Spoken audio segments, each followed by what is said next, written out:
I'm in second place and you pass me, what place are you in? First. First place? Yes. I'm in second place and you pass me. Well, how would you be in first place? Because I passed you. I passed you, so I'm in first. I'm in second place, though. Congratulations. Now I'm in first because I passed you. I passed you. Are we running? Are we driving? It doesn't matter. I passed you. I'm in first.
Good morning, everybody. Hey, salute to the family. Welcome, Sunday morning coffee and chill.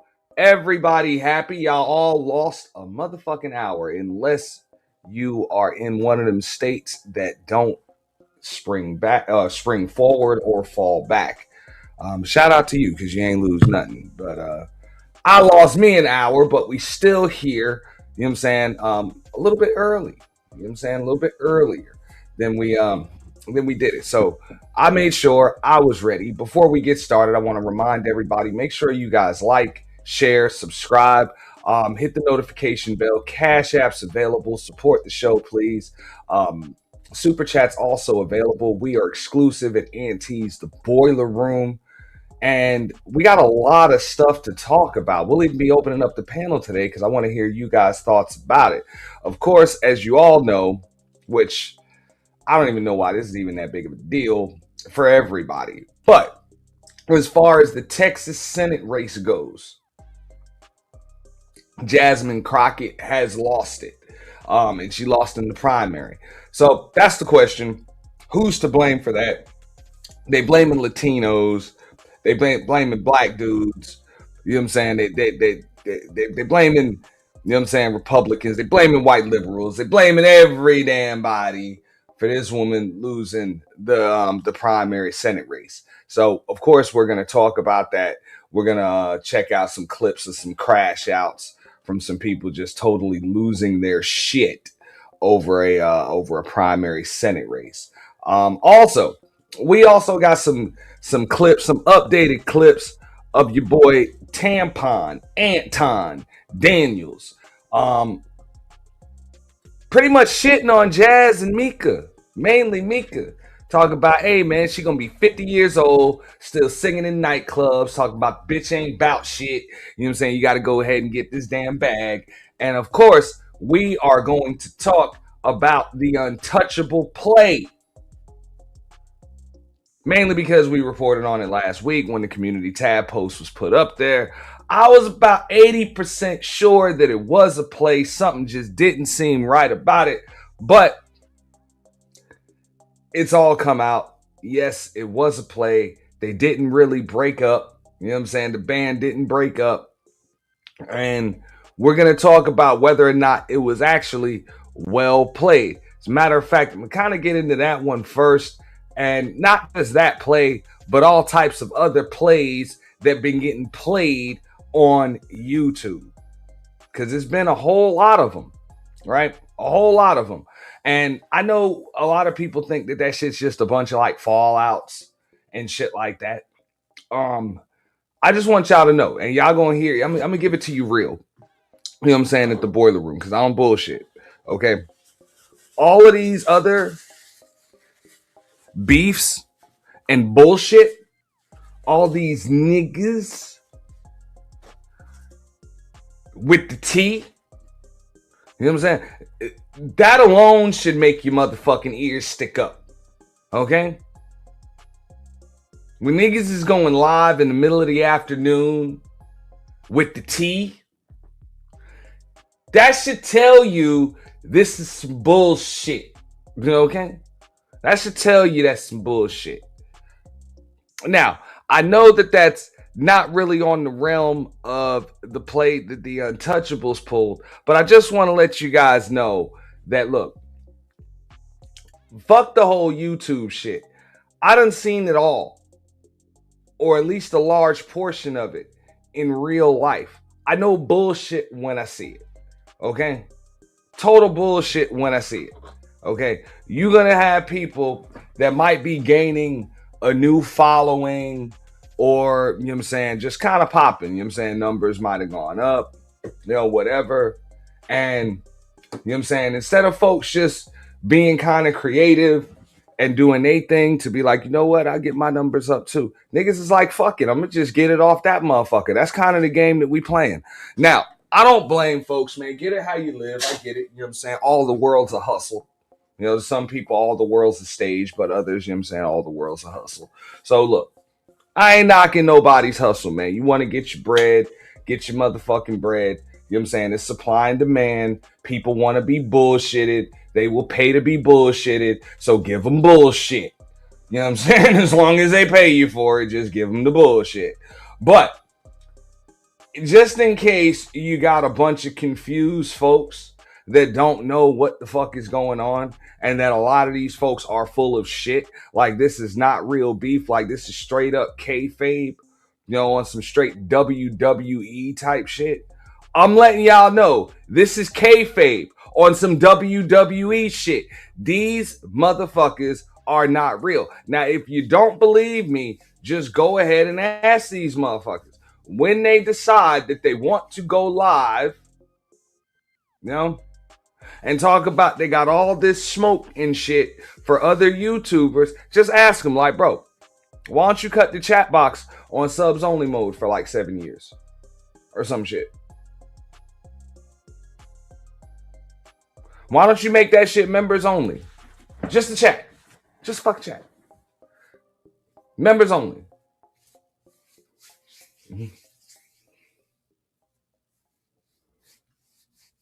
Turn off the super chat. Yep. Somebody posed a question the other day, in one of the chats. And they asked, why don't folks name names all of the time? Now, I can't speak for other people, but I can tell you why I don't always name names. Now, when I'm talking about somebody, then yeah, it's necessary to name names. What up, Sheila E? And what up, Bronze, Flat Power God? You know what I'm saying? The kickback queen in the building, and Trinity, who was first. You know what I'm saying? Appreciate y'all. But no, back to like the names, right? There's a reason why I don't do it. I can't speak for other motherfuckers. The main reason why other folks don't do it, they just pussy. That's why they don't fucking do it. I don't do it because if I'm talking about somebody, then yeah, it's necessary to name names because I'm just doing commentary, and so that the audience, and the people listening can keep up, I got to give you guys some context, some visual aids, maybe give you some names, getting people that I'm talking about a shout out so y'all can go over and see what the fuck their content is about. Whatever the case may be, that's when I'm going to name names. But if it's real smoke and real beef, I don't have to name any names because I'm not talking about anybody. I am talking to someone. Okay? And they know who the fuck they are. You trust that.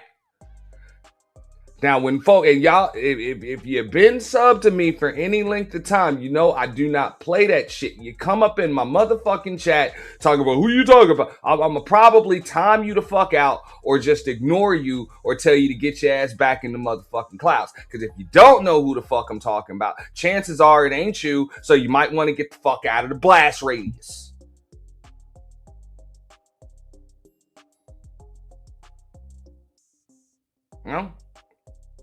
So, as far as the name dropping and shit, like I personally don't see a need to mention the motherfuckers unless I'm talking about somebody and I'm just giving commentary and it's all objective and all of that other shit. Whatever. But I don't need to name no motherfucking names when I'm talking to somebody because the hit dogs are the ones that are going to holler. The hit dogs are the ones that are going to holler. And I learned that shit a while ago on this bitch.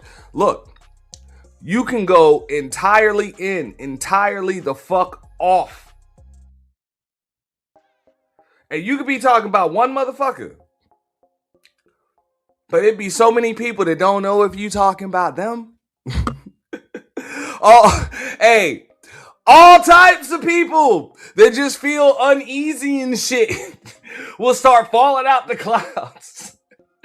Asking for the link and shit. It's like, yo, I ain't even had smoke with you, but I think I might now. There's a reason why you feeling all uneasy and shit. It's like that game we used to play when we was kids. You used to be like, hey, dumbass. Just yell that shit out. Just say it real quick. Hey, stupid ass. Hey, dumbass. And you see who turns around. That's what that shit be about. So that's why I'm gonna go into the Untouchable play, right? Now, apparently, the reason that Fatty and Ali, see, now I'm saying names because we're just giving commentary on it.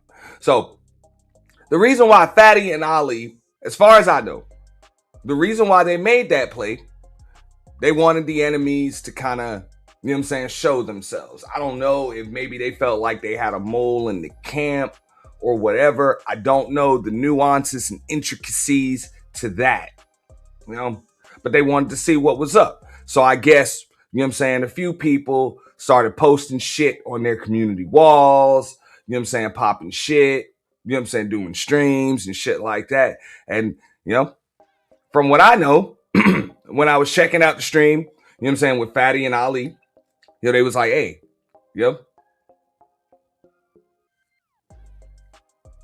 see? People kind of showed themselves. Now, in my opinion, and you guys can feel free when I open up the panel, come up, give some commentary on this shit too.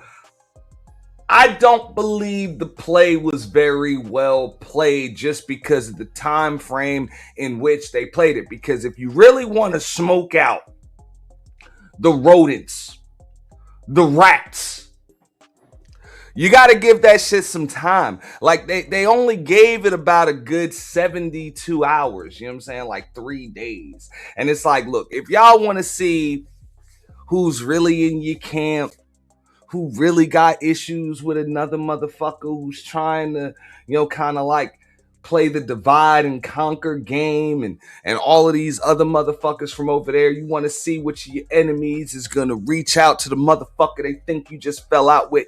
You might want to give that shit like about 30 days, somewhere between 2 weeks to 30 days. And I only say that on YouTube because YouTube is kind of accelerated. If it was some real life shit, I'd be like, hey, man, I probably would never tell y'all shit.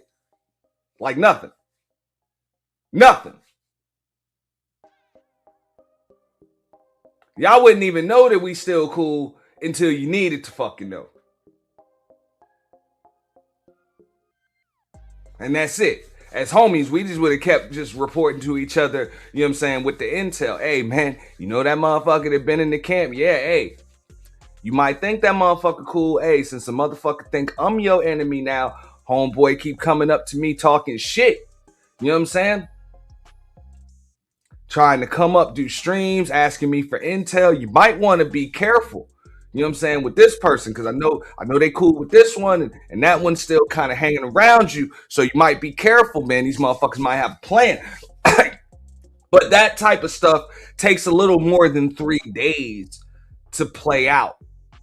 So y'all can give y'all thoughts, on that. I wasn't really able to put that in the title. I was gonna do a morning rant about it, but we had a few other things that we had to do on a Saturday.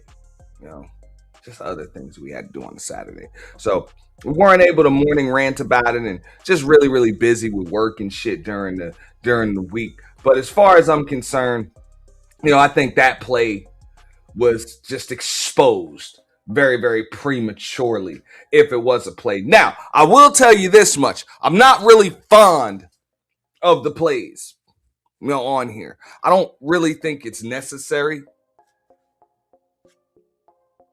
You can pretty much just keep shit real. And enemies gonna show themselves anyway. You just have to be astute enough to notice when people are full of shit. They really don't fuck with you, but they just hanging around because of what the fuck you can do for them, or for financial purposes, or some people just hang around, just to be associated with somebody that's got some shit going on. And sometimes you don't even have to have shit going on as far as a subscriber count. Like, let's take a motherfucker like Mr. Anton Daniels that you guys see on the thumbnail here. A motherfucker like him. He actually pays people to be around him. He pays people that don't necessarily have high sub counts. Okay? Really can't give him any clout because he's the one with the fucking clout. All right? But the thing is, he has nothing to fucking talk about. Let's keep it 100. unless he has people up there. You know, especially like he's usually gonna have to have somebody up there like a damn like a let's use Jazz as an example. Of course, you know, Micca was eye candy or whatever. But somebody like a Jazz, somebody that's extremely outspoken, you know what I'm saying, opinionated, and a fucking bird brain, potato brain ass broad. So you can just fire off like all of these fucking rehearsed manosphere regurgitated red pill talking points and shit, and you're gonna get some pretty cool discourse and banter, you know, with her. It's cool. And then you could also have some dudes up there that are like either number one, you know, like liberal or Democrat or some shit, so he can come off with that MAGA shit, you know, and boom, you got some damn discourse. What up, Kojak? Shout out to Kojak. Shout out to May the Alchemist, you know what I'm saying, in the building. Check this out. May says, I didn't know that Anton could be dragged out of his socks like this. He is drag worthy. Of course he is. You know, of course he is. And I'm going to show you guys something in just a moment. I'm going to get right to it before we check out some of these Jasmine Crockett loses the Senate race crash outs, because people wilding like motherfuckers. And I've never seen people, they wasn't even crying like this when Kamala lost her primary. I know people forget, but yeah, she did lose a primary. Like, she got all the way to the White House without being elected shit. You know what I'm saying? On a national level, like almost became fucking president. You never seen no shit like that in your life. But before we get to that, we're actually going to hear it, because I know a lot of you guys don't really check out the whole Room 9 thing, and neither do I. So shout out to a lot of these other YouTubers that made sure that they saw it and they clipped it, right? Let me bring that up.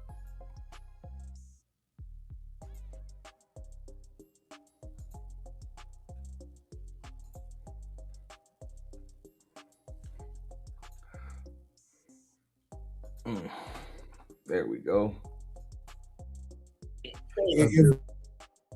If you go down, I'm gonna start going to church. Say it. Look at this shit. You ever seen that nigga just lose his hat? Nigga losing his hat and shit. What up, Stanley Cross? Don't say it. No. Say it. They snapped tonight, and this is what happened. I was about to say something so mean, bro. Fuck. Man. Don't forget, I'm trying to control myself so much, bro. You gotta be a top 10 Christian, bro. You the only Christian I believe in, Anton. Say it. If you go down, I'm gonna start going to church. Don't say it. Don't say it. No. Say it. No. Well, you can whisper it to me. I'll say it. Don't do it. Y'all gotta protect me from myself. Don't share certain things with me no more, please. Cause I'm trying not to go dark, and I be trying to I be out myself. So yeah, dog. You can tell that nigga, hey, that nigga drink, hey, that nigga must be on that box wine. That nigga must be sipping on that Cabernet. Yo, sipping on that Cabernet. Look at this shit, man. Sweat beads and shit coming down. Yeah. just keep me out of the loop. Just keep me 100% out of the loop, because it is what it is, man. It come with the territory, big dog. just keep me out of the loop. Somebody did something?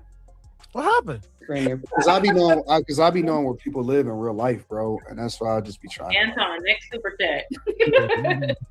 Super Like, chat. seriously, bro. You know what the most aggravating thing is when you actually know people in real life, like, because I know what they life really like. Like that. Hey, this nigga is like, here, I'm gonna get to the Jasmine Crockett in a moment, because this ain't gonna take too long, right? This ain't gonna take too long.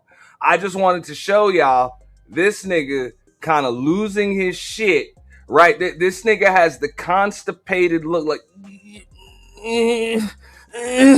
like it just won't come out. Ass look. Aggravating. Look at this shit.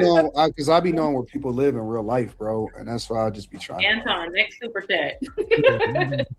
Super chat. Seriously, bro. You know what the most aggravating thing is when you actually know people in real life, like, because I know what they life really like. Like, I know the niggas that fucked you. You know what I'm saying? Like, that's why I be trying to keep it G, bro. I really do be trying to keep it G, man. Like, let's go to the dark side, bro. That's my lane. No, I can't, man. I'm honestly, bro. I'm honestly focused on trying to get this bag, man. We got to get this bag. Fuck what they talking about, dog. Oh, yeah, definitely. No, I'm not talking about that funky bitch Jazz either. Damn. That nigga said, I'm not talking about that funky bitch Jazz. Damn, Jazz.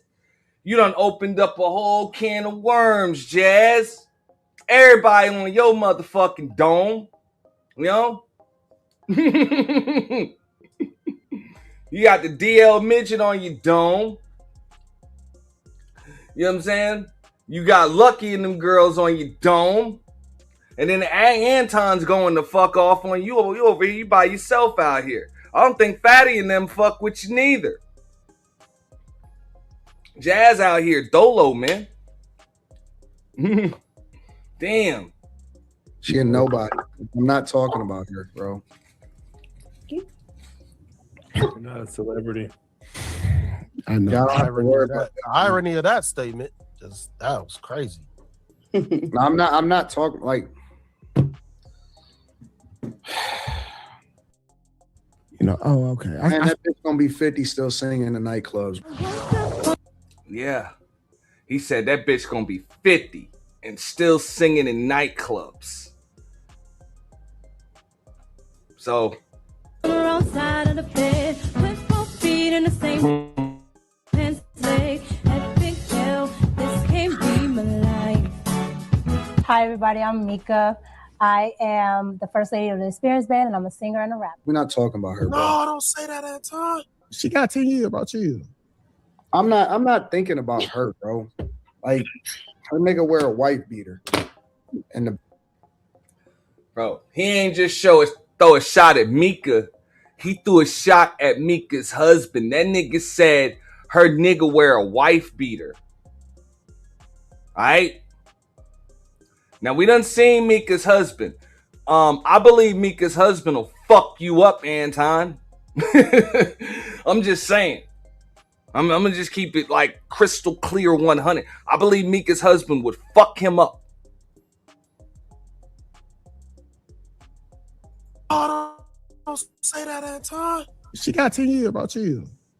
I'm not thinking about her, bro. Like, her nigga wear a wife beater in the background, going to the refrigerator in their apartment. I'm not thinking about that shit. That's not what I'm talking about. I ain't talking about her. Anton, we want game time or what, bro? Hey, say a word. Give me a No, shot. I'm serious, bro. I'm not. We going on demon time or what, bro? We can get off. Get off, because before I take this shit, let me know where we going, bro. No demon time. You gotta start it up Thank tomorrow. you. Somebody said something logical. Oh, no. Y'all can log off if y'all don't want to take part in demon time. No. We're not fumbling the bag over it. No, Anton. Because I'll tell y'all what she really wanted to do to me. No, stay focused. Slim it on the right side, but you stay will focused. Stay focused. No, I'm not. I wasn't even talking about. I wasn't even referring to her. But we focused. We cool. No. Nope. I had a little bit to drink, so I'm chilling. Come on, let's turn on. Let's do a toast. Nah, I'm good. I'm so emotional. Y'all favorite content creators is bustos, nigga. I'll just say that. Nigga. All of these funky in my bitches phone. that y'all pedestalize and that y'all think that y'all support, and the niggas that pedestalize them, they fucking train wrecks, nigga. They dope head train wrecks, bust up bitches. That's it, nigga. Stop pedestalizing and stop thinking that it's cool. All right, I'm gonna just leave it at that, and I'm gonna keep it moving. If y'all don't act right, I'm gonna release it. Straighten up, hoes. Niggas pedestalize. The hoes of Detroit. I'm gonna say we got better things to focus on, and they don't matter. We trying to chop down the biggest bag ever. The biggest bag ever. Right. We don't have time to be focused on these small little niggas. Want me to tell you what they do for a living in real life? Because I know. Tell me. No. You want me to tell you what they do in real life for a living? No. You want me to tell you the names of all of their relatives and shit? Because I know. Hey, hand me the list. Cut the string. Hand me the list. Honest to God, do you want me to tell you for real? Oh, Anton, no. AD. Let it loose. Let that shit fly. Let that shit fly, nigga. Stop. No, for real. Yo, now, they ain't gonna give it to you real. They like, oh shit, Anton done went on demon time. Now, this nigga in his feelings. This is a grown-ass man with abandonment issues, man. You know, talk about, we about to chop down the biggest bag. No, bitch chopping you. Bitch done chopped you down, nigga. That's why you are, this grown man crying. You know? I get like that sometimes. I go through some shit, whether it's personal shit, work shit, whatever. You know what I'm saying? I get on that oil. But hey, I just go sit on that patio, watch that water, get drunken in a motherfucker. You know what I'm saying? And put on some headphones or something or blast my music. Whatever. But this motherfucker came on live stream. You know what I'm saying? First, hey, this is the same chick he was talking about was up here looking like a snack and shit. Flew her ass out multiple times, paying this bitch about $4,000 a month.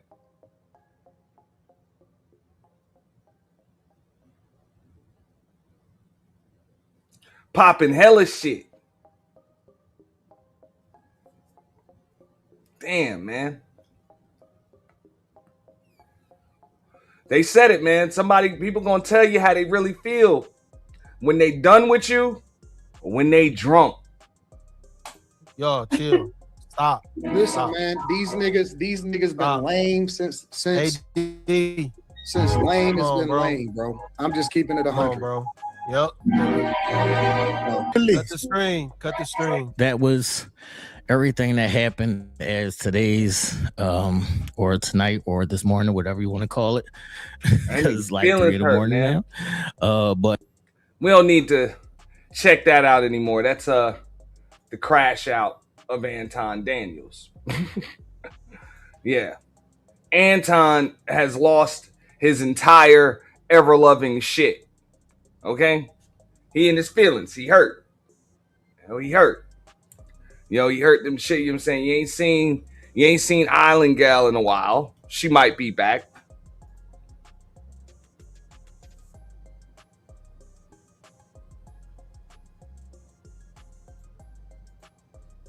Give me something. I gotta reply to a message.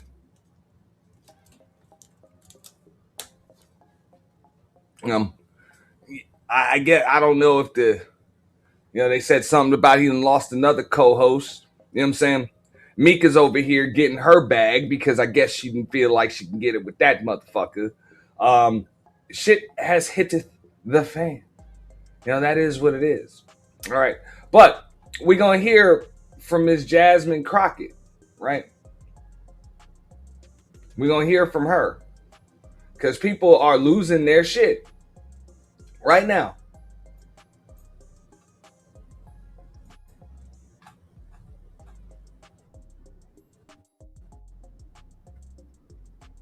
Down off this premium. Get on the premium account because y'all don't like ads. I gotta make sure I link these two. No, it's super early. Good morning, y'all.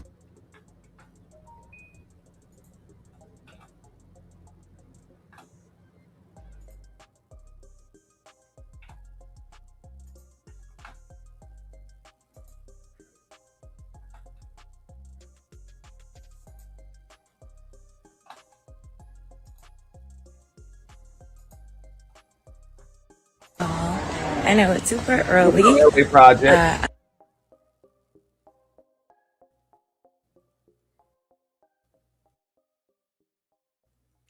don't know what the hell happened with the damn audio here. Early. Must be something with the damn. Excited. It made me, as I was out on the trail, working to stretch people's imaginations. It's clear we still have a lot of work to do, even within our party, about making sure that we invest in kind of just doing the right thing sometimes. It's all good though. No matter what, whether it's Kim Paxton or John Cornyn, anyone would be better. Specifically to the people of Dallas County, I love you so very much. And I woke up still heartbroken about everything that took place. I've got your emails. We received your phone calls about all of the confusion and the many people that just didn't get to vote. We have to fix this going forward. We should not have people being disenfranchised in 2026, even in Texas. Now, some Texans gonna have to tell me what's going on. I do want to stop the video and give a shout out to the one, the only, the LA Project, who just had a birthday yesterday, but we will be celebrating it for the entire rest of the motherfucking month. Shout out to the LA Project. LA Project, you only turn 24 once in your life. So shout out to you. Happy 24th birthday. Specifically in a Democratic county. It breaks my heart. At the end of the day, we were about to file a lawsuit so that we could keep the lines open. The county party chair got it done before we did. And, you know, the judge did the right thing. Texas Supreme Court stepped in. So I just wanted to say again, thank you.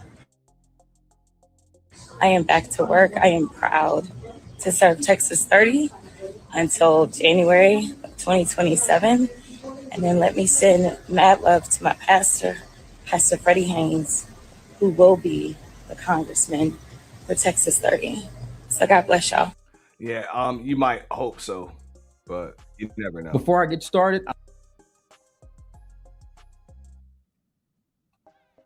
all right. So we're going to get into some of these goddamn crash outs. Check this out. Shout out to Pink Book Lessons, who's done a lot of this editing and work for us. Yeah, I don't know how many of them on that side are getting divorced because they getting caught up sleeping with their co-workers, staffers, interns, all the things. Yeah, you ain't got to believe me. Just go Google. You'll find some of it. I'm telling you, and the wives is being messy and petty. They putting it in the divorce. I'm like, ooh, that's got to be true because your lawyer would know that they going to lose it if they... My name is Jasmine Crockett, and I am officially running for U.S. Senate. Child, they tried to run me out my district, so I'm finna run up in this Senate, and I'm finna show these white folks I ain't scared of them. I ain't even doing this for me. I ain't even doing this for me. I'm doing this for the people of Texas. Child, he want them to be an all-white Senate, baby. Child, let me tell y'all something, okay? I'm gonna be the next Barack Obama. I'm gonna be the next female Barack Obama. Cause yes, we can. Cause yes, we can. Listen up, y'all. Early primary voting is happening right now in Texas, and we need Jasmine Crockett to win. She is running for U.S. Senate, and if you want somebody that's gonna fight for your right, if you want somebody to fight for your community, if you want somebody that's gonna go up there and represent you and represent your issues, please vote for my sister Jasmine Crockett. And in the now, I'm gonna tell y'all this much, right? And it's just my opinion. I'm not a Texan. I'm just reporting on it because it's some shit that everybody reporting on. But real shit, if you want to win anything in Texas, you need to tell the Puerto Rican chick with the fake ass from New York to stay the fuck up out of your shit. Okay? That ain't gonna help you to win shit in the state of Texas. Now, maybe some Texans can come up here and tell me I'm wrong. But I don't see how a Puerto Rican chick with a fake ass and a wig from New York is gonna help anybody win shit in Texas. I'm just saying.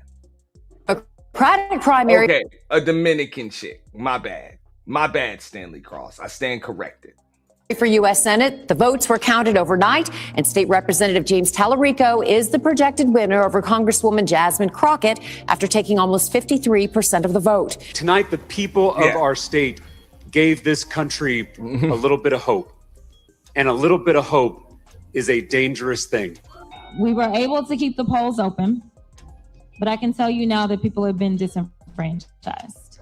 Unfortunately, this is what Republicans like to do. For real, Deacon Dave. And so they specifically targeted Dallas County, and I think we all know why. Here's an example of sticking to the talking points no matter what. Remember, Jasmine Crockett ran the Democratic primary, but instead of addressing the Democrat establishment, who obviously didn't want her to win, she's acting like she just ran against a Republican. Yeah, she's saying all of this. Instead of addressing the Democrat establishment, they put Tallarico up to go against her. And a bunch of Democrat voters chose him over her. But no, she's not going to address that. If Jasmine Crockett lost the primaries because of racism, remember, it was racism from her own party. She wasn't running against a Republican. She was running against a Democrat. And she herself said that they were darkening her skin and being racist towards her. Jasmine Crockett lost because the Democrats no longer have a use for her. They only use Black people to be loud and to relate to their base.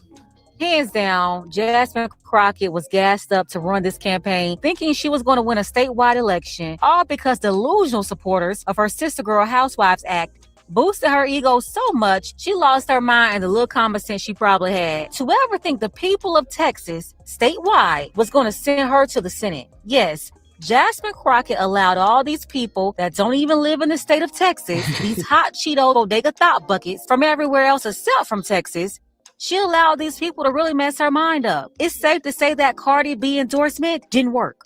In fact, at this point, Cardi Humpty Dumpty had a great fall B is a curse to these campaigns. But I guess they didn't figure that out yet. We are tired of you throwing up strippers and dumb rappers to tell us what to do. These remedial rejects that can't do nothing but pop their thought pockets and can't even do that right without falling every minute. But these rejects don't tell us what to do. No, they have no influence over logical, sensible people. But Jasmine Crockett took a big L, and it's everybody else's fault except for her own for running on immigration and crying for these people that still refuse to vote for her. At the same time, she failed to get anybody's attention in the Black community outside of the boule and the Real Housewives loving hip hop fans. Now you see that same group out here. What's up, Mace? Out here. And shout out to Mace Taggart. You know? Now, I'm going to talk about that real quick. Because y'all can feel free to come up. You want to have the political discussion. It's all good, right? But at the same time, that is the problem. Right there. That people want to blame shit like racism and shit, which this is a microcosm for what the fuck is really going on in politics. Like, the Democratic Party got some serious fucking issues. Like, get your own house in order. This is one of the reasons why I chose to become an independent, you know, back in 2014. Like, it didn't make any sense to endorse any of that shit. These people are diametrically opposed in a lot of different ways. And for the most part, they can't even trust each other. So why the hell would I trust any of them? They're full of shit. You know? So, how the fuck you gonna complain about some shit like voter suppression and blame Republicans for that shit when if there was some kind of voter suppression during your primary, it had to have been Democrats that did it to you, because those was the only ones that had something to gain from it. That's your own party. Get your own damn house in order, man. Get it together. For real, man. I'm glad you finally did. Look, all it took for me was about 6 years of Barack Obama in office to realize that shit. Like, the fuck out of here. Fuck out of here. It was right around the time, right after I saw that motherfucker light up the White House in rainbow colors and shit. And I was like, man, you out of your fucking mind. Like, I thought it was gonna be some change, nigga. I thought it was about to be some change, man. That was your campaign slogan in 08. Change.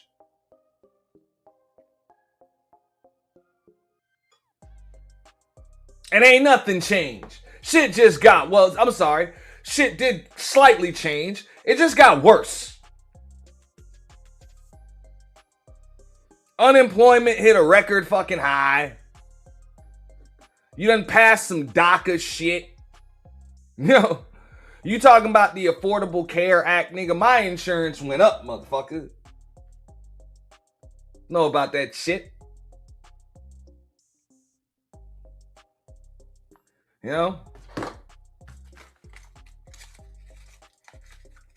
After the housing crash, you helped to bail out them goddamn banks. Like after their illegal predatory lending practices. When these motherfuckers was supposed to be indicted and go to prison. You gave them checks and they were able to distribute bonuses to each other. Like the nerve. Yeah. I was like, I ain't gonna become no Republican or nothing. But I'll be goddamned if I gotta keep voting that Democrat shit. Hell nah. All y'all kiss my ass. Any of you want my vote, from now on, you're gonna have to earn it. And I don't give a shit what the fuck you saying in the speech. I'm about to follow the money. I'm about to follow your money. I want to know who the fuck's paying you. I want to know who's funding your goddamn campaign. I want to know where your allegiance truly lies, because it doesn't align with the voter at all.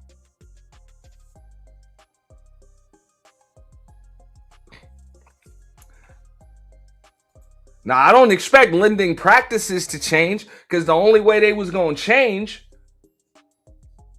is if you actually indicted the motherfuckers who engaged in predatory lending. No, they just gave them motherfuckers checks. Bailed them out.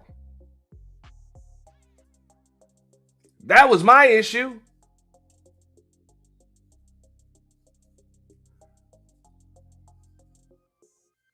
When you talking about a crash that affected Americans, the American economy,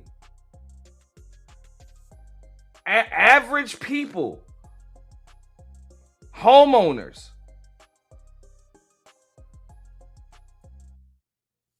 the only people that you could choose to help were the banks that put them in this situation. Fuck out of here.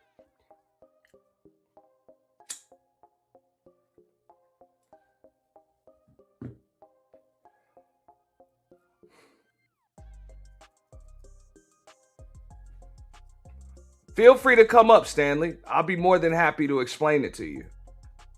Well,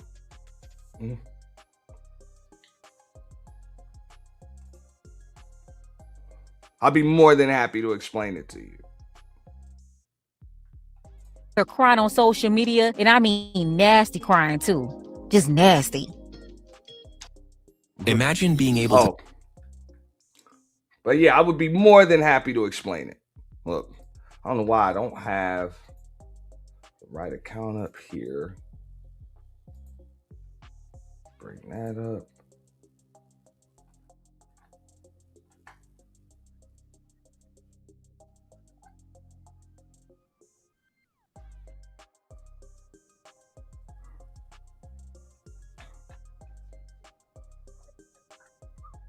What's up, Misha? That don't even live in the state of Texas. These hot Cheeto bodega thought buckets. No, they have no influence over logical, sensible people. But Jasmine Crockett took a big L, and it's everybody else's fault except for her own for running on immigration and crying for these people that still refuse to vote for her. At the same time, she failed to get anybody's attention in the Black community outside of the bootleg and the Real Housewives loving hip hop fans. Now you see that same group out here, they're losing it, out here crying on social media. And What's up, Love Wisdom? Good morning. How you doing? I'm chilling. Happy Sunday, daylight savings time. You know, Yes, we all lost indeed. an hour. Well, most of us lost an hour. The better days are here.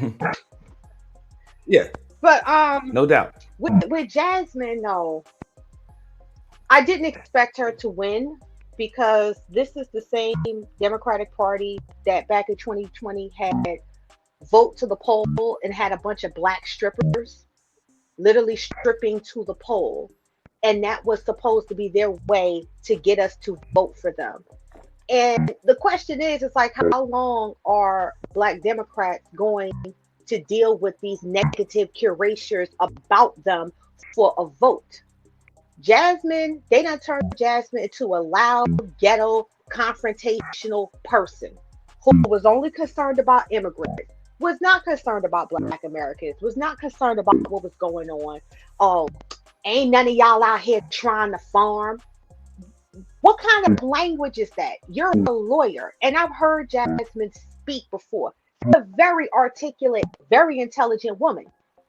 You didn't grow up in the projects. You grew up in a well-to-do area. You went to private school. You went to college. You became a lawyer. I need you to be that person who you truly are, not this ghetto hood rat person who got to be confrontational with everybody. Outside of the community, with other groups of people in politics, they like their people polished. So if you're going to represent the state, if you're going to represent the district, you have to come off a certain way. And it's not the Republicans' fault. The Democrats chose another Democrat. That's the crazy part. No, there was no voter suppression. The Democrats chose another Democrat because they felt like you're an entertainer. You're not a politician to be taken seriously. And I saw that when she got into it with Marjorie Taylor Greene, when, bleach blonde, bad body built, I was like, yeah, they're about to cut you off. And what did they start doing? They started concentrating more on AOC. That's why you haven't heard or seen AOC in a long time, because they're getting her prepared for a big position.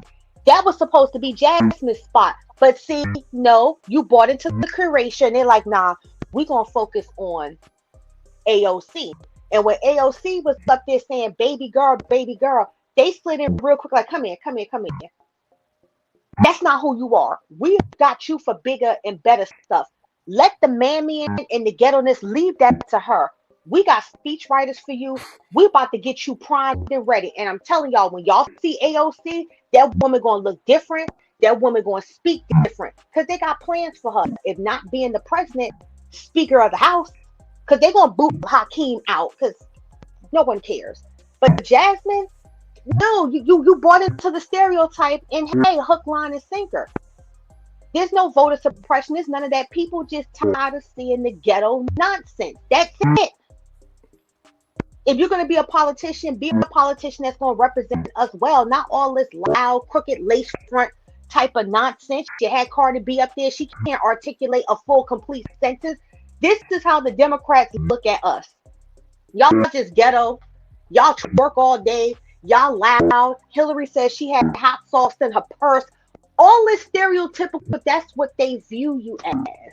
And when it comes time to real deal politics, they gonna choose somebody way more polished than you. And you can't blame nobody but yourself because you fell for it. Now, if Jasmine wasn't going around acting the way she was acting, she would have beat old boy. But again, this is how you present yourself, and people going to take it accordingly. And side note, why are folks upset at the Latino community? That's what I'm confused about. Again, Are we delineating or are we not delineating? Because if we're delineating, these things are expected to happen. Why are you mad at another group of people for voting within their best interest? Like, why are y'all mad? Why are you upset? You got plots asking, oh, Latinos, I need to know who I need to speak up for. No, you need to shut up.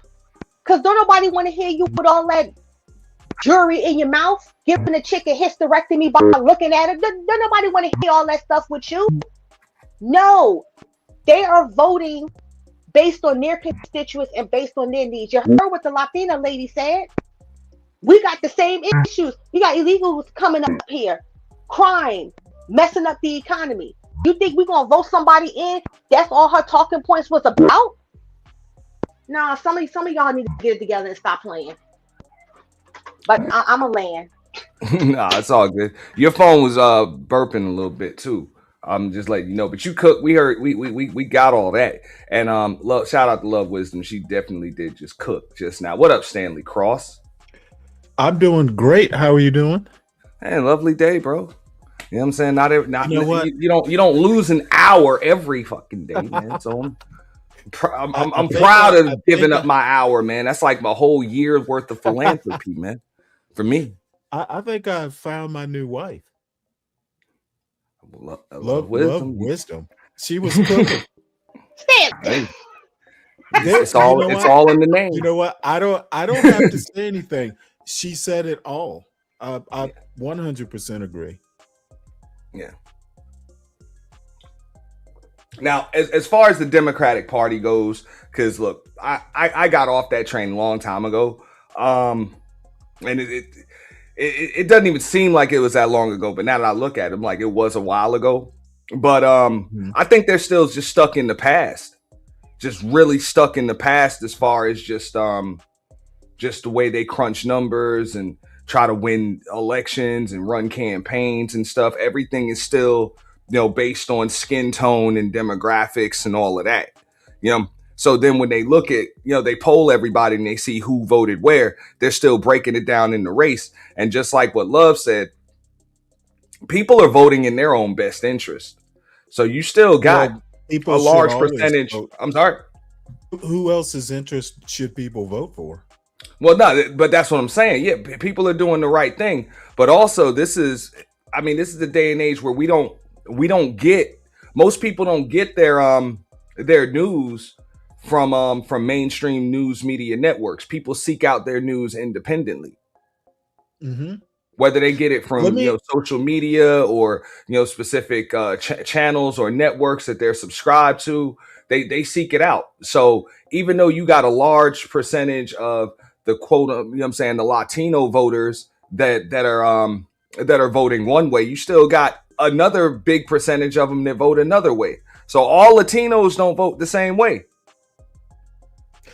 Well, the same way all black folks don't vote the same way. The same way all white folks don't vote the same way. But they still break it down in Latinos do this and black folks do this and white folks do this. And I'm like, nah, man, different people have different interests. And that's really what America is supposed to be about. I don't see why they don't just break it down more so in like if you are going to still be that shallow and break it down in that, you might as well break it down in tax brackets. How are the Republicans different from the Democrats? Their Republicans are not rooted in the past. Yes and no. Now I wouldn't say that they're as far as ideology is concerned. Most of them politicians, they're not really going to change much because that's what got them rich. But at the same time, they've still kept up with the times to an extent as far as how to win elections. So make America great again. Campaigns. Make America great again is rooted in the future. As far as the way they ran a campaign, yeah. Okay. And as far as how they won an election, I'm not looking. People don't campaign like they govern generally. I think the Republicans are just as rooted in the past. Make America great again. Department of War. They changed the Department of War to the Department of Defense after World War II, and all of a sudden we're back to Department of War. If your argument is the Democrats are rooted in the past, it begs the question, how are MAGA in particular looking forward? I don't think they are. I mean, I just told you. I don't know if you heard me. Okay, but and I heard you, and I disagree. It's gonna be tough for you to hear. I just quoted. I just quoted. But yeah, I just quoted to you, "Make America Great Again." Okay, you're not gonna win that argument. Well, I mean, I got to be able to make the argument in order to be able to win it. And I just told you, as far as their ideologies are concerned, bro, I'm going to finish talking, bro. Okay. All right. So as far as their ideologies are concerned, I would agree with you. But as far as how they run campaigns and win elections, they're a lot more up to date than your Democratic And Party. I disagree with that. Now, that's why they keep winning elections. They won't be winning in 2026. And who's going to beat them? Probably the Democrats. Crickets. Yeah, well, we'll see. It's crickets. I will say that when it comes to the Republicans, they run on three things: hope, religion, and a little touch of racism.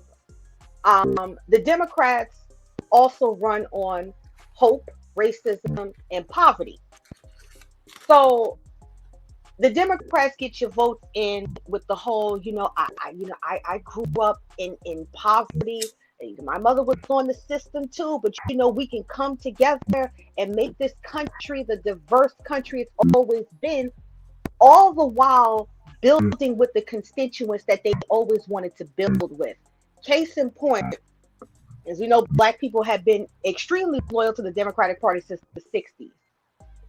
But every single time the Democrats put another group of people or another situation in front of Black people, and they always keep Black people on that hope. Look, if you just continue to vote for us, your time is going to come. I know areas are in poverty. I know you guys are struggling. We got it. But then the racism part comes in because a lot of you liberals are racist. The racism part comes in because a lot of your Democrats are the biggest gentrifiers you'll ever meet. And take whatever little resources are left, they'll take that out. The reason why now the Democrats are pushing heavy on immigration is because they're trying to create a new voting bloc. So this is why with Jasmine, she kept pushing immigration because that's the new voting bloc the Democrats are working on. Under the Biden administration, illegal immigrants had the red carpet rolled out for them. And this is where the Republicans come in for hope, racism, and religion. They come in with the hope saying, hey, if we get rid of all of these people, we can make America great. Remember how America was? If people think America great when it comes to, they're just being racist. No, I want y'all to think beyond that. We're going to get to the racism part in a minute. The hope part is, remember how America was? Everybody was working. The jobs are plenty and the bosses are paying. You guys got paid. You get to go on trips. Remember that hope of how America really was the driving force of the world. That's the whole part to get you on. The heartland, the farmers, the coal miners, the blue collar folks. They get you on that hope. We get all these distractors out of here, and we can make this country back to it's just the hard working man. Mm-hmm. Then we come with the religion, okay? Because remember, we are all God's people. We are the champions of God. We're the chosen people. You're a Christian man. There's a battle between Christianity and Islam. They feed you with that. And the racism part. Well, come on, white man. What has happened to you over the past couple of years, white man? You went from this is Sparta to Cartman. You must respect my authority. No, you got to come back and reclaim your spot. That's how Trump got into office. See, that's what the Republicans came in on. While the Democrats are sitting up here trying to create a new voting bloc and doing all this little poverty speeches, the Republicans said, man, to hell with all that. Get your Bibles out. We're going to get the blue collar workers back in. We're going to put the white man back on top. Now, what happened with both parties is getting what I call a Negro wake-up call. The Republicans are getting it because you done played in white folks' face for far too long now. And white folks are finally opening their eyes like, hold up. We know racism always exists, but this is a class issue now. Because even people that look like me that's in a different tax bracket don't even care about me. Now they're starting to realize that all of these quote-unquote conservative podcasters are grifters that's trying to get their call up in the big house. You don't really care about us. Well, these conservative podcasters going out to West Virginia and Appalachia when them people are literally on welfare, on disability? No, because they're catering to a particular group. No different than the Democrats catering to a particular group. Jasmine was going to the boule. That's not working because finally black people opened up their eyes and realized they've been played. So now what you're seeing is kind of like a political reset that people are looking like, oh, it's every person for themselves now. The government is fucking us all over. It's not about the economy and helping us be good. The Republicans struck the deal with Argentina when it comes to the beef. So we're getting our beef from Argentina. But what about the beef? What about the cattle farmers? What about the poultry farmers? What about the people here in-house? Where's their money? Where's their subsidies? Where's their set aside? Oh no, we can't. We don't have nothing really for you. Democrats with gentrification. Hold up. You building all these luxury high rises. The U.S. national average salary is $63,160 a year. With taxes, people might be good if they come out making $50,000 a year. But the rent is $5,000 a month. You're gentrifying, you're pricing people out of their own communities to bring in who? Other rich people who just rent it for a month and have houses elsewhere? People are finally waking up. Now, for the midterms, it does look like the Democrats will take over the House and the Senate, but don't count the Republicans out. Don't count them out because the country is not too trusting of the Democratic Party. To me, it will seem one of those things with Barack Obama. 2012, he almost lost to Mitt Romney. He won by the skin of his teeth, and everybody was like, okay, finish what you started. You might have that with the Republicans. Like, okay, Republicans, finish what you started, because this party over here has not convinced us why we need to switch over. You might have a stalemate because you have more people becoming independent, because the two-party system isn't working for anybody. So we'll see. It'll be very interesting to see going forward. Well, and Stanley Cross can touch on this too. The thing is, even when your Democrats, when your Democrats win the House and the Senate, that's going to create the same thing, or that's just going to perpetuate the same thing that always happens: gridlock. Then nothing gets done. Well, let me ask you a question. We don't have gridlock now. Republicans control all three branches of government, and I don't see this as not gridlock. This isn't gridlock. Shit's getting passed. But name one thing. Big beautiful bill. Yeah, that got passed. I'm just saying. I mean, you got a president that has the House and the Senate currently. Yes, so, and I'm saying that there's gridlock now because the Republicans are too afraid in the House and Senate, too afraid to cross the president. I knew what was up when we had the world's richest man basically deciding what for the working class was important or not. Okay, MAGA is supposedly a populist party, but the billionaires rode the back of the working man in MAGA all the way into the government, and they get the world's richest man to decide what's important in government and what's not. I don't see, and by the way, MAGA, in my opinion, is kind of different from the Republican Party. It's like a Tea Party on steroids.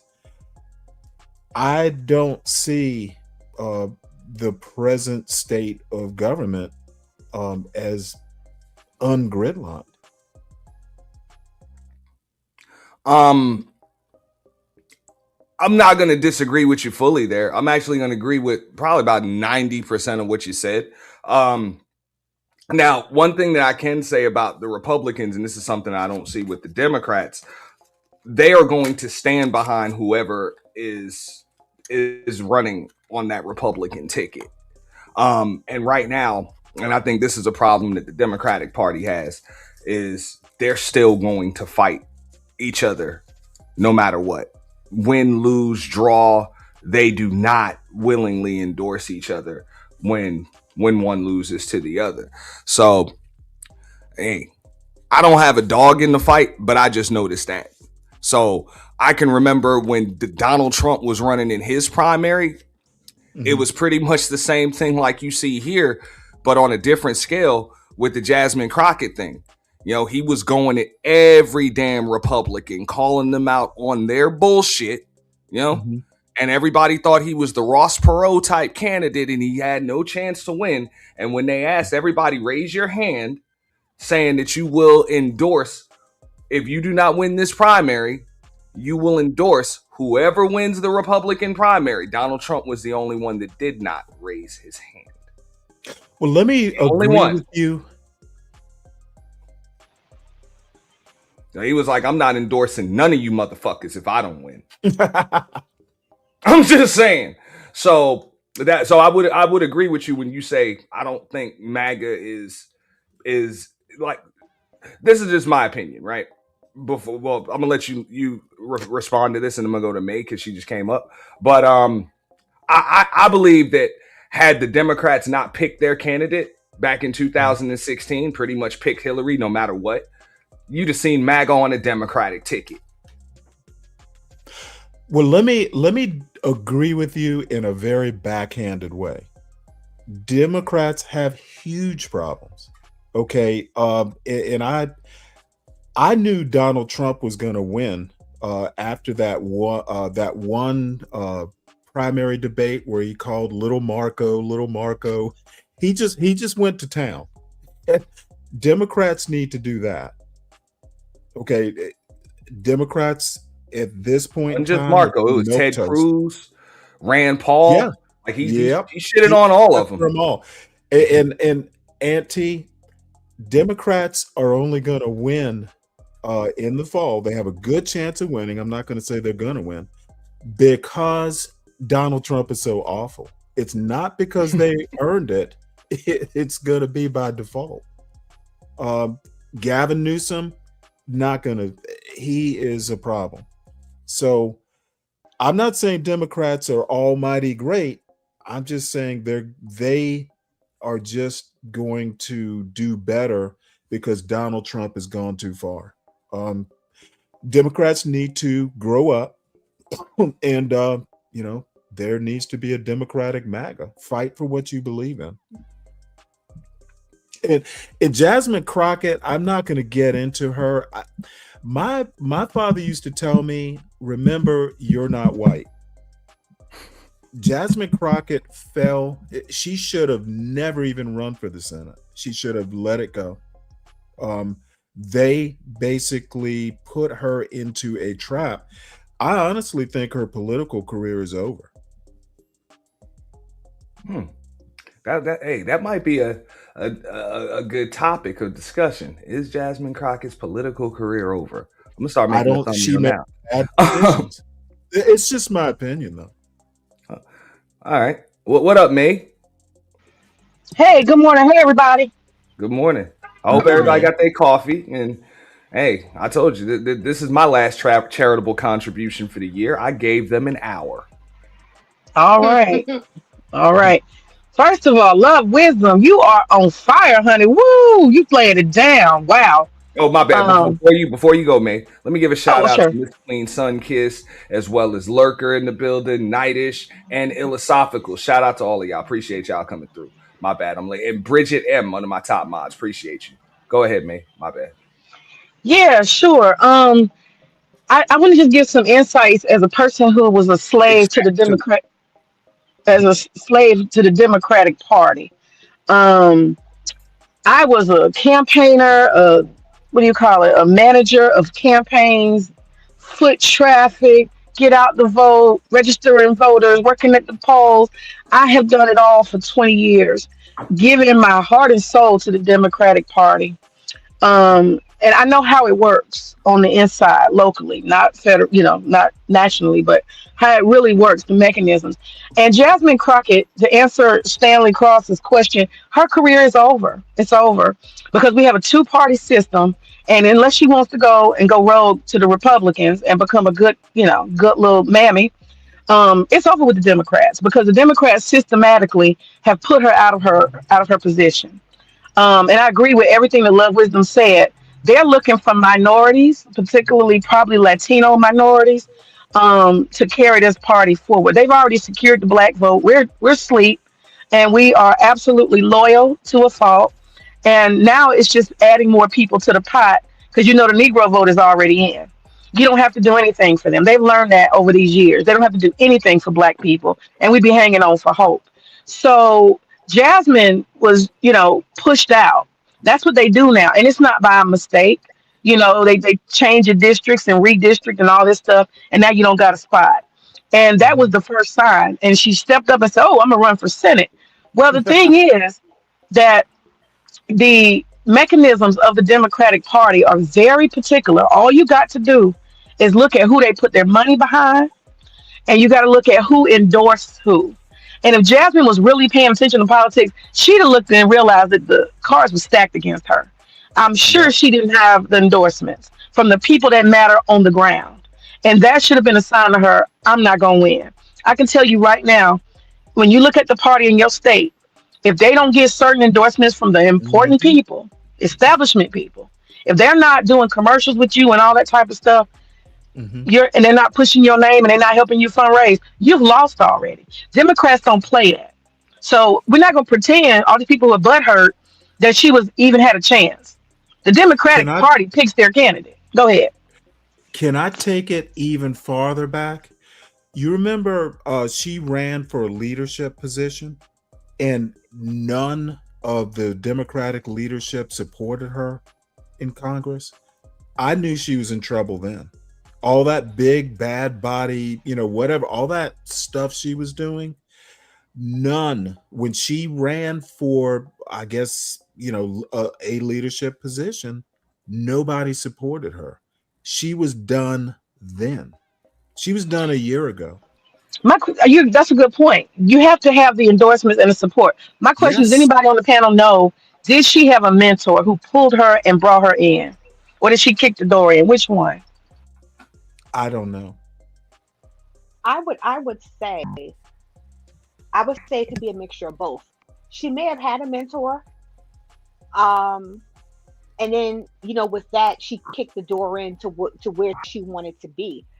Honestly, I don't think Jasmine, her intention was to be that curator that she turned out being.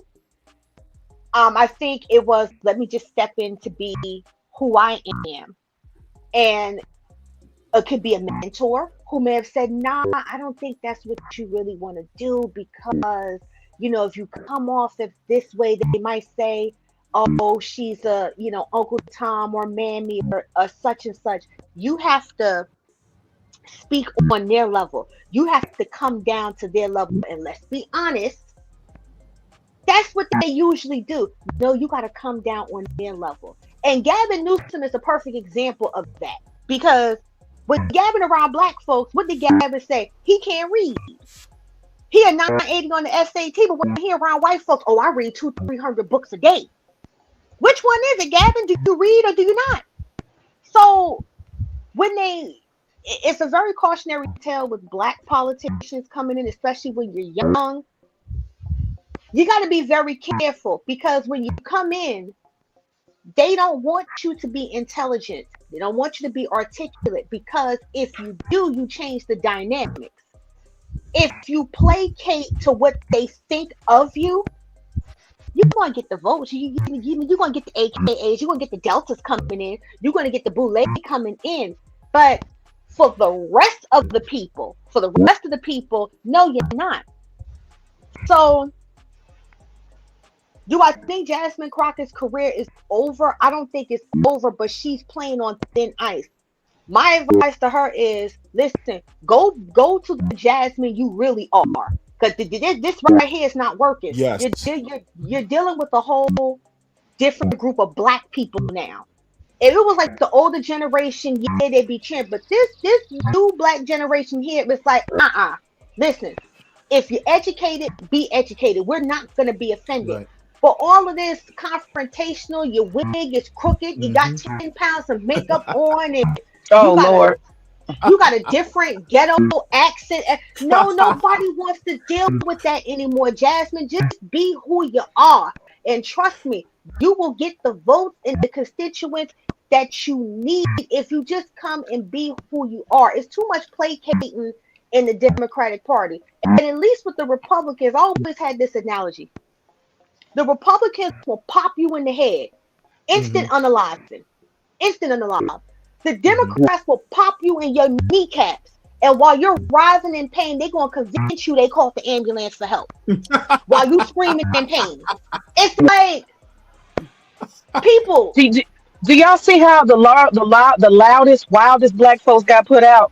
Do y'all notice that? Al Green and Jasmine.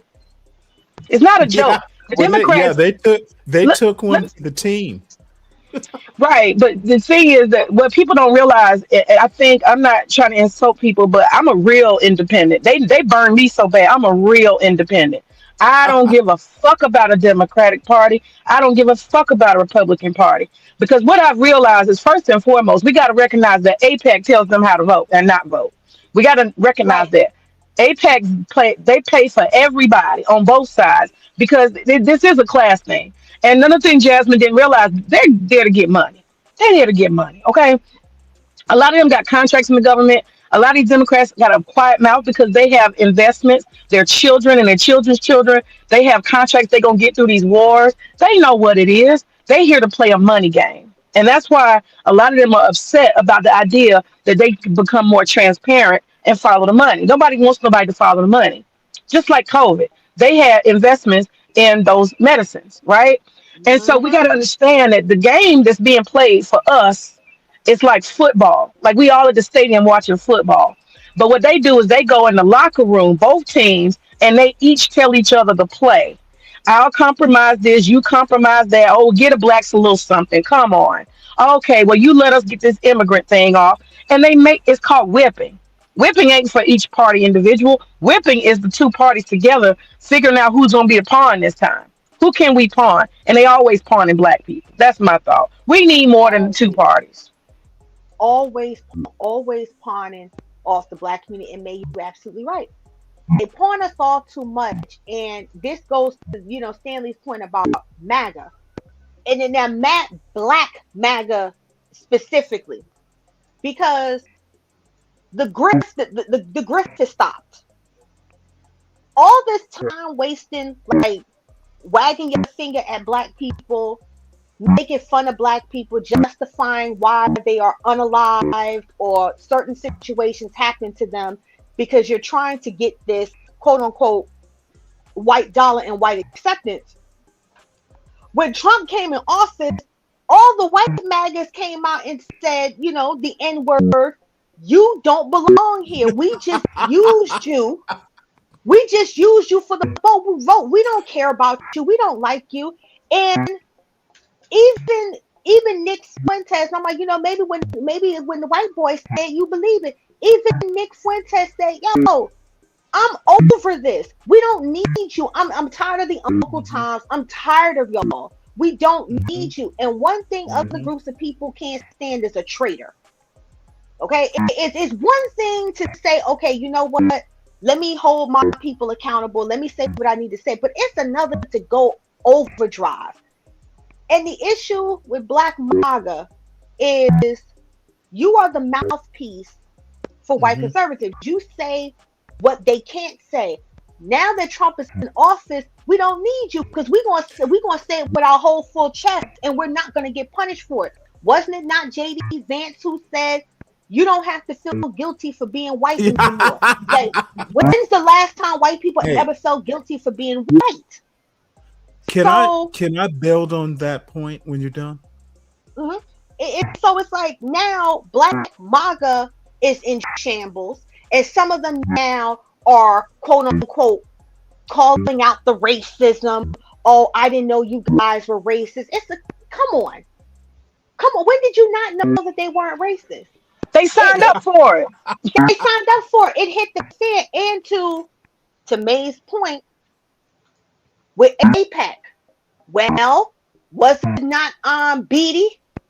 We know his name Beatty. Was it not Beatty and his whole group was paying some of these influencers to be pro you know what? Paying them $7,000 per post? How many black MAGAs was kissing the ring of them folks? See, again, people don't like traitors.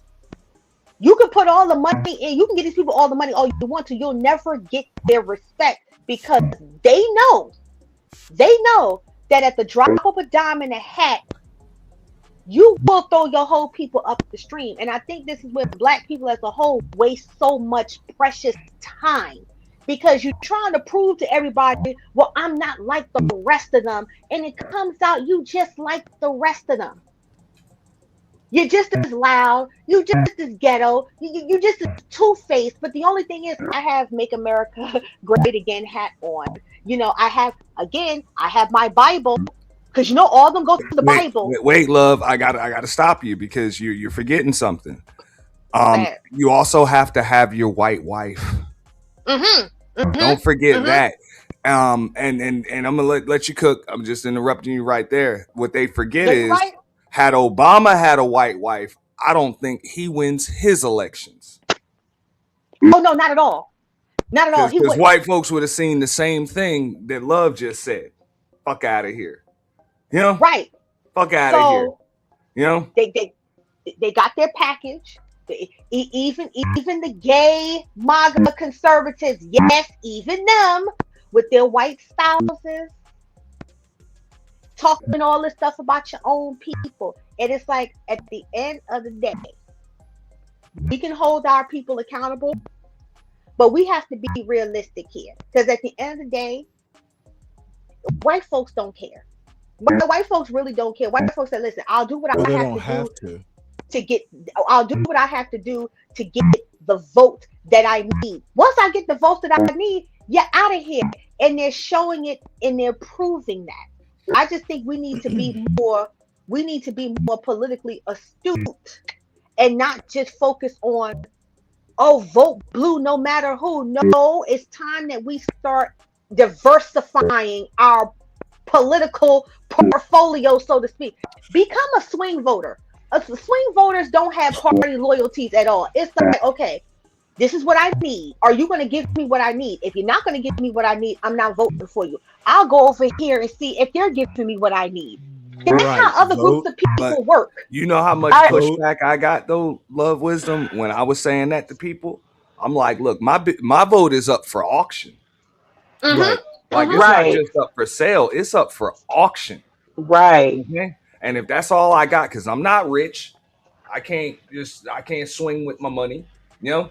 I don't own big corporations and have that type of influence, but I do have this vote. So if you want it, what's in it for me? Right. That's it. And when you make an offer, I'll give the other group a little time to make a better offer. And if I don't like it, if your offer is that bad, I'll still just say no. That's the art of the deal. Donald Trump wrote that book. If I can't walk away from the table with no damn deal, then I have no leverage. Can I respond? Yeah. Okay, if you are looking to Donald Trump for some sort of you want your kids to grow up to be like a Donald Trump is a very questionable head of a political party. I thoroughly agree with that vote up for sale. You got to vote your best interest. Even auction. Even if you go, not sale, auction is fine. Highest bidder. but all I'm saying is you got to vote that way. I also want to pick on Black MAGA because I enjoy doing it. Look, in my opinion, and this is just my opinion, Black MAGA generally agrees to be second-class citizens. And that is something that's non-negotiable. Okay. Whoever you vote for. No, they're anti-black. Let's be clear. Let me finish. They're anti-black. Just say that too. Well, no. Well, that goes without saying. They're anti-black blacks. You and I agree on that. I'm just saying, never. We have come too far to be put back into wait your turn. And that, in my opinion, is what people like a JD Vance. I don't care that JD Vance is proud to call himself white. Who cares? Be proud, but do not foment a whole, hey, blacks are cool, but you got to know your place. I'm not I know my place sort of black man. My place is where I choose to be. Yeah, you would be considered what they call an uppity Negro. And you know what? And you're absolutely right. Yeah, and that shit between your ears just works a little too good. So we might have to hit you in the head a few times and bring you down to speed. Yeah. Well, you might have to hit me a couple times because I'm not going to change. Yeah, I know. But Stanley, why don't you address the fact that having a choice between the devil and Shaitan is not a good choice either? Being an independent, what difference does it make when you got only 2 fucked up choices to vote for? I promote what Canada has. They got damn 7, 8 different parties. We got to get there. Well, go ahead, Stanley. Well, I was going to say it's a different system, parliamentary versus what we have. America's not designed. We don't have a parliament that way. So it's a structural problem, is my point. We should, but we have a structural problem. And I could go on for an hour as to why we do, but America is not Canada. They have a parliament. It was by design a different system. For better or for worse. I would agree on that. Now, I'm going to kind of pivot just a little bit, right? Because if you guys remember, about a year plus ago, everybody was laughing at me, but I called it. And Mr. Stephen A. Smith pretty much signals that he will be running for president in 2028. Likely on a Democratic ticket. Ant don't seem so crazy anymore, does he? Talking about myself in the third person. So to answer your questions, or my question to you, Stanley, who's gonna run? I think this is your answer right here, and I don't like your chances. I'm just saying. Let me respond. I like his jacket. That's my response. I like that one. I think it proves just like what you were saying to me a moment ago.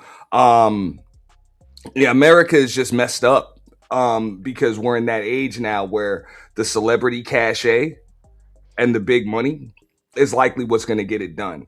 I said before, this is Disney's boy right here. He is bought, paid for, COD by Disney. Okay. Yeah. So all of the agenda, that $100 million contract, it wasn't just to talk shit on ESPN. It was to do what he's doing right now and run on that damn Democratic ticket because they feel as though they would have done better with him on that debate stage than Kamala Harris in 2024. Agreed. That's it. And it really doesn't matter what he's going to say, whether or not he's fit to do it. It's just going to give that celebrity cachet and that shock value. And, an interesting point, though, Ed. And an unlimited amount of money with Disney behind him. Mm-hmm.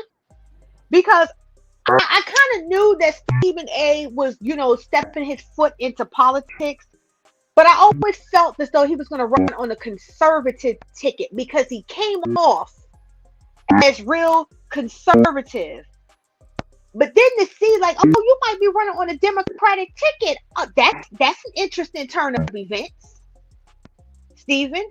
But also, what I noticed about the Democratic Party, yeah, I'm gonna go there. There's a little bit of sexism going on. We gotta call it for what it is, because Hillary. I don't care what anybody says. Hillary would have been a good president, all because she had the experience. Okay, she knows politics like the back of her hand. We know why she didn't get it, but she'd have been a great candidate. Even Kamala, with all of the fanfare behind her, they push, but some way, somehow, the Democratic Party, excluding black folks, the Democratic Party refuses to push them enough to be in that presidential seat. There's a little bit of sexism going on, because it's like, so do you guys not believe that the women should be in an elevated position of power? Because let's be honest, if we can even go back to Sarah, y'all remember Sarah Palin, I can see Russia across my window. Okay, the Republicans tried that one time. Them folks was like, you better not. Republicans ain't doing it since. The Democrats, for some odd reason, as much as we're about equality and equity and women are so powerful and so strong, y'all don't elevate them enough to be at that presidential seat. And I'm talking I'm talking about Democratic voters as well. I'll respond first when she lands. No, I'm saying it. Go ahead. Okay, now I want to read this super chat and then I'll respond. Shout out to L. Nixon, man. Y'all be just like L. Nixon, something to think about. He said both parties are anti-black. One side wants to treat you like a slave and the other wants to keep you on the plantation. Donald has screws missing while Hillary makes people come up missing. Shout out to L. Nixon with the super chat. You know what I'm saying? He hit the nail right on the head with that. Now, to go to what Love was saying, I don't think it's that they don't want to prop up women, because I said this: Hillary, with the exception of Joe Biden that came after her, on paper was the most qualified candidate in history. Like she was that, and I mean they bumped her through even over Bernie, who a lot of people are saying really won that primary. So that wasn't the issue. It's not that they're women, it's that it was those women. Those particular women. And right now, Hillary just ran at the wrong time. Had Hillary ran, I believe, 20 years, had Hillary been able to beat Obama in the primary in 2008, she would have been the president. I believe she would have beat John McCain. It's just she literally just ran at the wrong time and ran against the wrong guy. Very, very polarizing candidate. And at the same time, people are sick of politicians. So all of that experience in politics works against you now. Whereas back in the day, it went for you. The more experience was something that got you over. Now it's like 30, 40 years in Washington. You got too much blood on your hands. People would rather somebody new. Can I ask? That's just my opinion. But go ahead, Stanley Cross. Do y'all was Hillary Clinton the first woman to be, put into a position to run for high office in the Democratic Party? Yeah, she was the first you would be wrong nominee. Have you ever heard of Geraldine Ferraro? I've heard of. Okay, all I need you to do is look it up. Dukakis? Hillary. She ran as vice presidential candidate under Dukakis, right? No, Walter Mondale. Okay, that's his name. That's his name. Carter's vice president. Okay, and I'm sorry, I'm older than I'm talking about for the presidential. Okay, my question was high office, not president. I crafted the question. You got me on that, but yeah, as far as president is concerned, I'm older than y'all, so I know a little bit more. Hillary Clinton Which female vice presidential or presidential candidate have the Republicans run? It's a superficial question, but I think it's a necessary one. Republicans do not. If Democrats are sexist, Republicans are worse. No, they ran Sarah Palin. Yeah, that was serious. That's why I said And you're right, but you're right. You're right. I forgot about they did Sarah that. Palin. See, the Republicans did it that one time with Sarah Palin. It was like, no, we're not doing that again. So And, you and haven't look at the really, quality of candidate. I mean, right? You haven't I think that's really what it boils down to. boiled down to, yeah. Because people are, for the most part, people are going to be party loyal. At least they have been for a long time now. So if you can get them up there, they'll vote. I'm going to double down on that again. Mm-hmm. You know, if Hillary beats Obama, which she almost did in 2008, she would have been your president in 2008. I remember Obama when he came on the scene. Hillary didn't stand a chance. He was that charismatic. Y'all, I don't think that America in the next 100 years is gonna have a female president. I can't see it. I think that this sexism is there. They're always gonna find an excuse and a reason why she's not the one. Anybody other than Donald Trump won that Republican primary in 2016, Hillary Clinton was your president. Yeah, I did. Yeah, Woulda, coulda, shoulda. Anybody else? Woulda, coulda, shoulda. Well, but that's the game they how play in Donald Trump politics. won the damn primary, because even when they asked him, what the hell are you going to do? He said, I'm going to do something none of y'all can do, and that's beat Hillary Clinton. See, that's always the thing that we do. We hang on hope. Do it. Rand Paul couldn't do it. Ted Cruz couldn't do it. Marco Rubio. Donald Trump did to Hillary Clinton what Obama did to Hillary Clinton, right?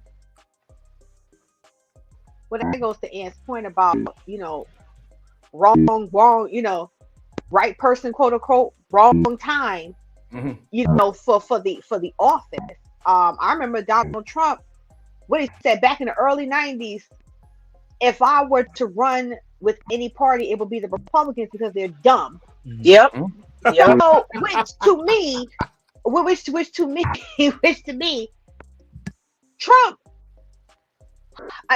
Trump is a very polarizing figure, and I tell people Trump is a businessman first before he's a politician. So Trump is going to cater to whoever gives him the most money. So when they're saying, "Oh, he's a racist," I was like, I don't think he's a racist. I think he's more or less a classist than a racist. I said because back in the 80s, when the late Reverend Jesse Jackson was running for president, he got his money from Donald Trump.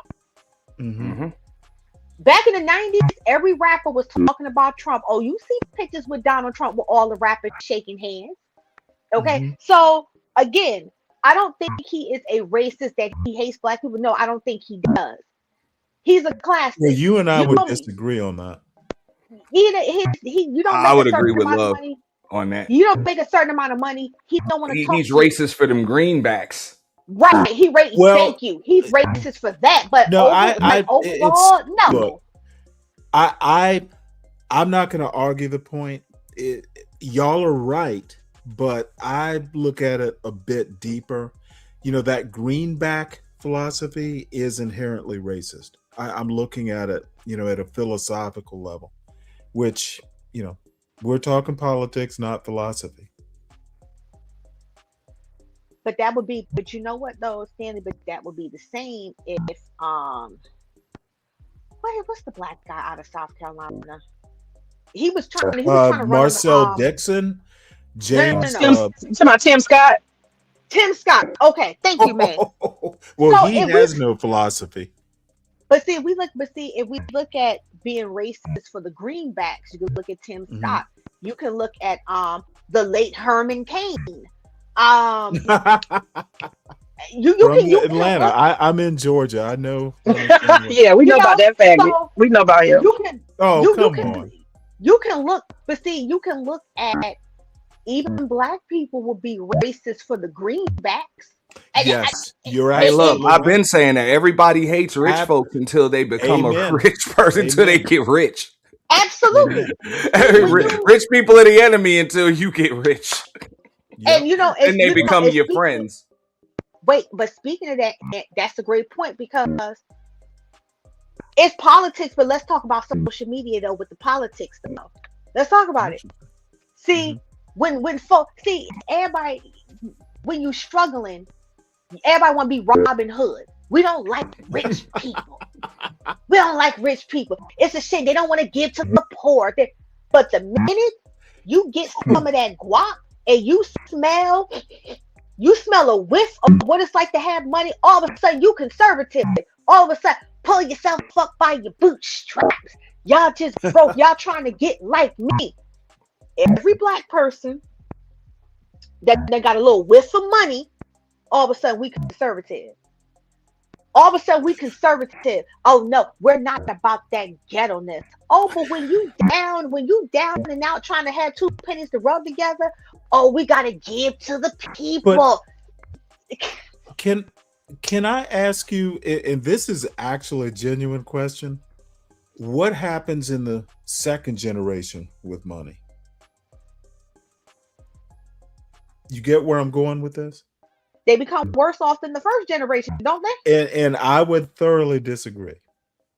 Go ahead. It's not a conversation for now, but I think class and race intersect in an odd way, and I also think that there are black people with money don't talk about it, just like white people with money don't. That's true. I mean, But the problem, but y'all got to look at this too. There's a whole convert of, particularly, I'm not trying to be, in no gender war or nothing, but there's a whole bunch of poor ass black men, ghetto ass black men running around here. We can't ignore them calling themselves conservative, and they think being anti-black is really, yeah, it's a whole bunch of poor ass black ass men, unemployed and all kind of shit that ain't got no promises and hope of playing the damn stock market or nothing, talking about, yeah, I got to look out for my investments and my future. They are cosplaying. There's a whole bunch of that going on. I see it on YouTube. They ain't got a pot to piss in, when to throw it out. They don't own nothing. They don't worry about property taxes. But yet they use those same talking points. The right. It's crazy. It's insane. Well, don't forget they them. they don't employ people or anything else. So that's why I say when you hit those other tax brackets and you actually have, like, you employ people and shit, you talking about these people, like Anton was full of shit when he said he got 50 employees.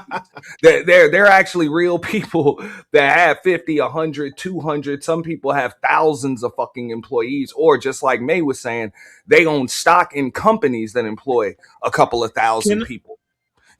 So they're trying to pinch pennies and shit every which way that they can. And a lot of times those tax breaks and shit that supposedly favor the wealthy, that shit works out in their best interest. And that's the way they're voting. So a lot of people think that that's anti-black because it helps out, rich folks. But a lot of times it's really just people voting in their own best interest.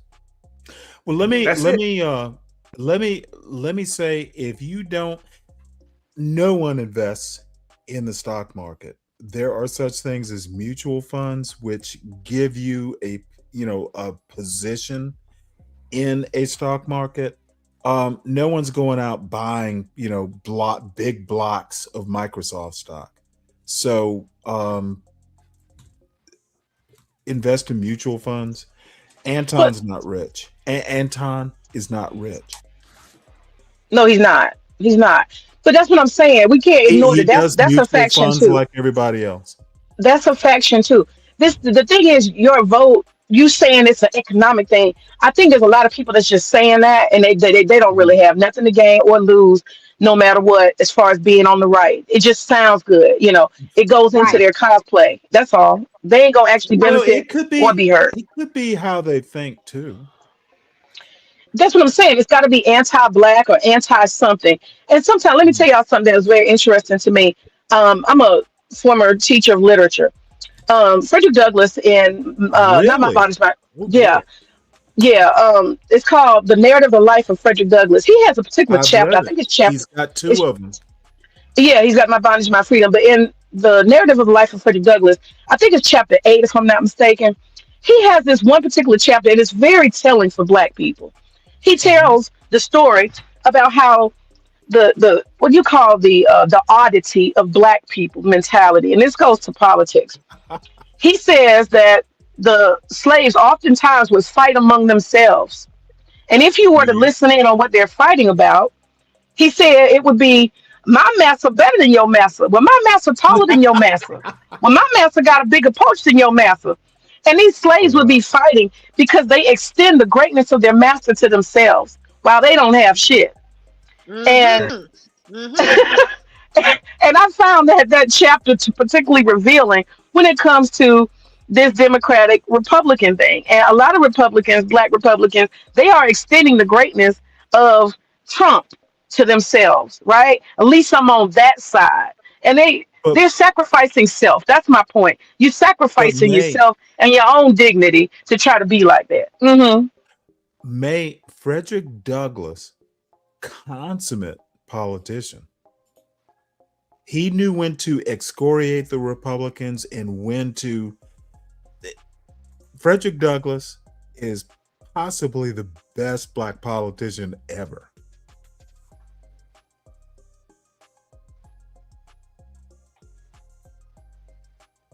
I've landed the plane. But He knew. He do you knew. see the wisdom of what he's saying? I Is see what he's saying. I just don't. I don't. Look at my icon.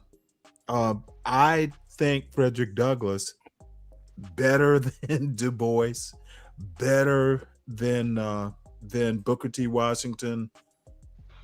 I think Frederick Douglass was the man.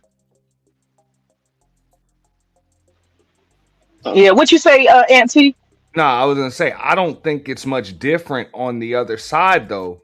It's just it's not a my master is better than your master. It's more your master is worse than my master on the Democratic side. So, but it's really What? the same thing. And just like you were saying earlier, instead of giving you the option with this two-party system, instead of giving you the options of good, best, good, better, and best, they give you the options of bad, worse, and evil. Well, So Frederick you Douglass can't is like the win. third option. I'm to just saying, like, you yourself. can't win no matter who you choose. You can win. I mean, if Don't my take the only options are bad, worse, and evil, how do I win? don't think those are your only options. Those are the only options Create on an the ballots. Do a Frederick Douglass and create an option. And that's where, let's be honest, that's where Black folks get the deer caught in the headlights Amen. syndrome. Amen. Can Black people really create their own party? Absolutely. I think so. We can do it, but the fact is, it's the same thing I said a couple of weeks ago on your panel about content creating. Folks just lazy. Okay, it's like I'm used to this, and it's the lesser of two evils.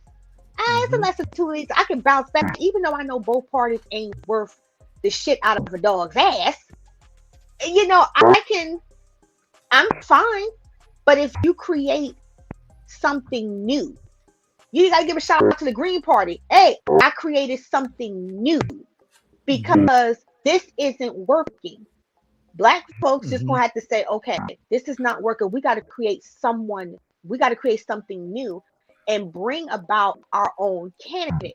What if we were to do this, love? Because it would still be tough as not even a majority minority, but a minority now. It would be tough to get enough other folks to vote for that party. So why not take a page out of the playbook of there was that movie back in the 80s with Richard Pryor, Brewster's Millions. Yes. We should be fighting to get none of the above on the ballots. None of the above. And I believe if you can get that on the ballot, you'd be amazed how many people would pick it. Well, let me also give advice. Be ready to be out in the wilderness. It's going to be. But tough. Also, I mean, you go out on when you go out on your own, candidates it's gonna be to tough. actually fight for the votes I of don't the people, think every demographic that they possibly could. They wouldn't be able to leave anybody out. May I be blunt? I don't think, from what I've seen on these YouTube streets, most of the quote men here aren't tough enough. It's going to be difficult when you go out and create your own party. I'm all for the none of the above party. Yeah, but Seriously, no, because you'd be amazed because you would be able to garner so many votes. That's when other parties will start coming to you, and just like Love said earlier, then you have the swing vote. If you could create just enough votes that you can put that on top of any other party, then those other parties start fighting for you or start working for you. Because you have enough to swing it. If you can get 10, 15% of the voters to vote for whatever you put on there, you know what I'm saying? Other parties are going, like, they'll take that. Like, they'll take that because that 10, 12, 13% will swing an entire election. Let me help you out here. Douglas Blight wrote the last and possibly the greatest biography of Frederick Douglass. Frederick Douglass used to go out on the lecture circuit. He got his ass beat for speaking his mind a bunch of times. I don't think the little YNs that, at least the ones I've met on YouTube, they're not ready to strike out and be independent. Frederick Douglass, every old YN, actual YN, they need to know more about Frederick Douglass. He got his ass beat for what he believed in. I ain't taking no ass whooping. But hey. Yep, of course you're not. You're not ready to sacrifice. Yeah, I ain't taking no ass whooping. and again, I will repeat myself. Then you're not ready. I prefer to whoop ass, not get my ass It's a bunch whooped. of talk. Right? It's a bunch of talk about being independent. I Yeah. appreciate you being honest. Yeah, I ain't taking no ass whooping. But also, I'm not gonna quote unquote join the winning side just so I can be their fucking water boy. I appreciate your honesty. Yeah. So, but let me give it to Nightish. Shout out to Nightish. What up? What up? What's going on with you, Auntie? What are we talking about? Are we talking about the Micca and Anton? We talking about the Untouchable? What point? I kind of went past that. Right now. They're talking about the Jasmine Crockett. Yeah. her She lost. dipping off a thing. Yeah, she lost. It's a Texas thing, so it was just a hot topic, so I brought it up. But if you want to pivot it a little bit, if everybody doesn't mind pivoting from politics, you can talk about that too. I got it all up there, so it's all good. I think the Anton and Micca thing has been since what, January 13th? We're going on 3 months now. It's the gift that keeps on giving.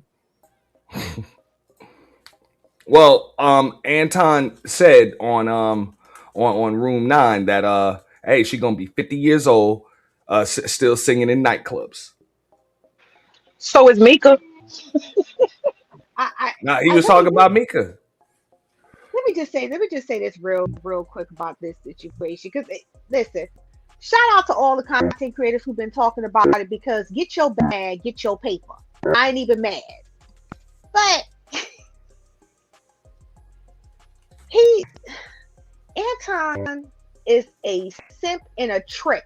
That's a dangerous combination to be a simp and a trick. All right.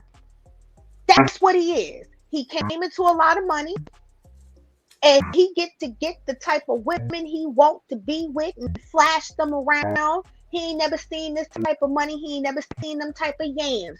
And that man out here enjoying himself and getting played at the same time. Now, there's some dudes, because ladies and gentlemen, I'm gonna call out both sides. Let me start with the ladies because I'm chivalrous. Now you got some women out here. Oh, how dare he? He's a married man. And la la la. Ladies, stop the fucking cap. Okay? Stop with the cap about him being a married man because y'all don't give a damn about him being a married man. Because truth be told, some of y'all are fucking married men. Okay? You don't care about this man tricking off, okay, while he's married. Some of y'all be the recipients of other dudes tricking, and you know they're in a relationship. Let's stop with the cap. All right? Fellas, this whole thing about, oh, he this, he that, he a lame. Wait a minute, fellas. Because weren't y'all a while back talking about some, if he got the money? Because I remember the Derrick Jackson situation. Okay? What's wrong with him having other women? He got the money. He can provide. What's wrong? A man who make a certain amount of money, he get the pick of the litter. He get the best type of woman. What's wrong with it now? What's the problem with it now? Didn't you say, don't nobody care about she got to be fit, feminine, and friendly. We don't care about no education. We don't care about none of that. And what Anton is doing, I'm not coming to his defense. I'm just telling the truth. He out here tricking. He got himself a baddie. He out here tricking. The same thing that y'all dudes was on. Now that Anton got it, now it's the problem. Some of y'all are even saying, well, that's the only reason why she uses her looks to get with him. Well, fellas, can we talk about the double standard?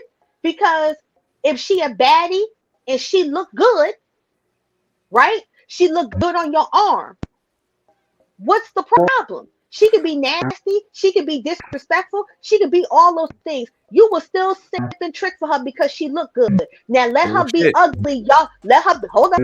Let her be ugly. Now y'all got standards. She got to earn the bare minimum. She got to earn her keep. She got to do this and she got to do that. At the end of the day, I just think some of y'all are on full-fledged cap about this man. That man is simp and that man is a whole trick. Okay? I think both the men and the women are on cap with this whole situation. That's just my opinion. I agree with you. Y'all, I want to share something, and I've kept it to myself in my thinking, but I want to share y'all what I think. Nobody's looking at the root of where all this came from with Anton, okay? Am I wrong? Am I right that Anton used to live in Atlanta? I don't know anything about that. Yeah, I think he's lived in Detroit for a while, but like forever. Born and raised, yeah. Yeah. But didn't he move to Atlanta at one point? And y'all forgive me because I was actually supposed to break this down into some of the political talk, because what people forget is, and I'm going to pivot a little bit, that son of a bitch, and I mean that when I say that son of a bitch, that motherfucker interviewed Kwame Kilpatrick. Okay? If y'all don't remember, Kwame Kilpatrick was the former mayor of Detroit that had his own episode of American Greed because he ran the city like a fucking mafia boss. Shout out to Kwame. All right? So all of this MAGA shit that Anton Daniels is talking, he didn't even question that man about whether or not he believed that he even owed the people of the city of Detroit a fucking apology for what he did with their faith after they put him in office. All he did was laugh it up, giggle, giggle, ha ha, key. Could it be a it doesn't matter how much money you have, it's still but he talks all that MAGA anti-democrat shit. But one of his quote-unquote homeboys in the city of Detroit is a corrupt Democrat known as Kwame Kilpatrick. Right, but can it be a successful man can be a clout chaser? Yeah. Is that far-fetched? But I'm gonna have to bring that up. That'll be a stream in itself because the internet seems to have a very short memory. But look, isn't that the same thing like Kevin Samuels, based on his standards, wouldn't agree with a Nicki Minaj, but being rubbing shoulders with Nicki Minaj, he didn't say nothing to her about his regular standards. He was just happy to be in the arm distance with her. Well, that's all of these motherfuckers. Hold that's what I'm saying. Let me read the super chat real quick. Shout out to L. Nixon. He said, "Love, stop making sense here. That doesn't work here. Trust me, it works here, L." But he said it's hypocrisy and blame game in public, but behind scenes being worse than people you critique because you hide in the chat or clouds. Shout out to L. Nixon, with that one. You know what I'm saying? Appreciate that. But nah, man, that's the game that we playing over here. People do whatever the fuck either brings the views or keeps their hands clean. You know what I'm saying? Folks like to throw rocks and hide their hands. So even when you talk about these niggas that claim to be the standard of manhood and all of that other shit, they think it's perfectly okay to move like Anton Daniels. And that's some shit. Like Love said. They talk about what women say and what women think and all of that shit. But if you known as a simp and a trick and all of that other shit, it's all good. It's all good because you got a couple bucks. Yeah, hypocrisy doesn't matter if you got the money. No, I mean, look, they even said that look, it's okay for him to just be playing a character on here, but live a totally different way in real life. Yes, exactly. I'm like, how the fuck is that okay? To be a two-faced, lying, fake, phony motherfucker. Isn't that every politician though? So that's what people are on YouTube now, politicians? Pretty much. Oh Lord. That's bad. Y'all are going to politics with it, but this mentality that Anton has, I personally believe that he got introduced because am I wrong, or does his wife and him look like they swingers? Their mentality. Do they look like that's what they doing to y'all? Well, they look like there's a height difference. Right, but I'm saying as far as his wife being like, whatever he does is fine. He's trying to act like, what I'm saying is I think they adopted a swinger lifestyle. And what he's trying to do, instead of just say that this is what me and my wife do, which is not uncommon among the so-called elite, right? Or mini elite. They do that. People got a little money. They do stuff like that. And instead of him just saying, hey, me and my wife are swingers, this is a lifestyle, he's decided to turn it into him being the cool kid. I am the exception to the rule. I'm that one man that can get this and get that. That's not what's going on. Anybody who got eyes can see is that they are swingers. And he's trying to put a feather in his cap and act like he's the master of all women. But what people are not noticing, when you're a swinger, you don't have to trick. So Love Wisdom is really on point when she said what she said about him. The nigga is a trick. Who is a swinger and got a still trick? But I see people are not seeing that. He's a loser. Also, and I want to see what Stanley's got to say about this in a moment too. But also, now I would say this much: if they are swingers, that's their business. I would stay out of married folks' business. As far as that's concerned, I personally believe that they have an open marriage or open relationship, or what a lot of people don't know because they ain't never been married or been in that type of long-term relationship that actually ends. The motherfuckers might be separating and y'all just don't fucking know it. Yeah. Like y'all don't know it. Like that shit happens a lot. But either perspective was separate bedrooms. You know what I'm saying? Living in separate damn cribs for all we know. That could be the case too, bro. And they just keep it up for appearances or just for the sake of their child. But they're showcasing it publicly. They're showcasing it public. They are showcasing it public. It could be anything. I thought the saying was what's known don't have to be said. No, when it goes with, because people are like, well, why are you depolicing if she don't have a problem with it? Why do you? I'm like, nah, I personally don't have a problem with whatever he does as far as his marriage is concerned. You ain't never heard me come up here calling him a cheater or any of that shit. But I will say this much: don't come with that rich nigga shit. You know what I'm saying? When you over here parading around with your mistress in public, because when it comes to even rich folks on that upper echelon of money and everything else, all right, love, see you in a moment. But when it comes to that upper echelon, your wife gets a lot more respect than some side bitch. Oh, for sure. The internet gets, and it doesn't matter what the looks are. Hey, respectfully, she comes off squeaky. People are like, oh, but Micca look better. That don't mean a motherfucking thing. when you talking about closing $1 million plus deals and shit like that. Your wife holds a hell of a lot more cachet in those meetings. I thought she was the one that was closing them. I mean, according to Micca, you know what I'm saying, she was around so that going to the lounge at the Pistons games, and that Kwame Kilpatrick was there for too, you know. And I guess having Micca on his arm, he thought would help him close a deal. I'm like, bro, some random mistress or side bitch is not going to give you more cachet than having your wife on your arm, you know. And not to say that the rich dudes don't have mistresses and shit, but they don't just parade around in public like that. Wait, the Richard Gere movie was Pretty Woman, you can't right? prove to those people on that level that you can manage a family and keep the reputation of your family straight. How can they trust you to protect their money? What's the Richard Gere and Cindy Crawford movie? Is Pretty Woman? Yeah. Oh, okay. So yeah, maybe it's that kind of thing. The prettier the woman, you know. Nah, he had no woman in that movie. No, he still had to slap. He couldn't just show up with a hooker. No, I'm just saying he couldn't just show up with a hooker. He had to dress that chick the fuck up, man. Yeah, but that still was an escort. Yeah, but they didn't know that. Right. So do they know about Anton and Rita? Like I said, had that man had a wife, it's a different story.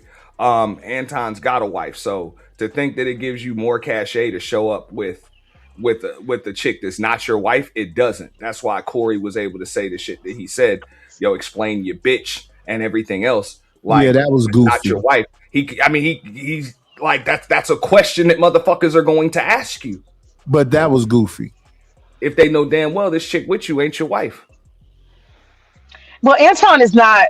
Let's say this. He's somebody who got a little bit of, like, what is it? Not loan. What you call it? Lawsuit money. Okay. And he had to split it how many different ways. And he managed to get people fooled to think that he was wealthy and he had some answers. And he got him a subscription service and some websites and stuff like that.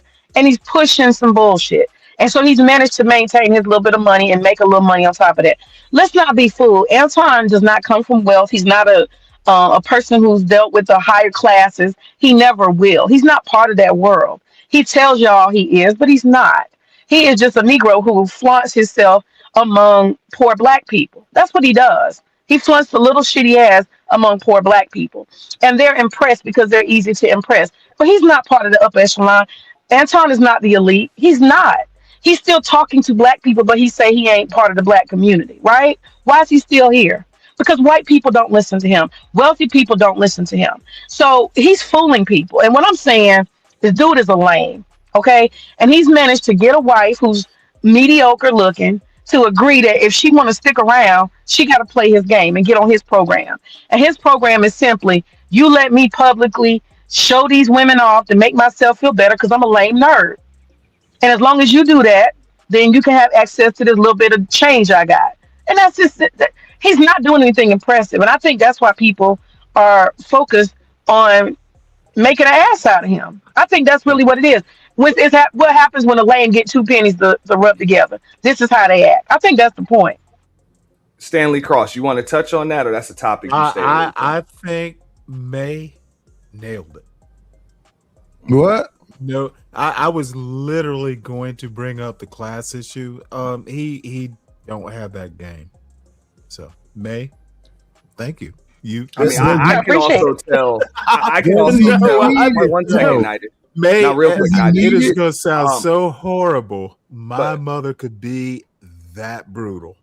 I would say this much right here. That's how I could tell. That's a new money nigga.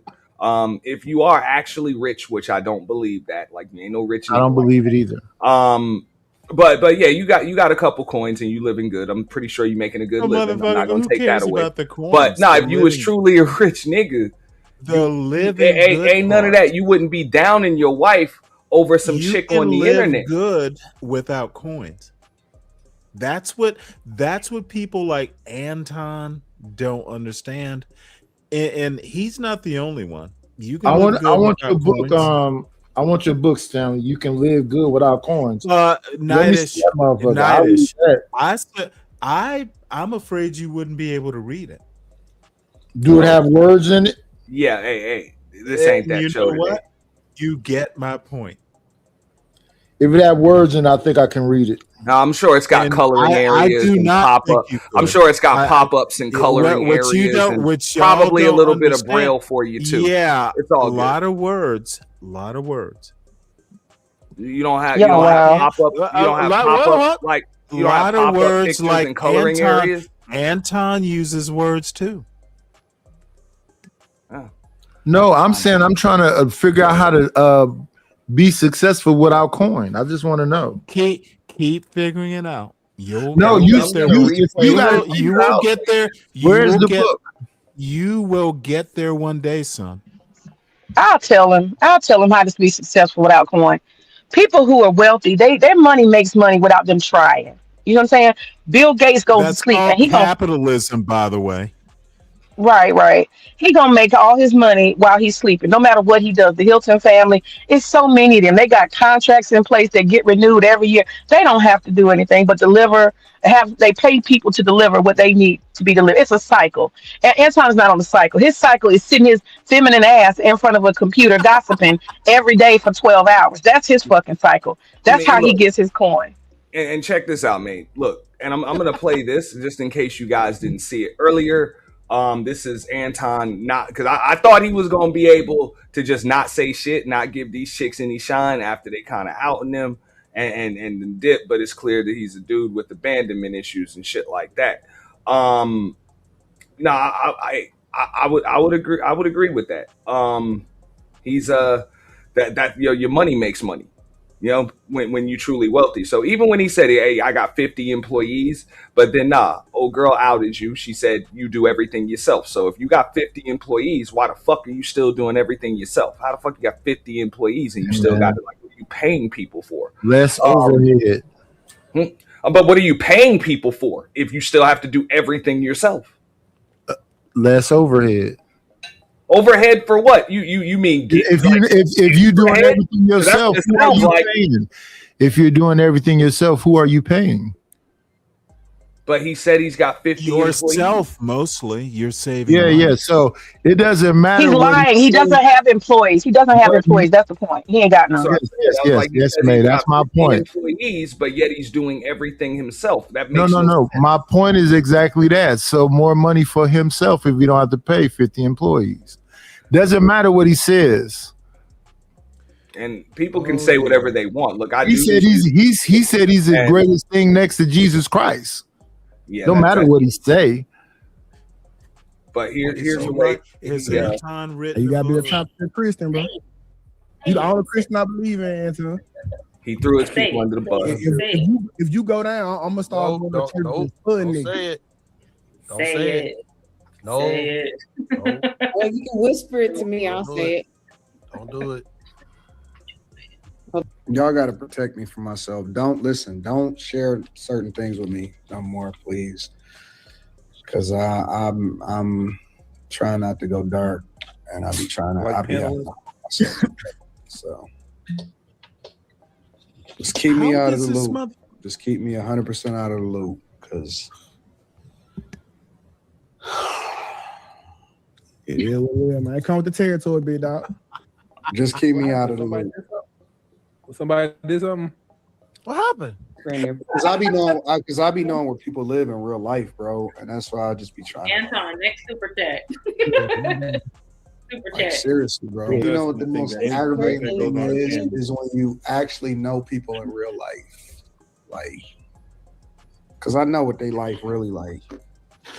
Like, I know the niggas that fucked you. You know what I'm saying? Like, that's why I be trying to keep it G, bro. I really do be trying to keep it G, man.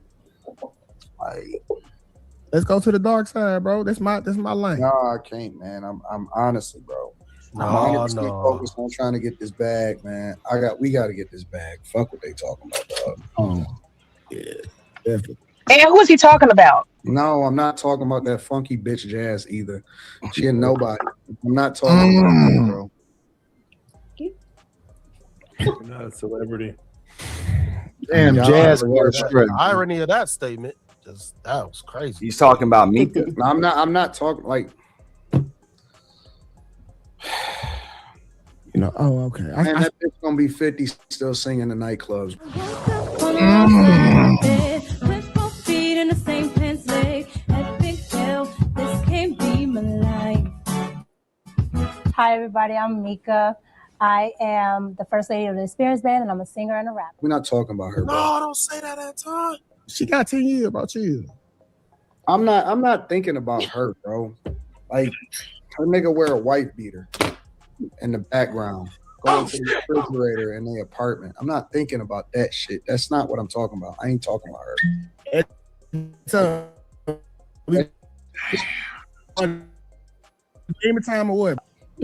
We going on demon time or what, bro? We can get off. Get off, because before I take this shit, let me know where we going, bro. No demon time. You gotta start it tomorrow. Somebody texted him telling him, hey, get out of there. Get out of there. Shout out to Kane the God. Get to the chopper. Get to the chopper. Look at Anton. He got a whatever. I'm gonna air it out.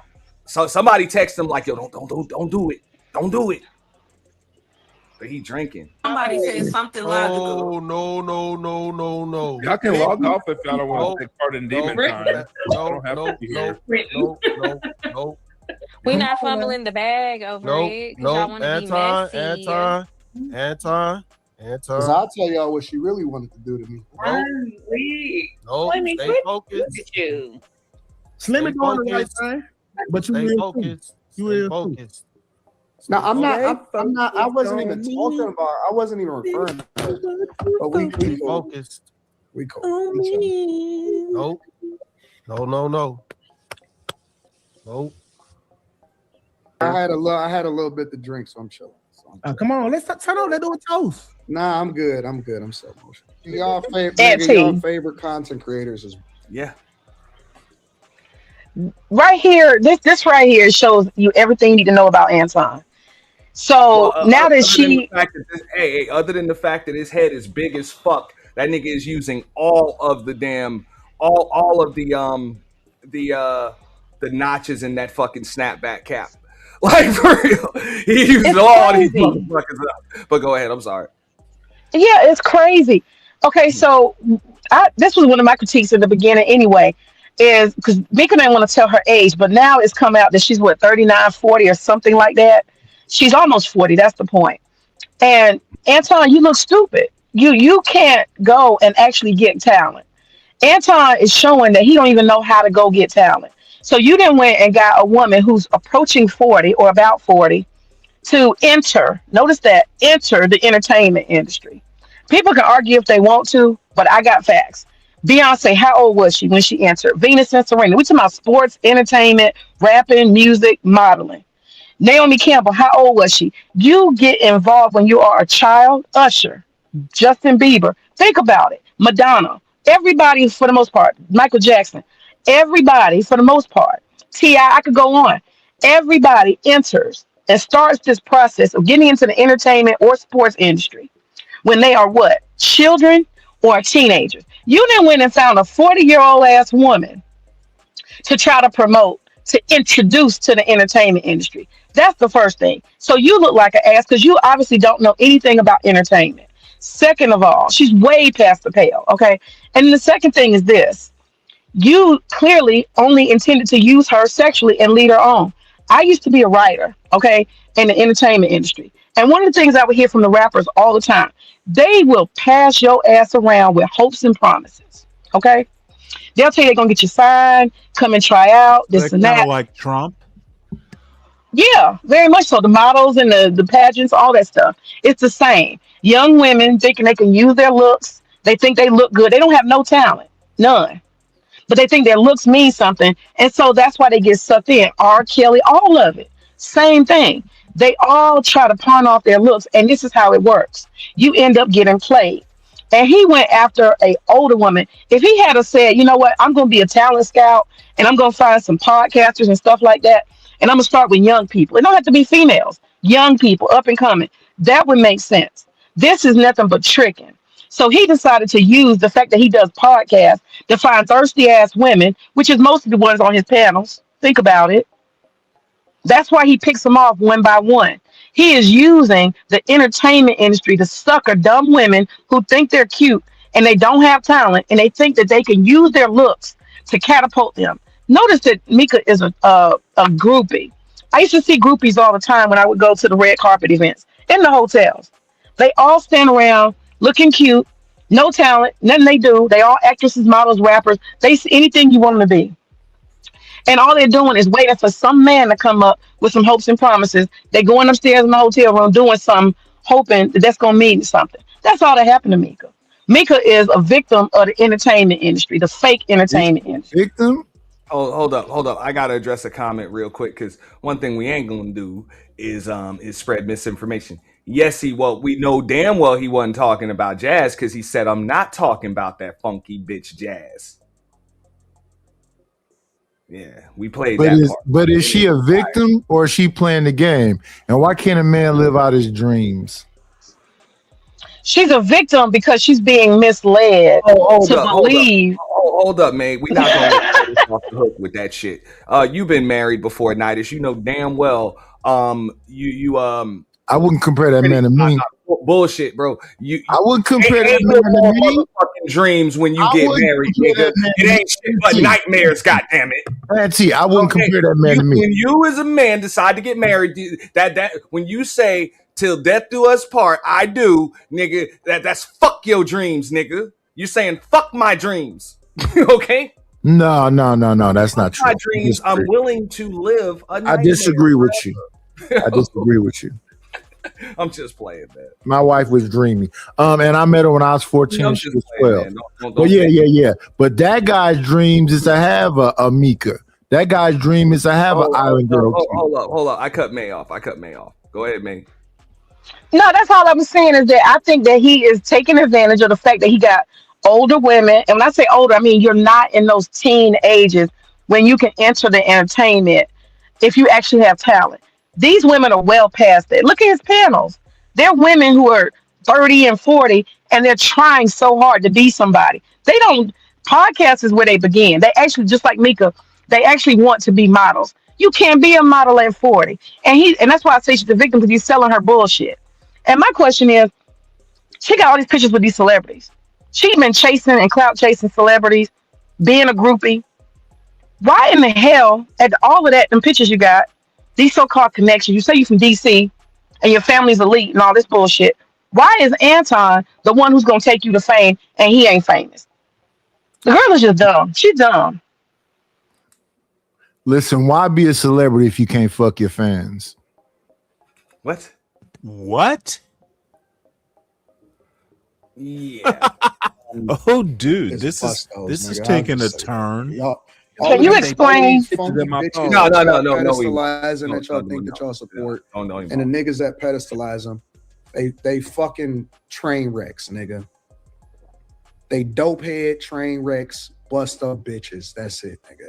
Stop pedestalizing and stop thinking that it's cool. All right, I'm gonna just leave it at that, and I'm gonna keep it moving. If y'all don't act right, I'm gonna release it. Straighten up, hoes. Niggas pedestalize. The hoes of Detroit. I'm gonna say we got better things to focus on, and they don't matter. We trying to chop down the biggest bag ever. The biggest bag ever. We don't have time to be focused on these small little niggas. Hey, Auntie, can you pause it for 1 Want me second? to tell you what they? That man got a cult over there.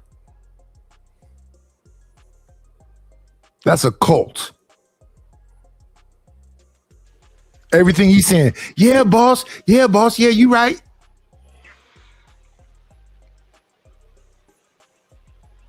They all a bunch of broke ass niggas trying to get somewhere. That's why they doing this. That's what I say. Anton, he leads a bunch of broke people who are hoping for a bag. And for some reason, he's convinced them that he's got access, that he can show them the way. He's fooling all these people. All these people are victims, if you ask me. I agree, it's a cult. I mean, look, I've worked for, I wouldn't say a cult, because I've worked for companies like that, but you're not entirely wrong. It can turn into a cult, so it could possibly be.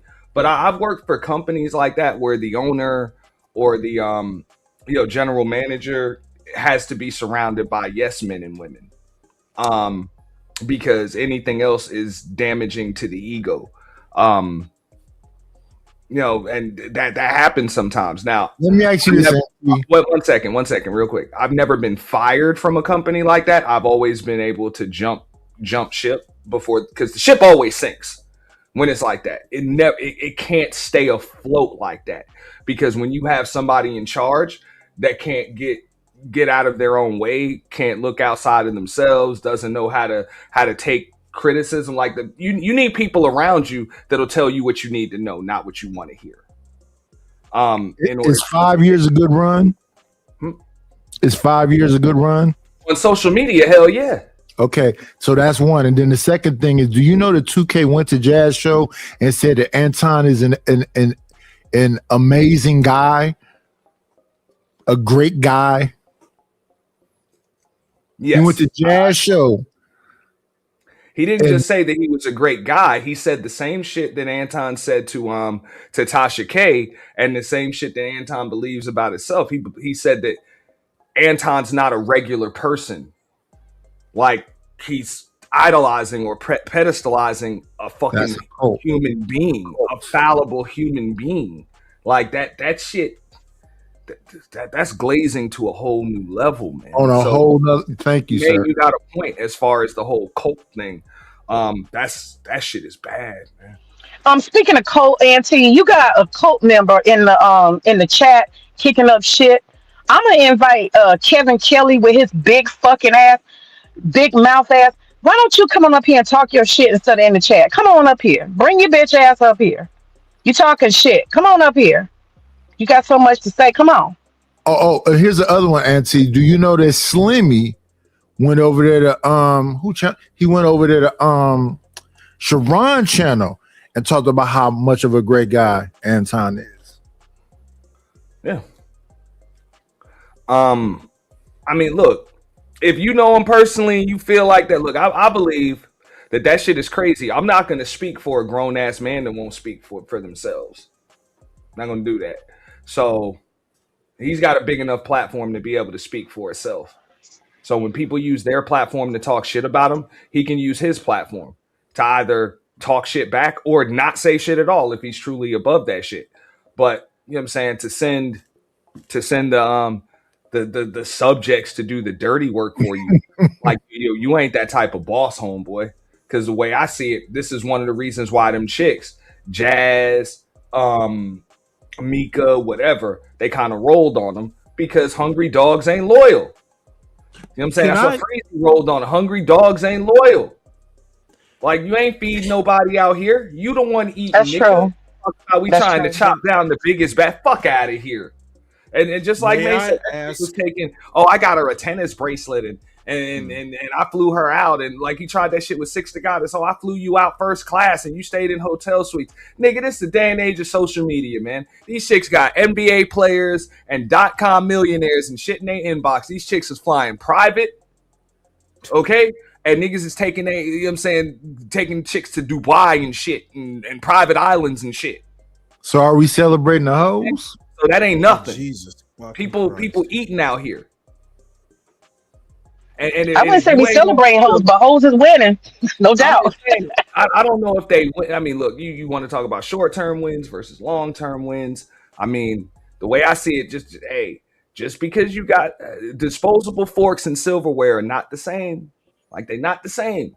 You know? That's true. That's true. Like I can ask a question.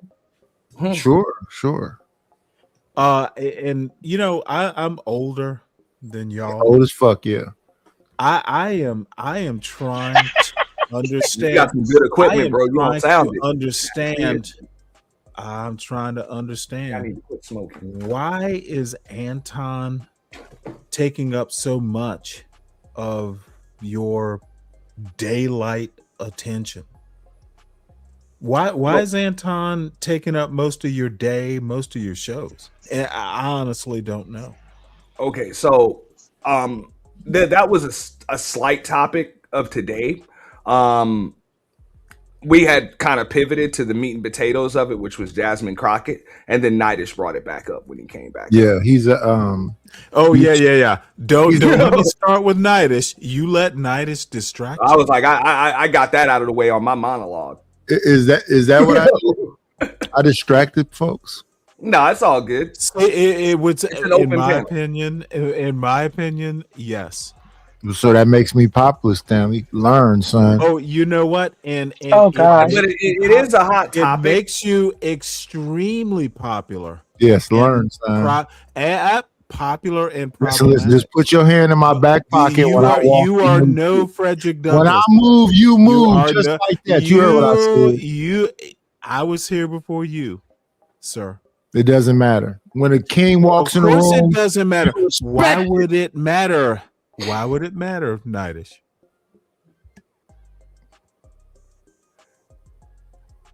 Next. Because you have no clue how to finish this, Nightish. What up, Booker Moses? I ignore you is how to finish it. What up, TB Truck? Ignore me. Yes. That's your best defense. Yes, it is.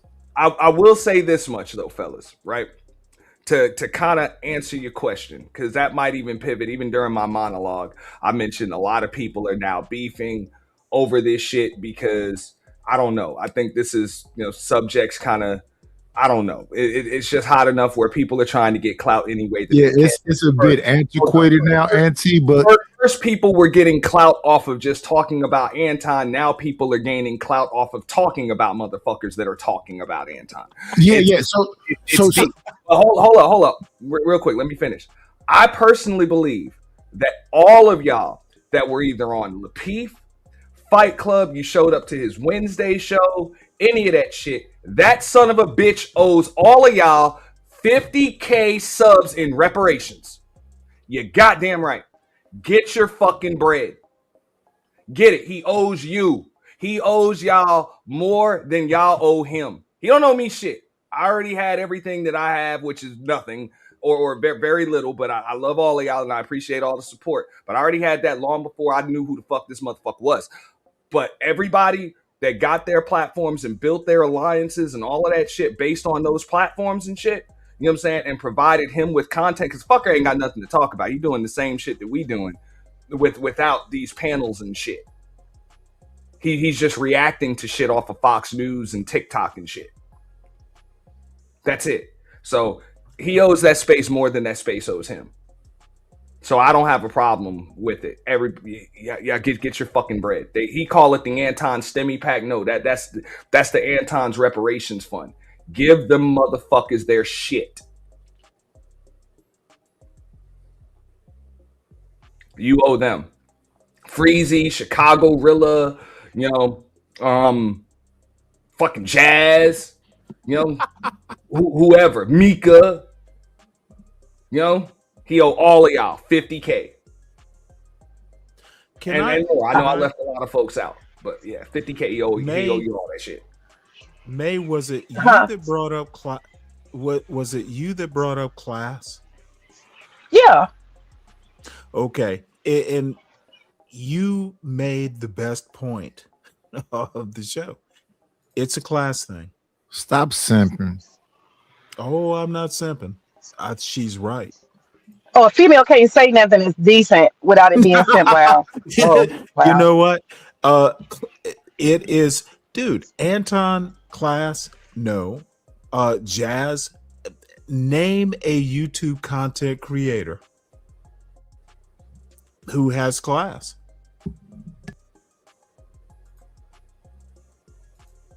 We all clout chasing, baby. Sure we are, but nothing to do with class. Yeah, so I don't know why you brought that up. You need to figure this out. I don't know why you brought that up. Class and clout. You're not classy either, sir. Okay, you are out of your depth. You are out of your depth, Nightish, you are out of your depth. This is not the Miller Life Show. This is not the class show. Yeah, you're not classy. So why are you bringing up class? Yeah, don't get mad, Nightish. You gotta made a point, Nightish. And beers next to you. Nightish, I'm not asleep yet. You might fall asleep though. Never know. I think. Yeah, I want to say you have a better chance of falling asleep than I do at this point. Yeah, that's my niche. That's my niche. and Hey, we gonna Snore let May get Niche back is in there, man. awesome. Y'all sound like y'all got some personal shit. No. Right. Actually, we Let don't. May get back in Actually, there we 'cause she don't. tried to get Not in. at So all. go ahead, May. I want to say this real quick before I drop down. Y'all listen, I think that this is the reason why Anton is getting all this attention. It's not really about him, it's the storyline of him. What happens when a lame is able to fake out a whole bunch of wannabe people and they all trying to clout chase together and they think he's the leader and he gonna show them the way. The dude is an underachiever, y'all. And so there's two camps here. There's two camps here at war. There are the lames and the weirdos and the people who've always been on the sideline of life, and they worship Anton because they think he gonna show them the way, okay? And they believe in him. They got hope. And those people are bigging him up because they need hope for their personal lame selves, okay? And those are the bag chasers. And the people who are like him, just like that, they lame. Anybody who supports him, they don't have discernment. They lame too. They older, trying to be somebody and clout chase, okay? And they fake. And then the other side that we have is people who are everyday people who know what's real and what ain't, and they want to call his ass out, drag him out, and show him for who he is. That's the reason why this shit is getting attention it deserves. We all know somebody like that in our personal life. Fake as fuck. We can all relate. That's my point. Can I say something on the propose Lord's Day to May you before ahead, she go? Curtis. Yeah. I want to say, May, I love you. I didn't mean to throw no shots at you, but a lot of them dudes that say that stuff about the lane, because what he actually is, if you ever seen The Wiz, Richard Pryor was Oz sleeping in the bunk. I seen The Wiz, and that's what that motherfucker looked like to me. That shit right there. Oh, wait. From The Wiz. Well, let me propose. Hey, wait. All you need, listen, I NT, can't speak NT, now. Yeah. I just want to say this last thing, and I'm gonna shut up. That bug right there, and then had a little line where Richard Pryor said, "Everything they say about me is true." And my response is, I had no clue who Anton was in the first place. He's not that important. Well, how would you know when you're 1,000 years old? Okay, listen to what I said now. Damn. I literally had no clue who he was until now.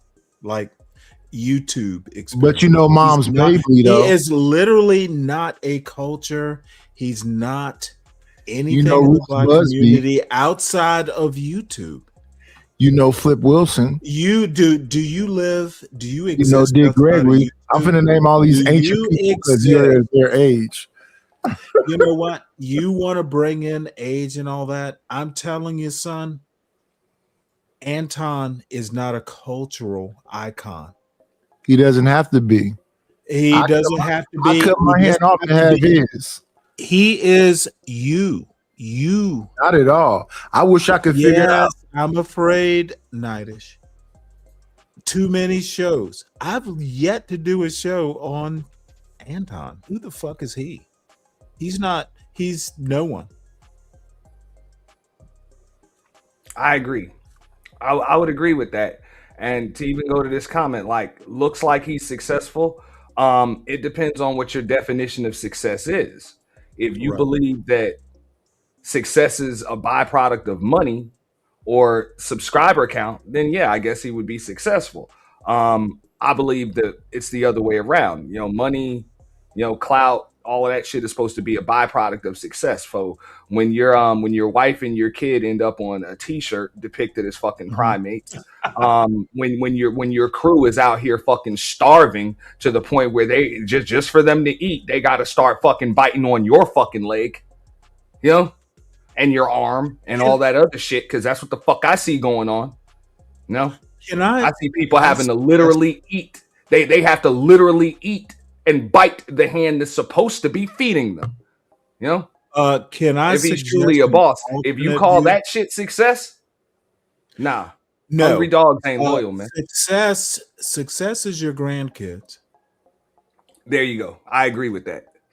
Okay. When they go to Harvard or dude, in lucky black person me, dude, my son is success. I'm successful. My parents' success. But dude, you don't look at success in a generation. Success is dynasty. My grandkids should be going to Harvard when I just went to University of Georgia. I want those grandkids to go to Harvard. I'm going to be there to move them in. Black people need to now what if your would you be any less successful if your grandkids decided to go to Yale or MIT or Stanford or even FAMU? My grandkids get to choose. What if they choose Howard over Harvard? Would that still be considered success? Guess what? As long as they get a scholarship, I'm good. What if they don't get a scholarship? What if you get the bill or they have to take out the student loan? They are fail. I don't raise dummy. So no scholarship means you're a dummy? Yes. Damn, that's deep. Oh, it's brutal. You said it's deep if they don't get a scholarship that's failure? I literally say no. I'm asking Auntie. I'm not now, Auntie, I'm a little brutal. I understand. I'm not talking to you, Stanley. I'm talking to Auntie. Give me 1 second. I'm talking to Auntie. I don't mean to come. I have my standards. Yeah, he needs to have at least a 24-pack Natty. I mean, look, I've always been an advocate of success is doing what you love, loving what you do. Exactly. And that's really it. So even though those may be some of my not just expectations, or because there were things that I wanted for my son and he chose to go in other directions. Yeah, because I don't think that makes him less of a success because I also raised him to make his own hold up, wait a second. Absolutely. I also raised him to make his own decisions. You know, so wait a second, bro. Let me finish. I raised him to make his own decisions, and at the end of the day, I'm still just the advisor. Like I'm the advisor, I'm the guide, and my dreams are not your dreams because there were things that my family wanted me to do. And I chose not to go that route. I chose to go other routes. It doesn't make me any less of a success. I believe I would have been less of a success had I done what they wanted me to do and not followed what it was I wanted to do. But Auntie, we're not disagreeing on this. Have expectations. The kids will do what they want to do. That you are not wrong. We agree. Yeah. That's what I would say. I just say as their elder, and it's just my opinion because I get it. Some people argue with me about that, and they're like, "Nah, fuck that. My kid gonna do what the fuck I tell him to do." I'm like, Auntie, you become parent emeritus when they're 18 and go off on their own. You're an advisor, not a parent. Yeah, that's my role as an elder. Yeah. Well, I thought you said if they didn't succeed at getting whatever said degree that they was a failure. Thank you. I thought that was what he was responding to. Okay, Auntie is right. But I want to address. But I wouldn't tell another parent that they're wrong because there's no instruction manual. Absolutely. Yeah. Nope, we agree. But I want to remind this young man what I've done with my son. Nobody cares, but shout out to you. No one cares what I did with my son. At all. See, what you don't understand is I don't whistle Dixie. I completely understand, and you do whistle. I got my son where he needs to be. Based on your standards. Motherfucker, of course, my standards. Who else's standards would he be raised under, fool? No, his standard. No, dude. Until he's 18, I'm his parents. I thought you said he was over 18. Okay, no, now you contradicting yourself, old man. Hey, listen, go clean out that spittoon and get you some more pretzels. I'm gonna let you struggle with what you think you heard. I'm not gonna struggle with it at all. What I know for a fact is that you order cases of beer, you keep pretzels next to you, you sit in a recliner. You read a bunch of books that stack up. What the fuck is wrong with cases of beer? I get my case of beer. And you let your hair just grow in your I'm gonna let Nightish cook. I'll be damned if I'm gonna go fucking out to the store every 2 days or Look like day and a half. Clarence William You can get the Get my shit shit by the delivered. case. You can get it delivered. No, you look I would like get that shit by the pallet jack if it didn't get skunky. Real shit. all beer does is make you piss all day. NT. And I bet you Now, got a let me- bottle next to your wheelchair. Auntie, you don't know me very well. I married a white woman. For sure. I'm clean. Well, hold on.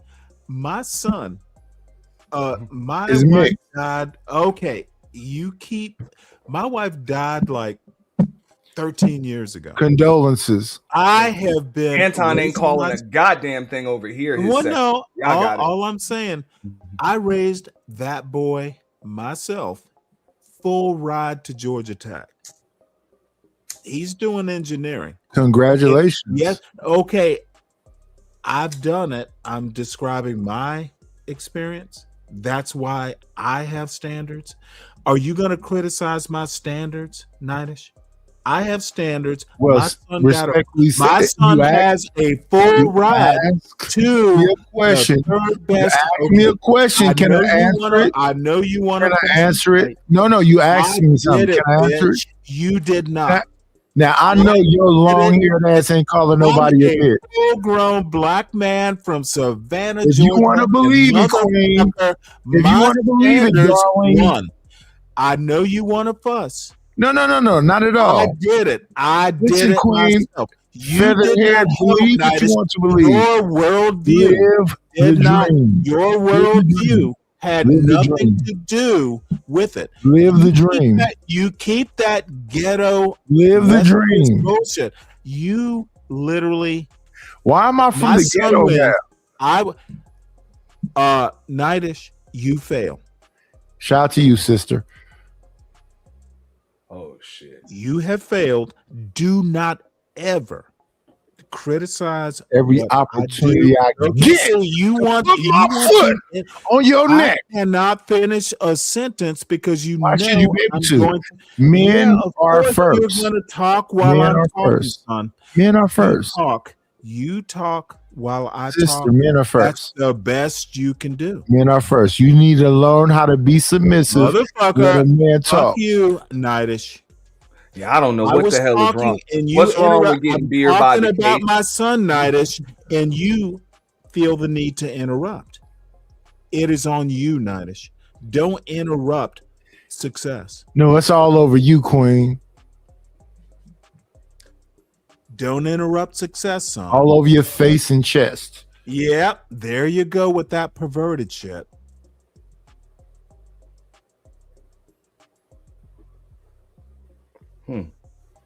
I want to see some of these crash outs over Jasmine.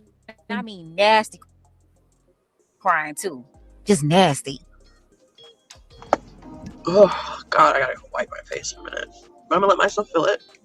Is that a Give myself dude? Grace. Learning grace. No, I hope not. As a black woman, we don't get that.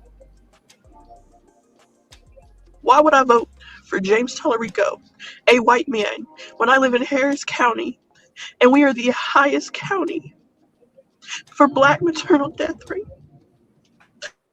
What the f that white man gonna do for us?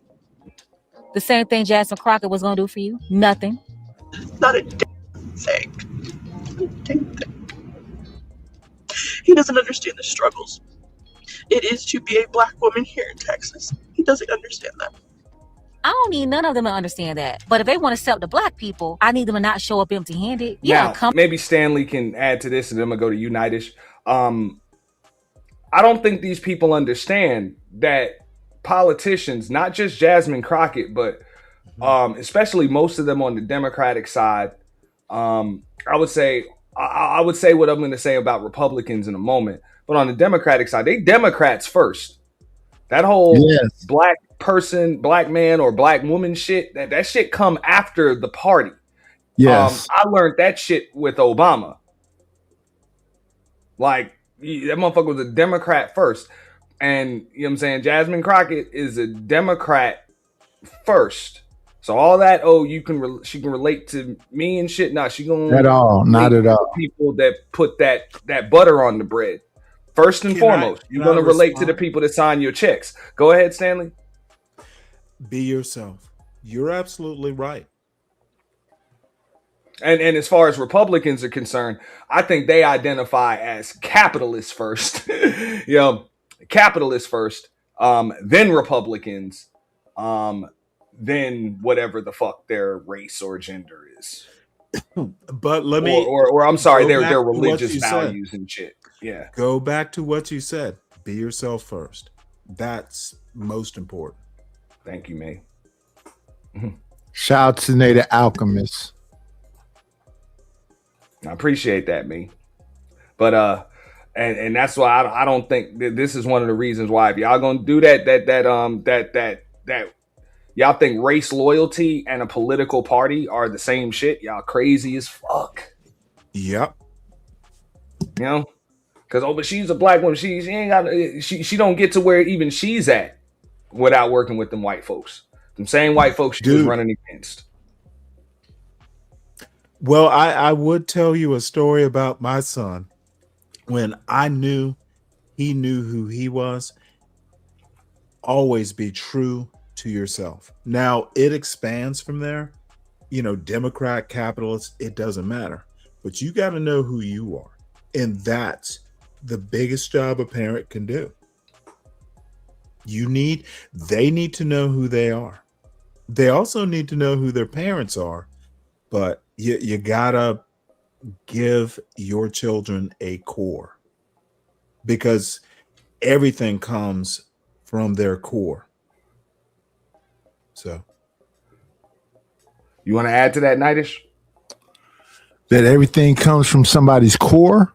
Or not, just even what I said about, you know, the whole there's a black woman. Here's my thing about politicians. They learned in school how to debate, and that's for and against. They learned in school how to be an orator. So when you see Bill Clinton put his fist up and he talks like this, but when I think about it, what we're saying about the Democratic Party, I always think about what the guy, the last president said, "You ain't black if you don't vote for me."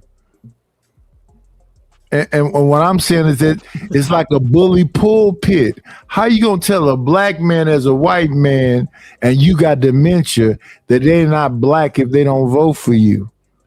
And at the end of the day, most of them politicians come into politics, and when they leave, they get a library and millions of dollars.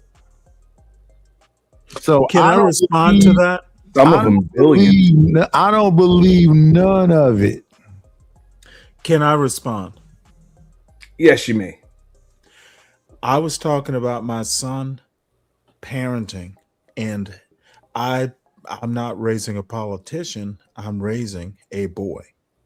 He needs to have a moral core. Hopefully he's a boy. You're interrupting. I don't care. You don't care if he's a boy or not? Okay, let's move on. I don't know why you have to interrupt. My bad. Go ahead and finish, and then I will respond, Nine. No. You said you hope he's a boy. Go ahead. I was trying to finish my point, and you interrupted. No, I apologize. Go ahead. You hope he's a boy. Go ahead. No, that's not what it said. When you're a parent, you should raise children and give them a moral core, period. Parenting is both complicated and simple. I don't care about when they, are 21 and decide to become a politician. It's all immaterial. Be a good parent, raise good children, give them a core. That's it. That's what parenting is. That's what I love about liberals. Y'all say everything and nothing.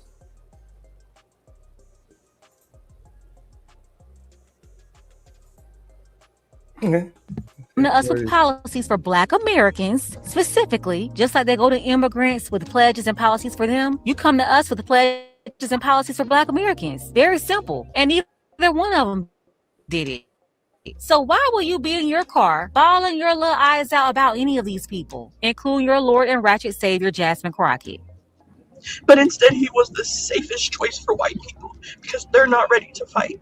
They're not understanding how serious this is, and so they picked the safer white option. And they've continued to do that all throughout history, and that is why America is not going to make it to 250 years. They're not going to make it past 250 years because you keep playing the game safely when the game is not meant to be played safely. It's meant for soldiers, and you picked a bitch. I will not be voting for James Tallarico. I am good on it. I will not be picking another white man to represent me when they know nothing about the struggles that we face in this motherfucking city. This is not America! Okay, I'm so upset. You should be ashamed of yourself. I can't with the baby. I'm sorry. Hold on. I gotta get the still shot. The still frame. Like, hold the fuck up, man. Imagine waking up next to this shit every fucking day. Woo. Holy fucking shit, bro. Shout out to Stanley. Okay, I'm God. sorry. Where does Stanley come into this? I mean, I don't see how you do, but this some scary shit. Well, no, I'm listening to the Nightish thing. And no, I know beautiful dark-skinned women. It's not because she's dark-skinned. It's not because she's a black woman. It's just because she's just scary. She scares me. Like, I'm just being Why real. would I ain't she scared of scare much. you? It's a video. I'll tell you why she scares me. Why would she scare you? It's just a video. Well, that man understands his own. Yeah, of course fears, you're gonna talk everything. Nightish. I thought you were finished. You don't like me speaking. I'm finished. I want you to respond now. You know, you've been finished before you even got on this point. I embrace when they know the nothing I about embrace the struggles the that we stuff face you're not in this going to bring to motherfucking this city. argument. This is not America! Okay, I'm so upset. I cannot believe this is happening to our country. Y'all should be ashamed of yourself. Nightish, you go first. That doesn't scare you? No, it doesn't. All right. And y'all ain't scared of snakes and It's a and lions, video. tigers. Why would it scare me? I live in Georgia. She doesn't live in Georgia. Is that Man, I got Coco? alligators in my backyard. I ain't fucking as scared of as that shit. But Is that Coco Jones right Don't there? go into your backyard. I thought you had nothing to say, Diva. Auntie, is that Coco Jones right there? I'm a diva now.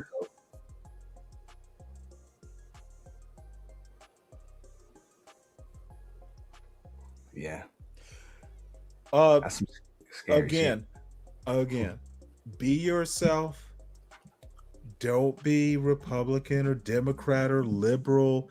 You know, I heard that foolish Nightish go something about that. I sound like a liberal. Dude, I didn't say respectfully. Stanley, I didn't say that. Can I finish? If you're gonna quote me, just quote me properly. Interrupt. I did not say. Listen, he has. Of course, you have to interrupt. She looked like she smellish. Listen, listen. But if you don't quote me, Stanley, can you quote me properly? I did not say you sound like a liberal. Yes, Queen Nightish. So what I said was you sound like a liberal bitch. I don't give a fuck what you hear, dummy. I think you listen like a liberal bitch and you respond like a liberal bitch. What you That's think, what I said, Nightish? respectfully. What you think, Nightish? And listen, Stanley, you know I love you, but honestly, you are the Anton of everything you say, you are the Anton of Nightish's. I can hear out of blah blah Kamala blah. Uninteresting. I can hear out of Kamala Harris' mouth. She might be more interesting if you decide to wear her clothes. Put on your Kamala dress, Nightish.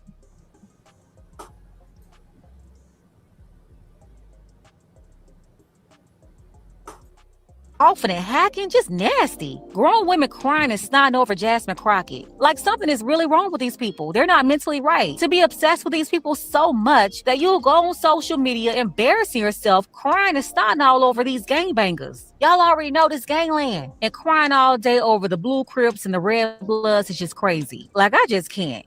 So you have Jasmine Crockett, her deranged fans out here crying, yelling, screaming, snotting, like a bunch of terrible 2-year-olds falling down the store because their mommy wouldn't buy them a snack. And they wonder why sensible people wouldn't trust them to pick the worker at the popsicle stand. These people are crazy. But yeah, they're out here crying over Jasmine Crockett's L, while others are celebrating. Only God can do it. Only God can do it. Only God can do it. Jasmine Crockett lost for the same reason that Kamala lost. You guys are pandering to a certain type of black woman and using Cardi B. We are not the same. We do not need to be boxed in as a certain kind of woman. Kamala goes only to the hood to get her message out there. Her message is and she doesn't talk about family planning. She skipped right over birth control, right over even adoption, straight to offering a and only speaking about this in the hood and going to clubs. You're using the same formula and losing over and over and over again. What in the world of common sense social media hack were you thinking? Texas, my home state, Texas. That's red. Texas. You thought Here's why I'm laughing. Jasmine Crockett is a copy and paste of Kamala. And if anything, I would have really thought that she would have done different things, had different strategies on how to really win. Well, I mean, Kamala actually won her Senate race. Yeah, she's repeating what I just said. Her jaw is extremely square. But yeah, I didn't know if that was a Kamala actually won her Senate race. But I can remember when Kamala came into the 2019 or 2020, the 2019 primary for presidential candidate, you know what I'm saying, for the Democratic presidential nominee. She was the top tier candidate. Yeah, but she's insipid. Front runner. And she had to drop the fuck out because she got smoked on a debate stage by Tulsi Gabbard. Because she's insipid and vapid, and she was fucking the dude from Samson Joe. What's his name? I'm just saying that did not cost that woman. And like I said, everybody's got selective memory, but people forget because they're wondering why even the Kamala Harris didn't win presidency. I'm like, that's a candidate that the Democratic Party never wanted anyway. Exactly. And a lot of people try, it's because she's a woman. No, it's that woman. It's already proven that they didn't want her. It's not that they didn't want a woman. They just didn't want her. Well, when Hillary was running, then Republican women said, we understand that the man said, grab him by the pussy, but we would never vote for a pussy. Well, I don't necessarily remember that, but there was white women that said that. No, there were some women that I did hear say that they would never put a woman in office. I didn't hear any dudes say it, but it doesn't mean the dudes didn't feel that way. I heard, like I said earlier, I think as far as like Hillary was concerned, and even Kamala for that matter, but mainly Hillary, at the time when she ran, she was the most qualified candidate in fucking history. But she was offensive like a motherfucker. Wait a second. She was just, on paper, just extremely qualified. But nowadays, your qualifications in politics work against you. They don't really work for you. Because for the most part, if you've been able to hang around Washington, D.C., or even in politics for 25, 30 fucking years, like your name is synonymous with corruption. So we're in the day and age where the less you have on your resume in politics, the better off you are. and synonymous with the crime bill. So Kamala, Joe Biden, Hillary, and Bill. Listen, that woman was offensive. She went on a Breakfast Club talking about she keep hot sauce in her purse. What the fuck is that supposed to mean? And then Biden doubled down on it and said you ain't black if you don't vote. Let Nightish do talking points. No, I don't think. No, then don't get me wrong. Nightish doesn't think. I just believe if it didn't hurt Bill, talking point. If it didn't hurt Bill to come up with shades, play the saxophone, and say he would inhale and all of that other shit, I don't really Arsenio. That didn't hurt him. Even Hillary doing the electric slide and shit with Roland Martin. Like, I don't think that the pandering doesn't really hurt them right now. It's their resume. Roland Martin needs a neck. Like, there's a such thing. Irrelevant to a political point. Nightish, you literally are a white boy. Oh, you literally don't know shit about politics. The best you can do is make fun of people. I know they two. I know they motherfucker. I'm calling you out. You have no clue about the politics. You go on phenotype. You are a problem to the black community. You are a problem to the black community. No matter how much don't know the politicians' issues, we only go on how they're dressed. I know they're two wings of the same bird. Enough with this goddamn stereotypical black vote. Motherfucker, you need to know about the candidate, not about their double chin. As loud as you want to, Diva. You can literally be dumb on air, and I'm gonna mock you for being dumb. No, you're gonna say that, and I'm gonna laugh at you. Like Carrie, that blood is gonna be dropped on your head, pussy, and they all gonna laugh at you. Yes, talk about movies, but not about reality. They're all gonna laugh at you. It's literally you only know movies, not reality. Okay, what black person was in Carrie, dummy? What black person was in Carrie, dummy? They're all gonna laugh at you. Let them laugh, bitch. You know I'm right. Doesn't matter right or wrong. What matters is who wins in the end. It doesn't matter right or wrong. I would actually have to agree with Nightish on that. That's why I was saying to you, Stanley, earlier, that I don't believe that Republicans are any better than Democrats.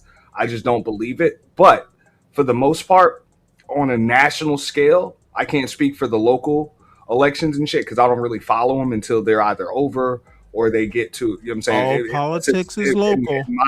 Well, I'm just saying, unless it's in my area, I'm really not concerned with it. But of course you're not. Yeah. In my area. Let me finish, dude. Let me finish. It's Let me fine. finish. When I land, I'll hand it to you. I promise. Now, I would say this much. On a national level, what I see is the Republican Party seems to be running better campaigns as far as appealing to the voters, which is one of the reasons why the Democratic Party seems to be getting smoked, and there's just a lot of in-house fighting. Not to say that it doesn't go on elsewhere, but they're just running better campaigns. They're doing a better job of using social media to their advantage. They're doing a better job even working the mainstream news networks, that being liberal and conservative news networks. You know what I'm saying? They're going at the right people at the right time.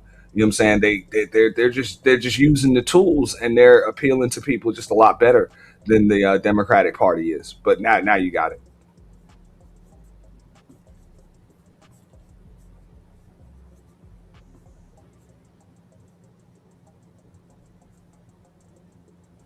Oh, sorry.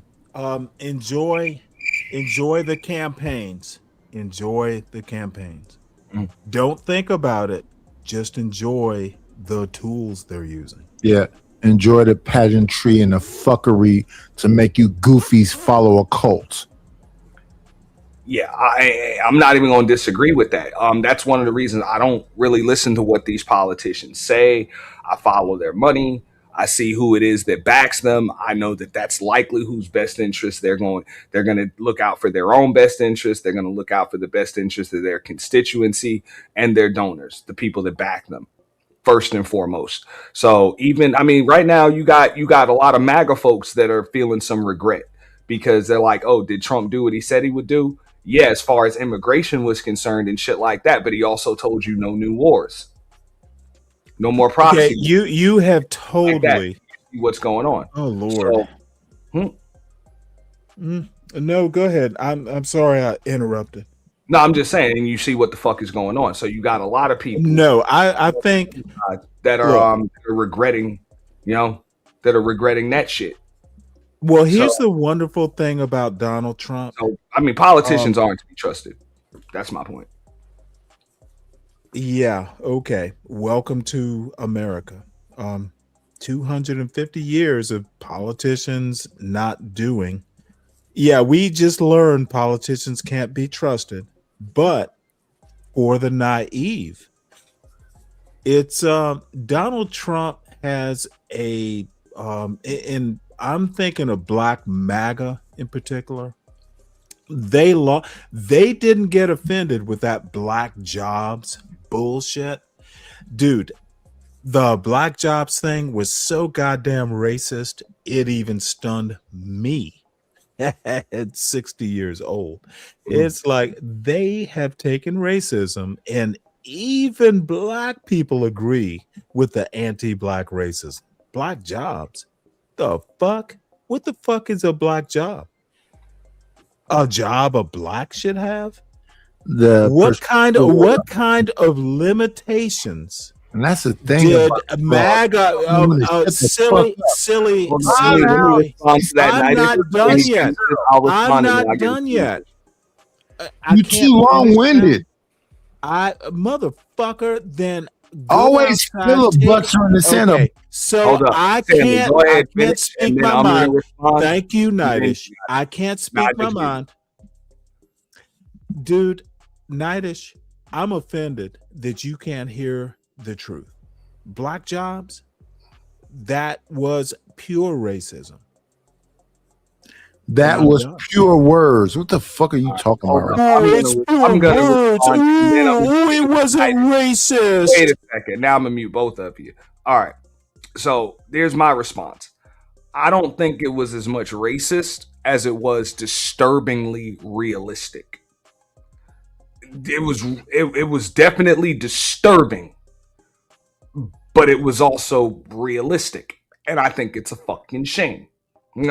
So instead of being offended by it, I think that, what I'm saying, black folks just need to understand that not only is that the way they see things, if you look at the numbers, it'll probably be true. And that shit should disturb you more so than it offends you, disturb you enough to change it. That would be my opinion. But you go ahead, Nightish, and then Stanley, and then we'll go to Big J that just hit the panel.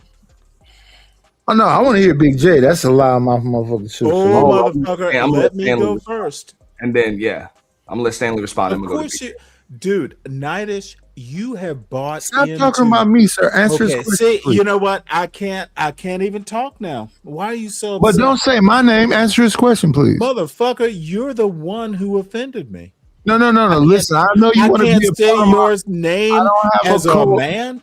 I don't have a cult for you to follow, sir. Okay, I'm not dude, looking for flunkies. Nightish. I'm not looking for a flunky. Talk about the subject. Of course, I can't finish. I know my name. Let me know when I can respond. Talk about something other than me. It's your turn. Bitch, you know nothing about politics. Stop talking about it. Nightish. It's funny, ain't it, Big J? Yeah. What was the topic? We still on Jasmine Crockett? No. Black jobs is the topic. These people think black jobs is not an offensive racist concept. It is. Hold up, Big J. Before you go, what I just said was, I'm not offended by it. I don't think I am. Let me finish, dude. You can cut Nightish My off. bad. Please don't cut me off, bro, because I'll give it to you. Don't cut me off either, Yes, sir. nigga. Hold up, Okay, Nightish. Damn. Nightish. Wait a second, man. Everybody, wait. All right. What I said was, I believe it's just disturbingly realistic. I think it should disturb people enough to change it, because that's what they see. Now, I know for a fact, I don't work with my hands. I don't work for or below minimum wage. It's not me. And it's not a lot of folks. But the fact that that's the way not only do people see it, that's the way a lot of black folks see it. You know, they don't And understand. they're a problem too. Yeah, that's a problem. Anti-black blacks are black people can be racist too. You didn't know? No. Why can't you respect people on this show? You need It to. was disturbingly, Nightish, like I no said, one addressed disturbingly you. realistic. It disturbs me about how on point it is. There's a fucking problem Can with that. black Because people there be shouldn't be a racist? such thing. No, there really shouldn't be a such thing as a black job. You know, at this point in America, like it really shouldn't be. But Can the fact black that people like that, can yeah, black but people the be majority of racist? them people are actually black folks.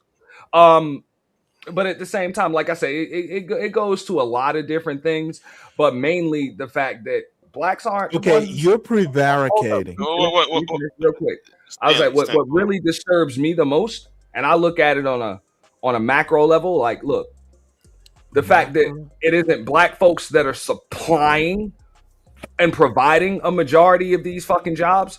So what the fuck do you expect? And that's what disturbs me. I always say, look, if you're depending on other, if you're gonna look at this shit as black and white, then you can't be mad when black folks are getting shit jobs. Like you can't. Be understand. Mad about I understand they're now. looking for handouts. So if you have a problem with the jobs that you have, you got to supply your people with better jobs. Understood. But here is where I find it offensive. Right? It's based on the context of when that word is being applied. Like, okay, you know, the same people who the same person who talk about black jobs are the same ones that use the term DEI. This is a DEI hire. This is a DEI, position. And then laugh when series of black women losing their jobs because of the stereotype of the black woman in the service community and the black women who work for the federal government. So put it in the context of that, it is racist when you use the term black jobs. Yes, it is.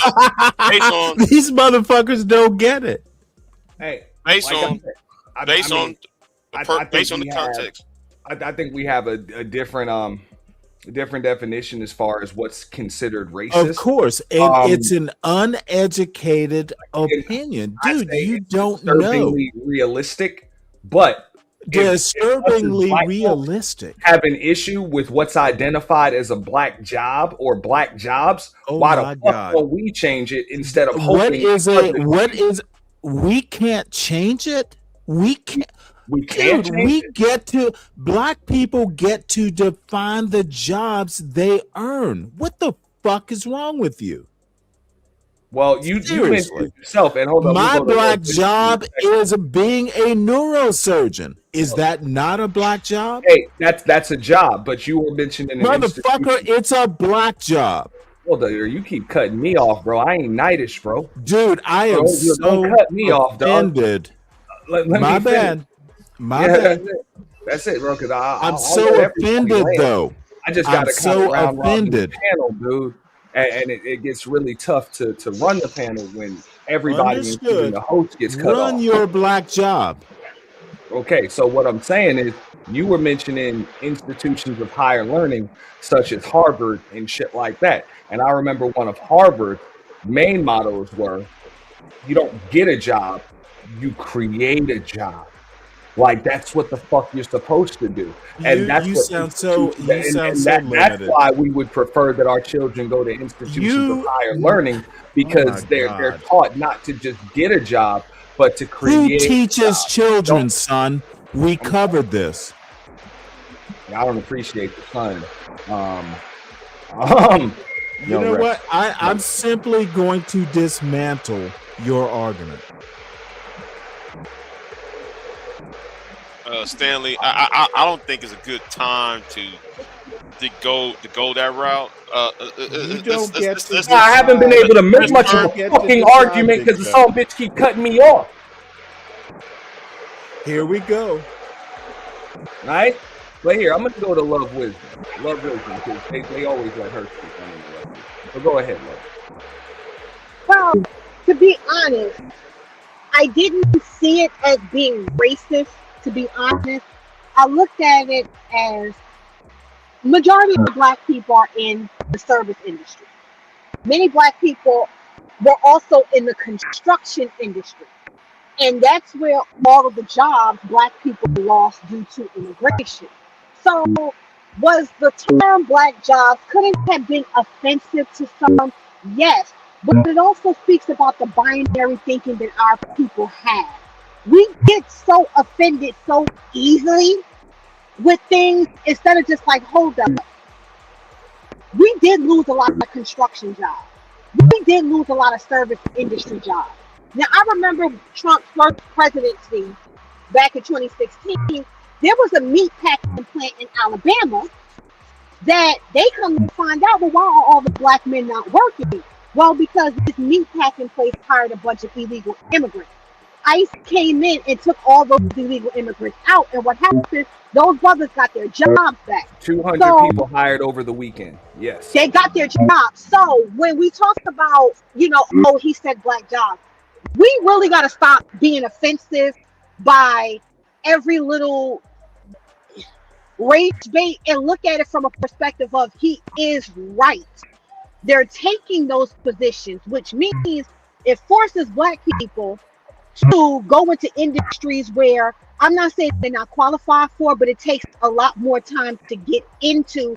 Whereas service and construction, right? You can get into those industries. Even now, when you have black men now saying we want to go back into the trade, we want to go into HVAC, an electrician, be an apprentice. Well, guess who's taking those up now? Immigrants.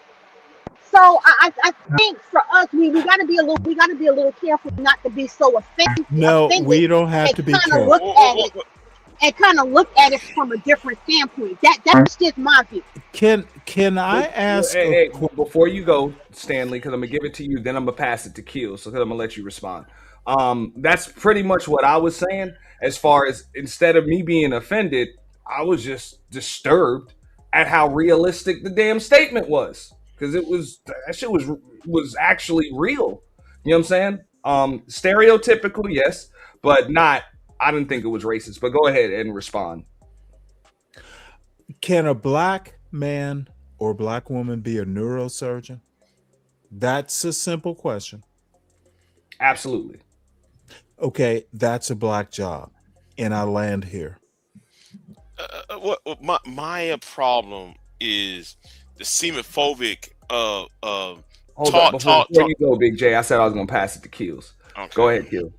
Welcome to the panel. Nah, Big J could go, yo. I'm just chilling, this listening. Right, no problem. If you don't mind, Auntie. Go ahead, Big J. It's like people are falling for the okie doke. Okay, it's like everybody is focusing on seeing the one group fighting the other group, and not seeing what's going on behind the scenes. While everybody's doing this brown versus black argument, nobody ain't watching what's behind the scenes, what's going on. I mean, like the whole we going to Venezuela and knowing the fact those Venezuelans is going to be up here in the next 6 months. And whole idea though of it's like how some of you Negroes in Chicago complain about, well, y'all cannot get no jobs because of illegals, when in fact though Texas send illegals up to Chicago, not understanding, and you too busy fighting him, the brown man, when the white man send the brown man over here. And you too busy fighting the brown man. You should be focused on that white man who sent the brown man up here. And it's really getting to a point where a lot of y'all are so fixated on the small shit that you ain't really worried about what's happening behind the scenes. And it's very I see how people use this on Jasmine Crockett earlier this week, right? And it's like y'all don't get it. It's like y'all just steadily keep on playing the same old number, the same old song, and y'all expecting the tune to change. I'm sorry, I'll leave it there.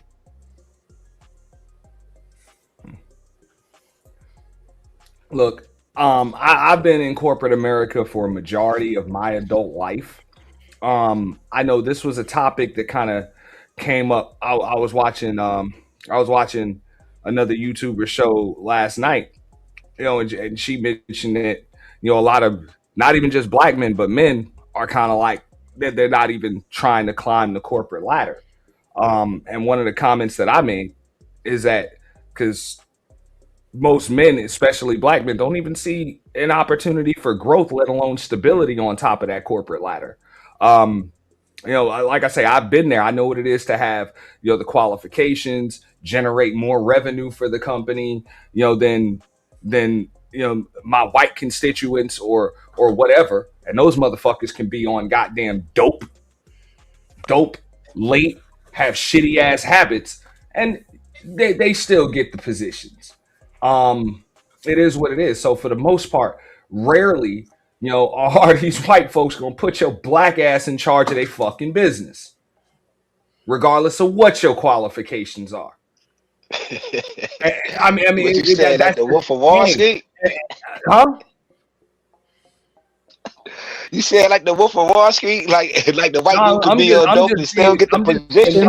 Can I offer? And I've lived this something? shit for 25 plus fucking years.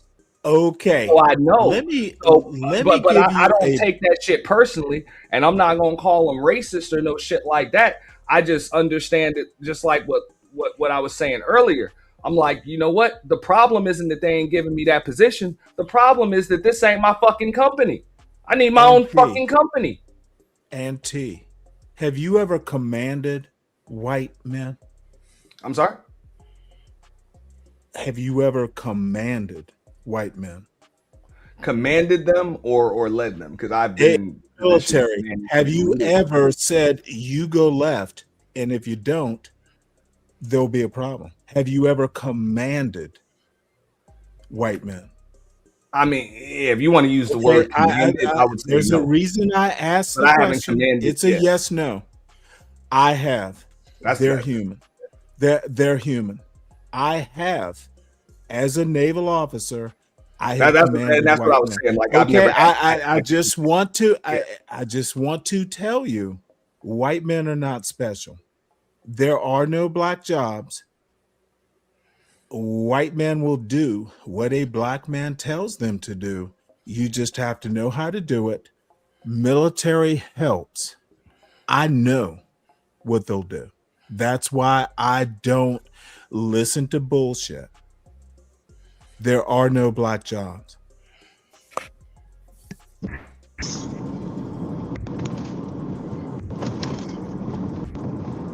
Anybody wants to jump in on that, go ahead. I see, to Big J's point, I see the big picture, but here's the thing about that. Because yes, the Venezuelans are coming.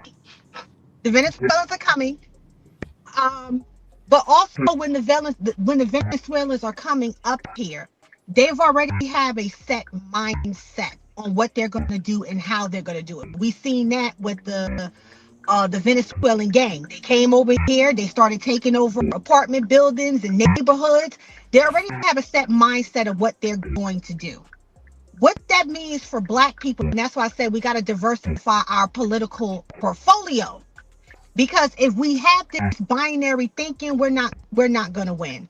We're going to always be at the bottom. Because what these parties will do, these parties will breadcrumb us while building with the people they actually want to build with. And right now, they want to build with the immigrants because they're trying to create a new voting bloc.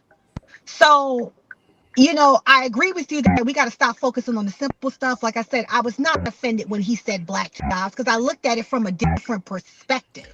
Yes, we know there's no such thing as a black job, but we also know the industries where black people dominate in.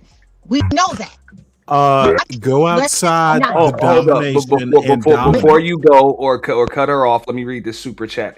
Shout out to Deacon Dave, bro. Appreciate you. He said, this has the ingredients of the best panna ever. Big J, Stanley, Nightish, just missing Lil Big Nate. Shout out to Deacon Dave and shout out to all the super chat. Appreciate that. Donations. I ain't hear that. Donations. Donations. Donations. Donations. Donations. Gifts. Gifts. Gifts. More gifts. More gifts. Yeah, I got it. Yeah, but that's just how I feel. Like we gotta expand our political portfolio because right now it really is every group for itself. Like yes, in a perfect world we can all come together and realize what's going on. But realistically speaking, no, everybody is fighting for their own constituents. It's either you gonna roll in or be rolled out. That's just how the landscape is looking right now. Especially with this war with Iran, you're gonna have other groups even more exclusive because everybody's trying to get what they can get to help their people. And I wish black people as a collective would understand that. Like, Nah, this salute ain't to no the sister, Wakanda yo. I forever. agree. I agree. Like, this ain't no Wakanda forever. You're not going to have. There's never been a black and brown coalition. There never will be. Black and brown for relational access. Certainly, yes, everybody can hump around for relations. But when it comes to like business and getting resources and getting the things that's needed for their own group, they're gonna throw you under the bus. It is what it is. It is what it is. She right. But I'll let you guys go. Well, the thing is love, wisdom. The thing is love, wisdom. See, as somebody who's a historian, you know, like what happened in Louisiana in 1891, when the white folks told those black people in Louisiana to hang those Italians that came into New Orleans. Why are we falling for the okie doke? When we're being pawns in a game, in somebody else's game. That's what I'm seeing of wisdom. Well, and that's why I recoiled at this stupid ass FBA versus tethered bullshit. It was cute when it started. Now though, it's getting out of pocket. Well, I can tell you this much, right? Xenophobia part. Hey, no, this is just my take on it. All of the black politics that people want to discuss, I don't even want to have that fucking discussion. As far as what blacks should be doing politically, unless we can talk about what blacks need to be doing economically. Because unless we practicing group economics, there ain't no fucking group politics. Like there's not.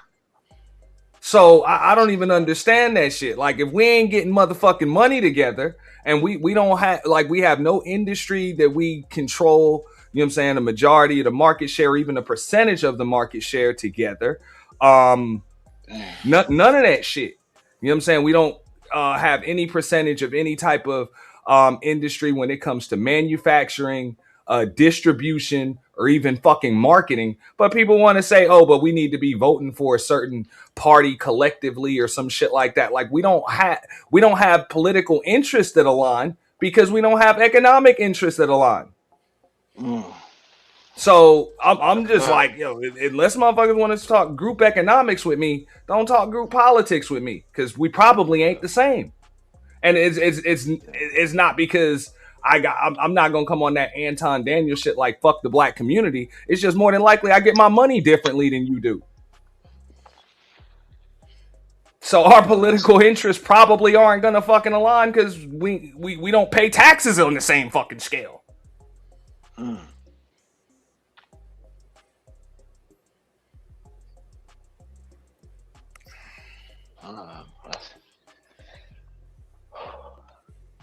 Some hard truth. So that was just my point. And I've been saying that since I first came in when it comes to that shit. So even when it comes back to like the whole black jobs thing, it's like, okay, like I say, it's disturbing more so than it's just racist. But I'm like, I can understand that's the way it's going to be when you don't control the market share on anything. You really don't control what jobs you get.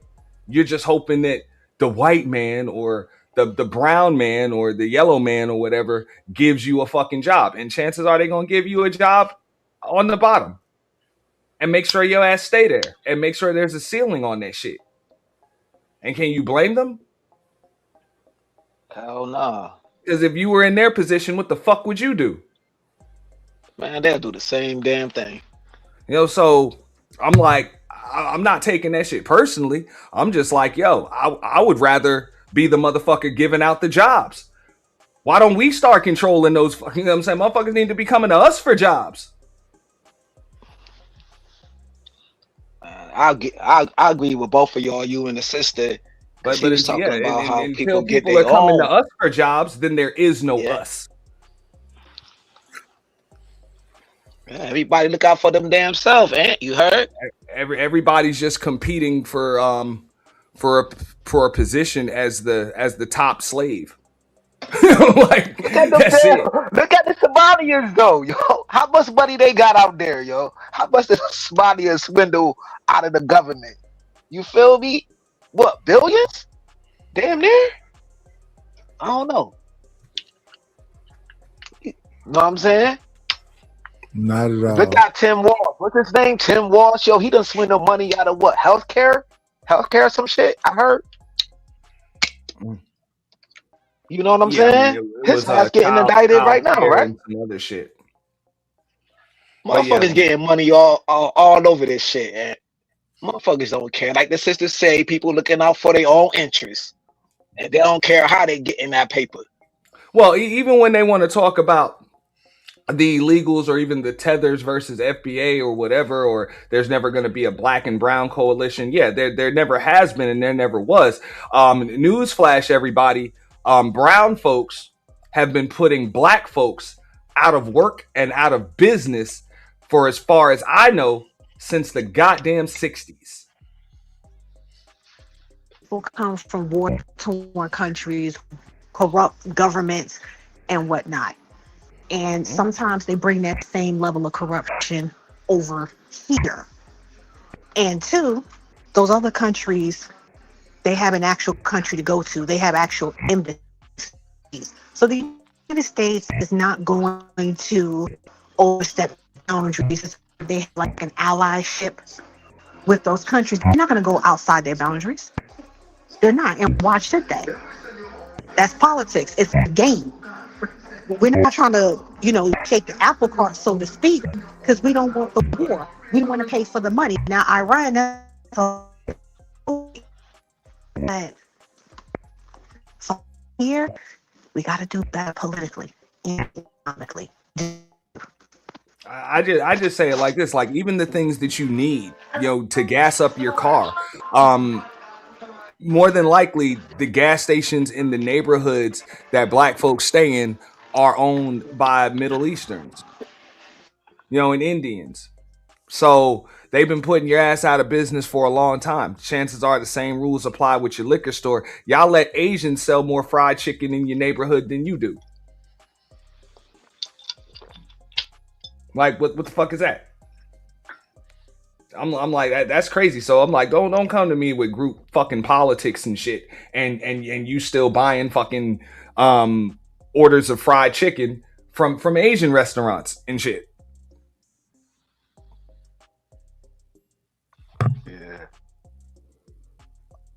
I guarantee you got more Chinese restaurants right in your fucking zip code than you do soul food restaurants. That's a you ain't lying. And I'm That's a sure you fact. buy food from them motherfuckers. Hell yeah. And likely buy more food from them than you do from the soul food spots. Or even, and if you want to say fuck the tether FBA shit, you probably get more food from, what I'm saying, more shit from the from the Chinese restaurant than you do from the Jamaican spot, from the Caribbean spot, or from the African restaurants and shit. Nah, yo, they going to that. Or from the Haitian restaurants and shit like that. So I'm just saying, folks want to talk about that shit, but they'd be the first ones to gas up at the Indian-owned gas station. Nobody had a problem when you saw more Indians working at Dunkin' Donuts. All of these things. I was watching something that came up on YouTube on my feed that said, "What happened to the paper boy?" Nobody ever wondered that shit? When I was growing up, kids had a paper route. You can have that shit at age 12. And sometimes they can get them at age 11. And the kids would have it's like you had your own business. You were an independent contractor because you had to pay, and I didn't have a paper route, but I remember a kid right next door to me, he had the paper route. So you pay the newspaper company for the papers, and then you I'm saying the people that were on the route, and then you would go on, door to door, sign people up, and then you collect your money either at the end of the week or the end of the month. And that's when the paper used to come out, morning, one in the morning and one in the afternoon. Okay. So that even taught our kids the first concept of business, responsibility, responsibility, because you can't miss the route. Under no circumstances can those papers not be delivered. You could be sick, whatever. You get somebody else to do the route for you, Yeah, that's what. Or you could sell it or some shit. That's what I don't know the whole gist that of was it. a concept of community. I'm just saying that was a concept of community because everybody knew that kid in the neighborhood. Everybody knew that kid in the neighborhood. They knew everybody else. The kid kind of grew up with everybody. Right. Boys, girls had it. And that shit's over. So when we talk shit about jobs being lost and all of that other shit, nobody ever complains when jobs get lost, but it makes your lives easier. When all of your cashier terminals at your local supermarket and department store and Walmart are replaced by self-checkout. Nobody has a problem with that shit. But how many motherfuckers ain't able to work no more? Yeah, but the problem. I grew up in the last days of a milkman. The last. You used to love talking. To the old lady at the cashier. Right to your door. Yeah, I'm just saying it was delivered right to your door twice a week. But that's over. When it moms comes and pop shops. When it comes to, but people don't mind. My point, Big J, real quick. People don't mind that shit. People don't mind jobs being lost when their lives get more convenient. And they're able to get shit for less. My grandfather owned 2 liquor stores in Brooklyn in the 70s and 80s. He was put out of business when some brown folks came in and were able to pool their money together, okay, and just purchase, purchase space right across the street. And because they were able to get it at a lesser price, because he had to use his basement, on Long Island as a stock room. And that shit worked for damn near 20 years. But when you got these people that are able to buy that shit and just fill a warehouse with each other and bring more of their people over, now they can sell their shit for a lot less than you can sell it for because they bought it for less. And their people are able to get their shit on Front Street. Nobody had a problem with doing business with the guy across the street because they were able to save $2 on every fucking bottle. Y'all can hear me? Yeah. Yeah. I Go ahead, Big J. Before you go, I can also remember, I'm old enough to remember a time in the 80s, right in New York, where if your black ass was renting an apartment, you were likely renting that shit from a black person. Okay? For real? Bad credit, no credit, whatever. When this was? And then When this this was? is What year?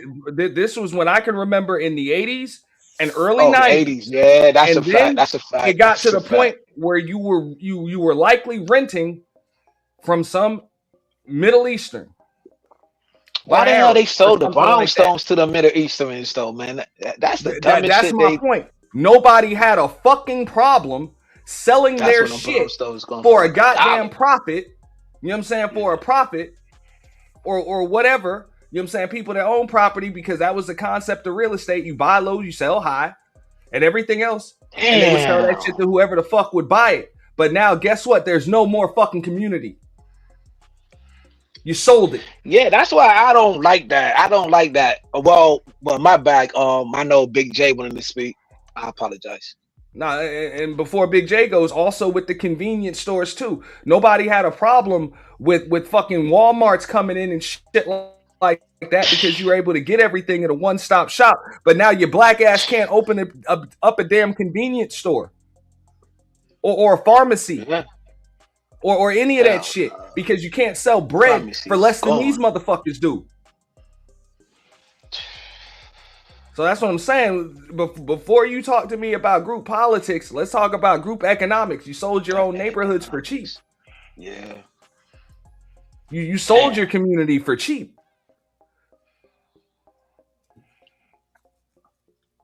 I got nothing to add anymore. I got nothing to add. Nah, feel free to Yo, touch on it though, Big and J, be my making bad. a whole lot of and be doing some cussing though, but he be making a whole lot of sense though. He ain't cuss on this one though, but he be making a whole lot of sense. Like, you feel me?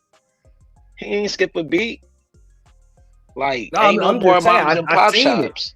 I seen Yeah, it. you right, I though. could remember that shit, bro. I could even remember when, you know, the pizza restaurants and shit in New York, Kills might know what I'm talking about. Them shits were all owned by Italians. Man, you got all them shits owned by Arabs now, man. Making your motherfucking pizza. Ain't no damn stirred sauce with the And them ingredients. shits and is shit. That shit nasty. tomato paste, That shit motherfucker. nasty is made out of what you said. Real shit, man. They selling you That Chuck shit E. is- Cheese pizza and shit, man. Yeah, yo, that shit is Whatever. nasty as shit, Because yo. the That shit motherfuckers is come right nasty. in and they buy businesses that are already running right in your, because Yep. that is the American dream. That's the American dream. When they come over here, it ain't, they tell you pull yourself up by your bootstraps, but they don't do that shit. The American dream is you bring your ass over, you can move wherever the fuck you want to, but you make your bread off them darkies, the black folks. That's where you make your bread. That's a fact. Get a product. You go set up product shop that sell. over there.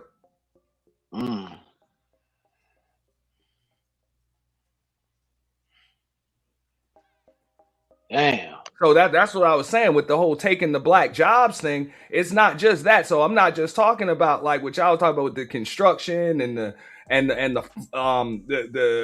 picking fruit and helping farm and shit like that. Nah, bro, it was even on a business level. I seen a lot of black folks go the fuck out of business, either with their own damn general contracting companies, handyman services, mechanic shops, all of that shit. By them folks coming in being able to undercut that them totals.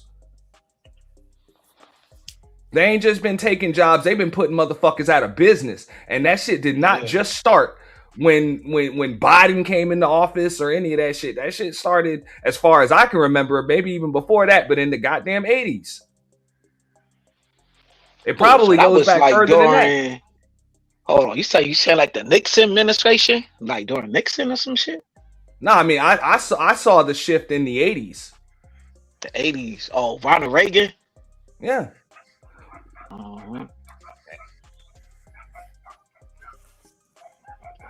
No. Oh yeah. So I mean, it The just ice cream happens shops, like that. the ice cream, even far as the ice cream shops, yo. I remember a black family used to own the ice cream little parlor and shit, like right up the street type shit, yo. When I was growing up, you know what I mean? So I'm like, And, but before we they can went talk out of about all of this race loyalty and group politics. Let's talk about group economics, because if we ain't practicing group economics, then we ain't no group. We're just a bunch of individuals fighting with each other for a job. Can't even get along.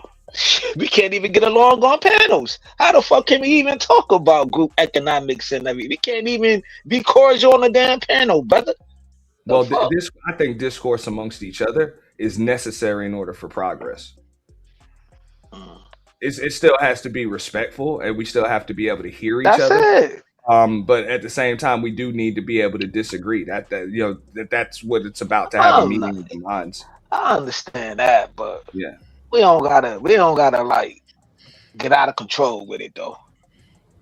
No, I mean, if we're gonna have a meeting of the minds and actually discuss, solutions, or like where things went wrong and shit like that, then that's cool. But if everybody's just up here trying to be right,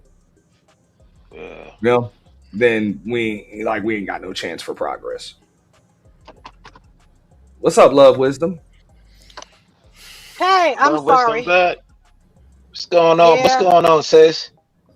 Nothing, bad reception. To Auntie's point, I do remember too, back in the 80s, in Jersey, where I'm at, a lot of businesses got sold out. Mm-hmm. And part of that was the crack era, unfortunately. What's the crack era? Newark came out of the riots, so a lot of businesses was lost because of the riots. And afterwards, people was down and out. So people were selling their businesses for like pennies on the dollar. And now, them corner stores is worth millions. You got the Dominicans, the Cubans, the Puerto Ricans, the Indians. They got it now. Facts. They got it. You come in the store, check bag. They want to follow you around the store in your own community. So they making a killing.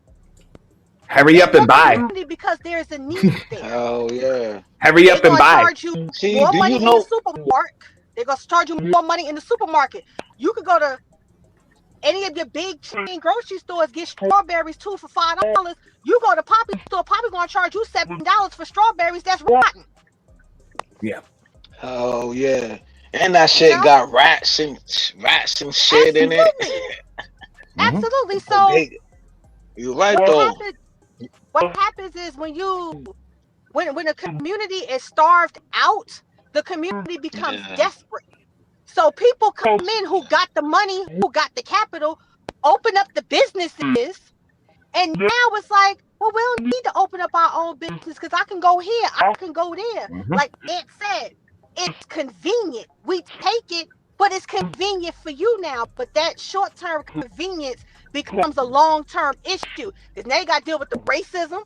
You got to deal with the overpricing now for convenience. That's a fact. So, I do agree. We got to talk about group economics, but we got to talk about group economics in a different way because we're also in the digital age. Are you willing and able to adapt? That's the problem. A lot of people are not willing to adapt to what's going on. We can't have that old way of thinking. Well, back in the 50s and 60s when brick and mortar, because times was more different then, and we still low key sold out. Hey yo, Love Peace, right? I'm looking at this block, right? That's Love Wisdom. Love Wisdom. She's about wisdom. Right? She ain't about peace. Love Wisdom. Hold on, Love Wisdom, right? I'm looking at the Puerto Rican block, right?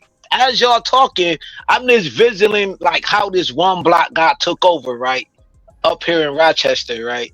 These dudes that took over a whole block, but what they did was invest their money, put their money together, these Spanish cats. So they didn't put churches on this block, mechanic shops on this block, you know what I'm saying? Pawn shops on this block, you know what I mean? But it do come from dirty money, but it's like they invested back in their community, yo. So how you feel about that though? Even though it's dirty money, but they still before invested she back in answers that, I would ask this because she mentioned the digital age. Hold on, real quick, Love Wisdom, because I got a question for you. They did the same thing, dirty money. Real quick, Love. But the community was fed. See what I'm saying? Right. Whatever money they took, whether it was the butcher, whether it was a sanitation worker, all that money is dirty, but they put it back into building their community. What happened with our community is that we had the dirty money. You know, you had the drug dealers, your Frank Matthews and all them giving back to the community, but we didn't have enough staying power to stay. And I'm not glorifying dirty money. Every race, whether it's the triads, the Yakuza, everybody got dirty money, and they put it back into the communities. What ended up happening with us, we took the money and we ran out the community. We started living amongst the same people that was giving us hellfire and brimstone, and do little turkey drives back into the community.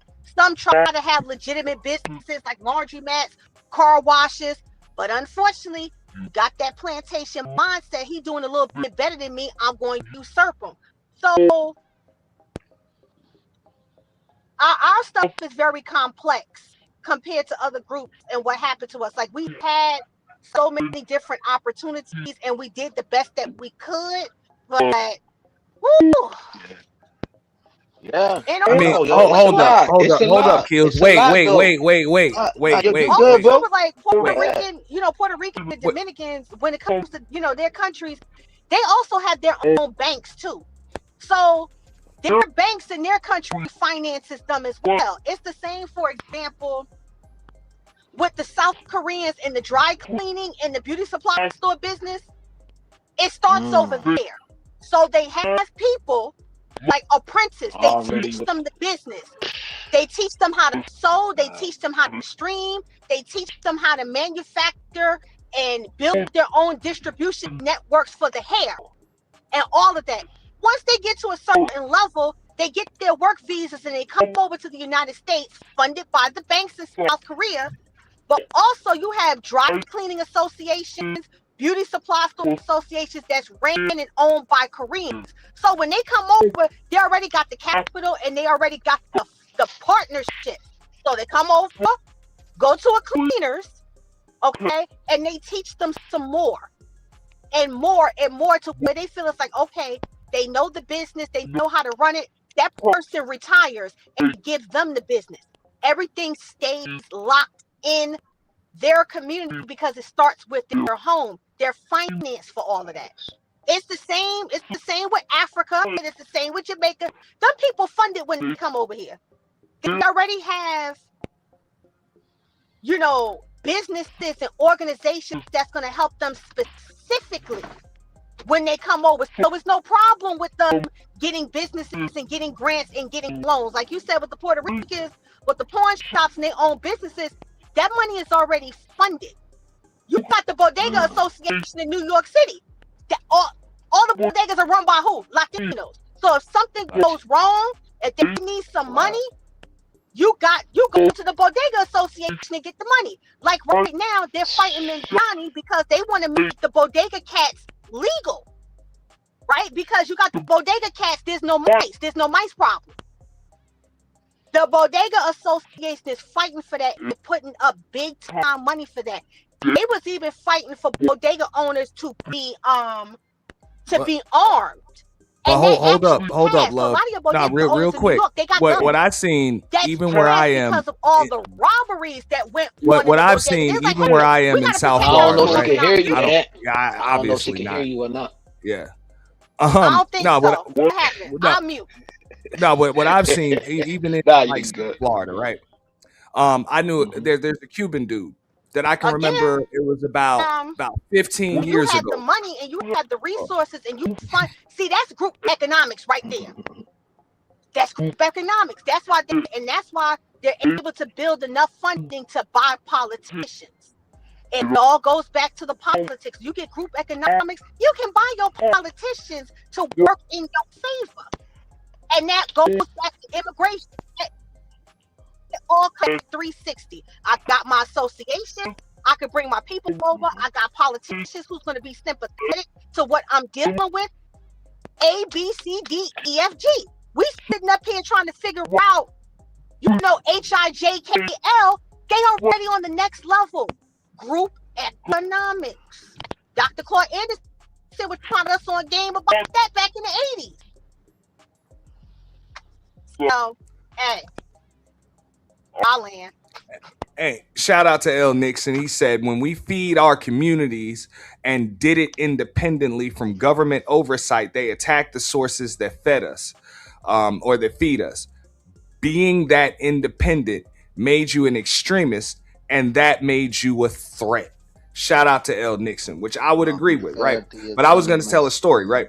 So about 15 years ago or so, might even been a little longer than that, I can remember this Cuban dude. He had a plot of land right over here. It was pretty close to an airport, so it was like really close. It was only a fence separating him, a fence and a canal separating him from the airport runway. And word was out that Walmart they were trying to build a Walmart, right there. All right, so they offered him Walmart Corporation offered him some money for his land. He had a pawn shop on it. There was a billiard parlor and like a Mexican restaurant. Really nothing else, that he had there. All right. So he was charging the billiard parlor, the Mexican restaurant rent, and he was running his own pawn shop. All right. And he also had a liquor store too, but it was very, very small. He refused to sell to Walmart. He refused. He was extremely patient, waited a couple of years, jacked up the rent on the two people that were renting, ended up expanding. All right. Used his liquor license that he had, because I guess it covered the whole entire fucking property. All right. Put an extension on the building and just set up a club, a nightclub that he pretty much ran like three or four nights a week. Huge. All right. And then set up another plaza, literally on the same plot of land, right across the parking lot. All right. Set up his own 24/7 Cuban restaurant and moved his liquor store over there. All right. Put in a barber shop. I think he charged somebody to set up like a Metro PCS fucking, store or some shit, authorized dealer. Either way, the motherfucker is worth like tens of millions now. Him and his entire family. All because, and he employs nothing but fucking Cubans to run his club, all of that shit. And I can remember before that, it was literally just him working in his own pawn shop. Now the motherfucker just pulls up in his Bentley, smiles, sees how shit's going. You know what I'm saying? The fam looks good. And that's it, man. Just kind of just directs traffic. But it's nothing but him and his Cuban people running that goddamn business. So just like Love was saying earlier, how folks are so quick to just sell shit for pennies on the dollar because they're starving and shit. That man had to be this close to being able to go out of, going out of business. But he chose not to sell. And sometimes you got to be able to hold out and be like, man, no fucking deal. No deal. I got bigger, better plans for this shit. What I got. But I think the problem is, especially when you're talking about the black community, for example, there ain't no fucking plans. Ain't no planning your work and working your plan and shit like that. When people talk about, I'm going to get into the real estate game, they think it's as simple as just, I'm just going to get a piece of property, renovate it, and then sell it, flip it. That's it. It's all about the buck. The name of the nightclub, which I believe he probably changed the name by now. It was called, I don't want to totally dox my location, but it was a Cuban name. It was a Cuban name. He actually set up 2 clubs in there. But yeah, I can remember. And Walmart just ended up building a mile up the street. They just built a mile up the street. That was it. I forgot what the fuck they knocked down. They just purchased some other shit and knocked it the fuck down and set it up right behind the Walgreens and put that bitch out of business. Whatever. It's nothing. If they want to set up in your area, they'll find a way. But I'm pretty sure they offered him a pretty fucking penny for that shit. Hell yeah. You know? Damn.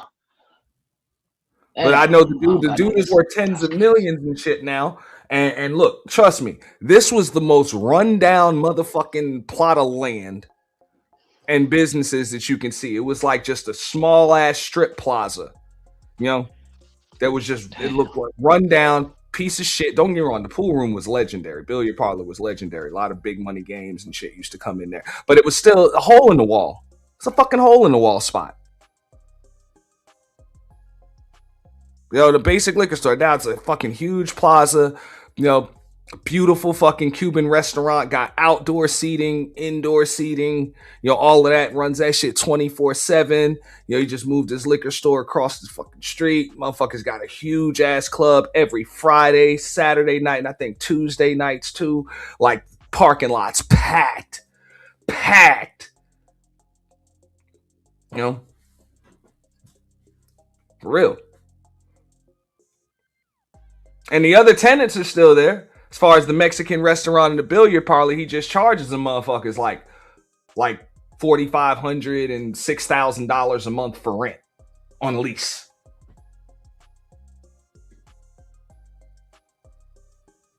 But literally, Walmart made him an offer for his property. He told the motherfucker, go fuck yourself. I'm good.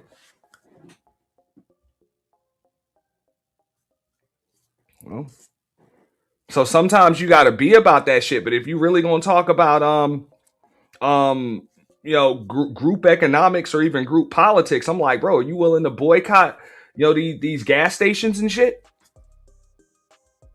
and these Chinese restaurants and shit right in your neighborhood until they start hiring some fucking at least black delivery drivers?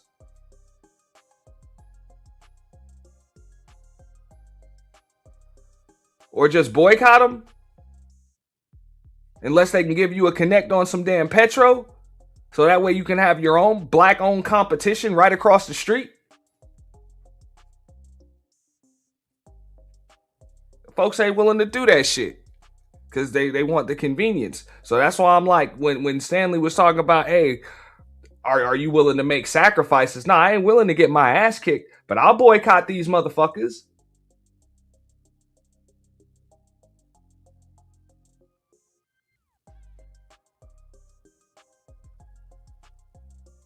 See, that means I can only gas up motherfucking once a month.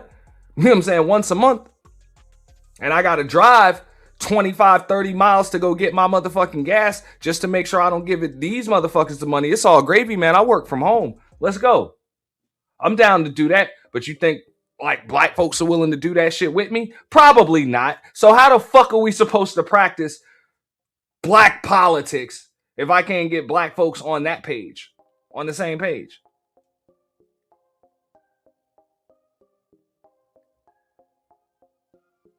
That's all I'm saying. Before we try to fucking fix or help a community, let's build one and strengthen that motherfucker.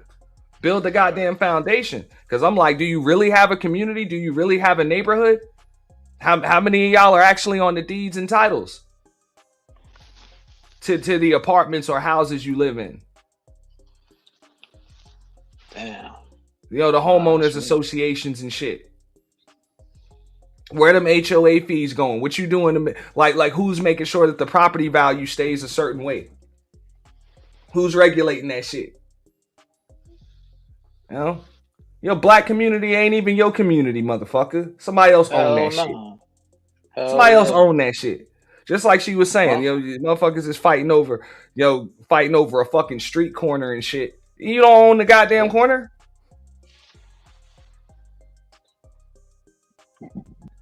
You know, so I know when she said earlier, like she's not gonna glorify dirty money. Fuck that. This is America. I am. I'm gonna glorify that shit, and I'm gonna tell you why. Because plenty of shit. America was built on dirty money. I was just about to say that. Dirty money and blood money. Town hall meetings, There's an entire skyline here in Miami that was built on motherfucking snow money. Yeah. Snow money. I saw something else. It wasn't even just what happened to the paper boy. It was like they said what made more black millionaires than anything was the number racket. Oh yeah. In the 40s and 50s. The numbers. numbers. With Madison St. Clair. Boom. Like there that. you go. You know. Yeah. At least I know that. What happened to that? Y'all let the lottery put you out of business. Yeah. That shit created more black wasn't planned though, man. That's more worse black wasn't wealth planned. than anything. Yeah, that's a fact. You're right. During the Harlem Number Renaissance rackets era. and shit. Was that a bad thing for your community? Say that shit to the Italians and the Irish because they were making their money off of that shit. So people are like, oh, but the crack era was a bad thing. The crack era, yeah, it was a bad thing, but it was only a bad thing because you were selling that shit to your neighbors. You were selling that shit to your own people. Yeah. That's it. Yeah. Then that's the only reason. But I'm like, all the other demographics made their bread off of dirty fucking money. Hell yeah. It's not about how you make it. It's about what the fuck you do with that shit. Judges. Yeah. Well, it is about how you make it. Yeah, it's about how you make it, but it is also about what the fuck you do with it. So if all you're gonna do is build a fucking laundromat and give back a turkey, you know what I'm saying, on Thanksgiving on some Nino Brown shit. Like, I was just thinking that shit. You pumping poison to your fucking neighbors and shit. You actually, contributing to the fucking decline. The Italians put money back into their politicians and judges and cops and got they peoples up in the. Hold on, what was it? More Italians in the police department or fire department, something like that. You know what I'm saying? Yeah. Like I said, bro, the man. When you think about that shit, man, you just want to kick your own self in the ass. They called that shit patriotism. They took them people. That's why your flag is still red, white, and blue. They took the motherfuckers' money on consignment. Okay, they took a front from them people overseas and refused to pay the shit back, and said, "Fuck it, come fight me for it." And we call that shit patriotism.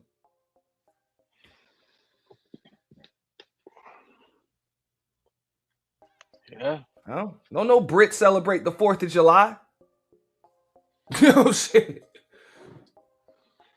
And I don't blame them. You know?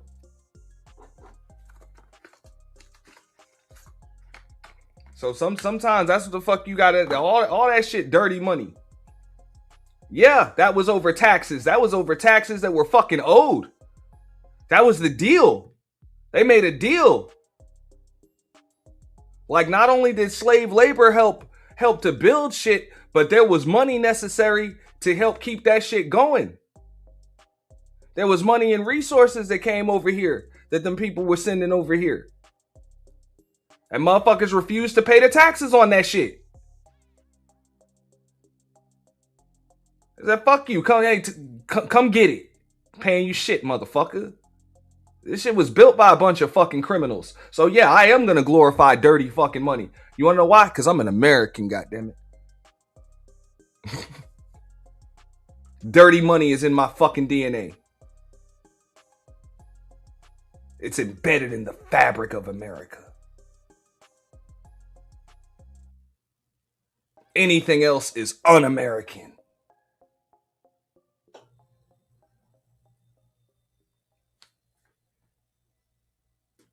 Just like what the fuck going on in Iran right now. I mean, come on. Damn, you think that shit's over? You think that shit's over democracy?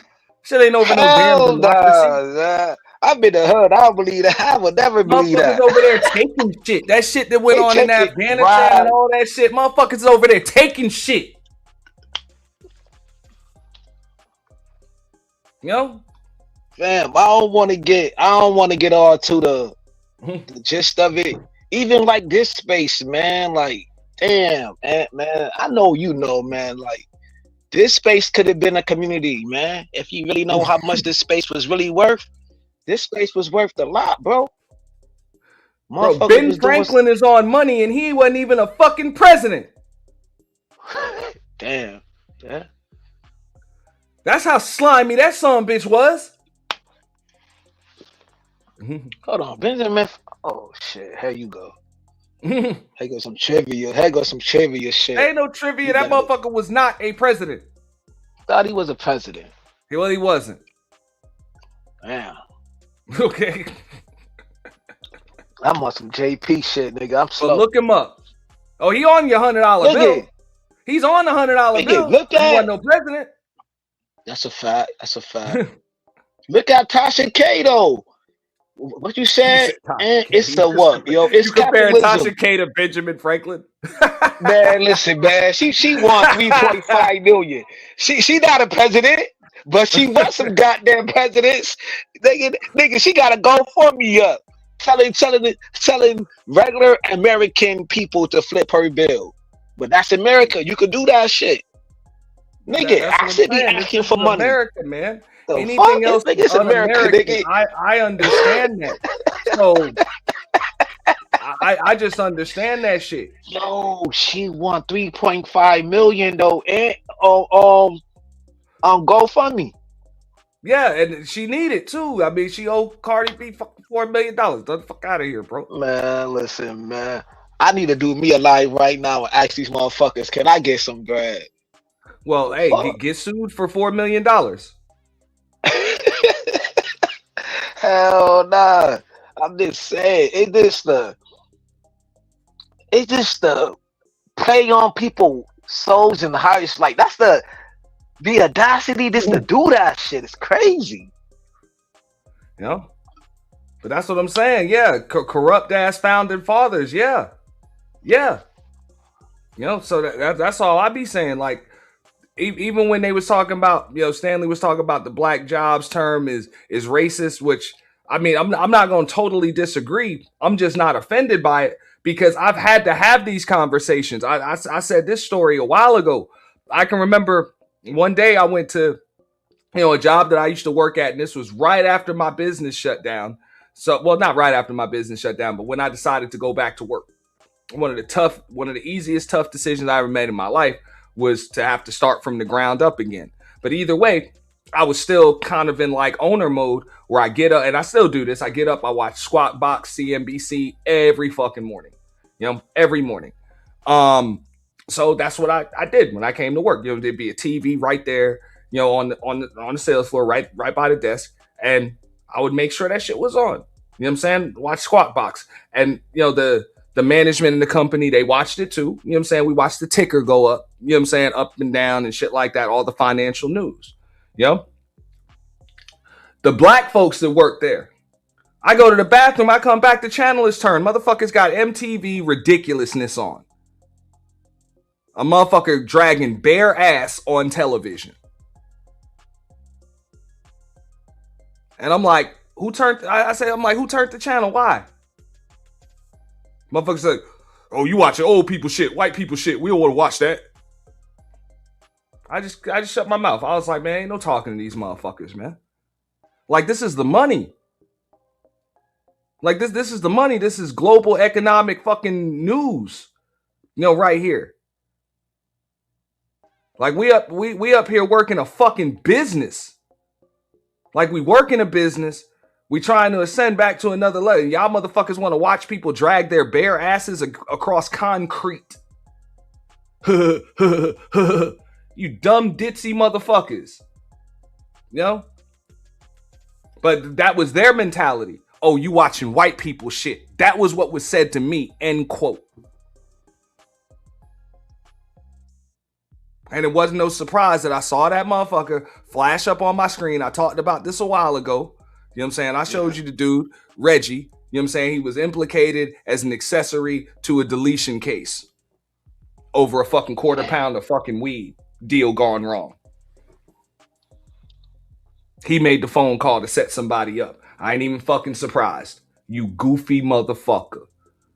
But that's synonymous with black culture. But watching the ticker and global economic news, nah, that's white people shit. We fuck that. You know? The motherfuckers getting clapped over a fucking quarter pound of fucking weed. You know what I'm saying? Fucking Which you in invested fucking in. jail for right now. I guess that's the black thing to do. Come on, man. So I personally know better. I know nobody that really watches my channel is on that shit. So shout out to y'all. You know what I'm saying? Appreciate y'all for having decent heads on your shoulder. But yeah, I understand the mentality of a lot of folks, you know? And that's why I said that statement about the black jobs and shit, it's just disturbing. You know, it's disturbing, but unfortunately it's realistic. Right.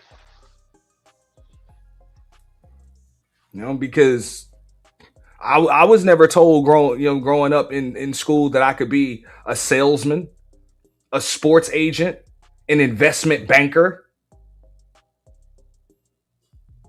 a neurosurgeon. It was pretty much just, hey, you could be a doctor, but a neurosurgeon, you know?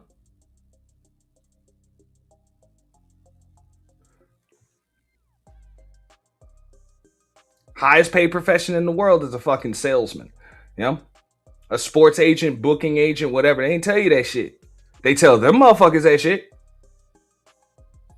That you literally be anything you want to be. You go to fucking Harvard, bro. You fucking, hey, you create a goddamn job.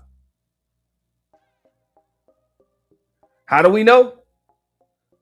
Motherfuckers like Bill Gates, Mark Zuckerberg, they created a job and dropped the fuck out of Harvard. Because they ain't have time to be there no more. They were too busy. Controlling an industry that they pretty much revolutionized.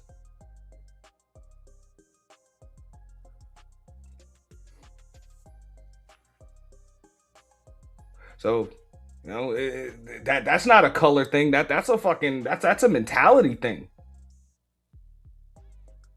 That's what I remember. I had that conversation a while ago. That's the difference between the entertainers and the innovators.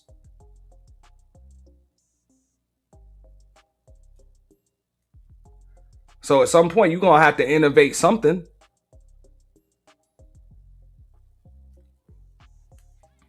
You know, somebody mentioned that to me when I was on a panel, a couple weeks ago. Somebody was like, "Oh well, that means you would try to innovate or make a new type of cheeseburger because McDonald's has a monopoly pretty much on cheeseburgers." I'm like, first of all, McDonald's ain't even McDonald's don't even sell. I mean, McDonald's sells cheeseburgers, but McDonald's is not really in the business of cheeseburgers. They're in the business of franchising.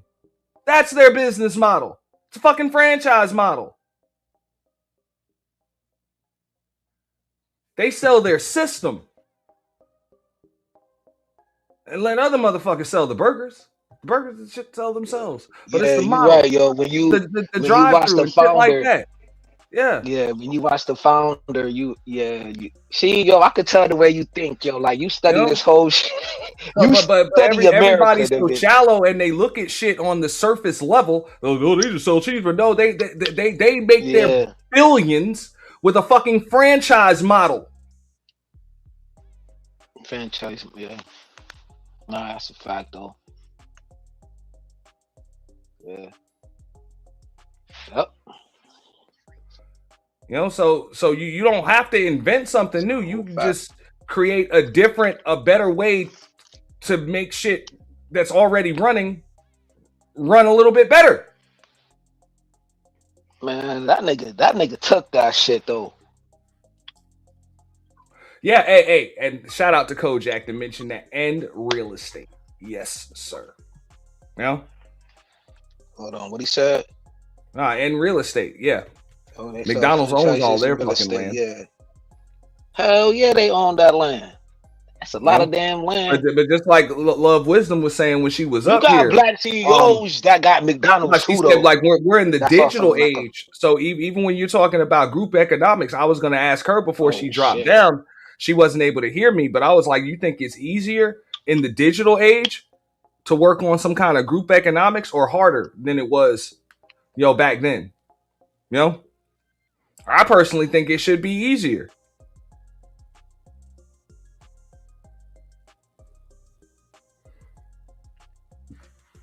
It should be easier, but how the hell is it going to be easier when more people are still falling for the trap of divide and conquer? Still falling into that shit. Men versus women, FBA versus tethers, Republicans versus Democrats, liberals versus conservatives, us versus them. Still falling into that shit. Ain't no fucking group economics. Get out of here. Or even this dumbass Anton Daniels fucking business model. Everybody kiss my ass. Pretty much. A king and his subjects. No fucking group economics in that shit.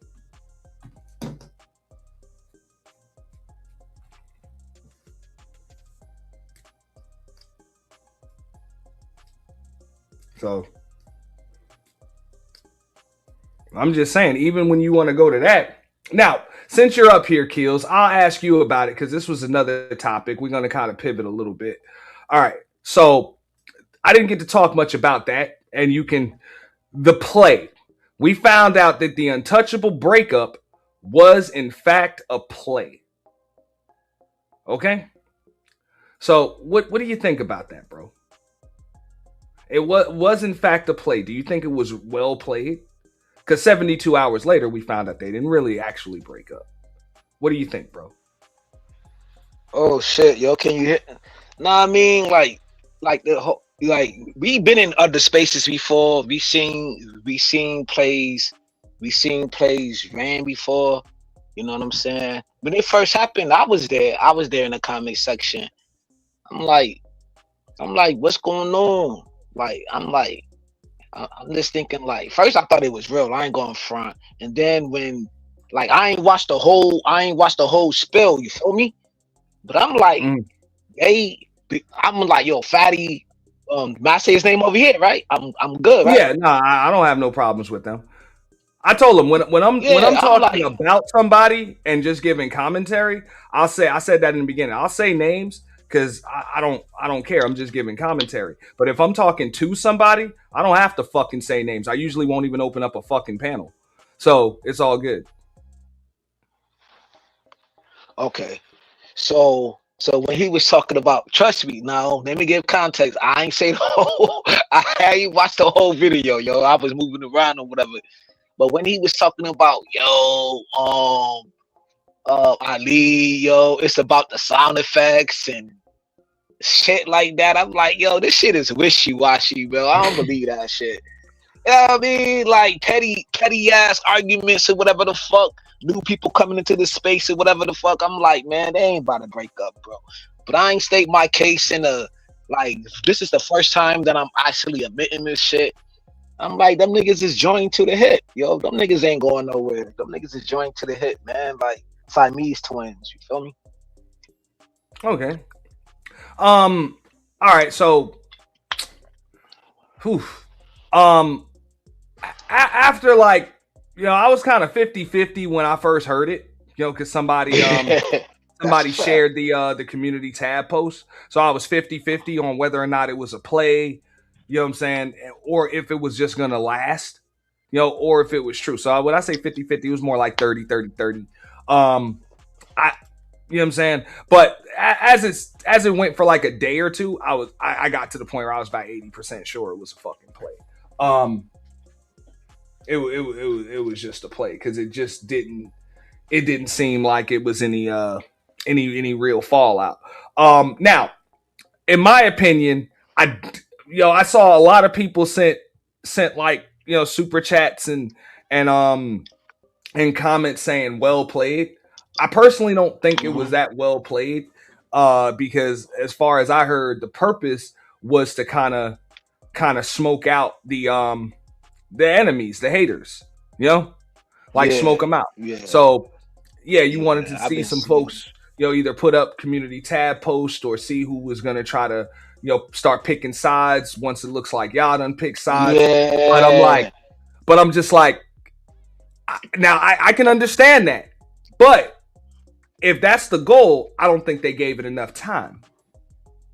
3 days ain't enough fucking time. If you really want to see, you know what I'm saying, like who in your camp is about to pick a side, maybe got some fucked up shit to say about one of y'all, and because they think y'all fucking split up, they about to say it to the other one. You know what I'm saying? Like they about to start telling y'all how they really feel and all of that shit. You might have to stretch that bitch out for about 2 weeks, a month. Yeah, You know, that would have been to really smoke out the motherfucking. Yeah, everybody. You know what I'm saying? You feel me? But I do. But I mean, if the play really had a purpose, you know? Yeah, I get you with that. But I'm on a surface level with it because I don't know what goes on behind the scenes or the gist of it. You know what I mean? It's like, my nigga, you play Monopoly, you play poker, all of that good shit. I'm on a surface level with it, right? But I did see a few cats come out with it, and I'm like, damn, yo, like these niggas still want to ride the wave of Fatty, but why y'all had to expose y'all hand that fast? Because you know people did expose their hand fast, wanting to work with ID mad quick, so they jumped out the building like, too. Even if it's snakes in the grass, which is it always is. Because we done seen a lot of these cliques fall out over the years. Like we done seen that shit. Right. So as a clique or a group grows, it's gonna be some people, especially when there's more than one person up top, whatever, or just in there. Like it's gonna be some kind of dissension. So yeah, a lot of folks ain't just gonna expose their hand in those 72 fucking hours.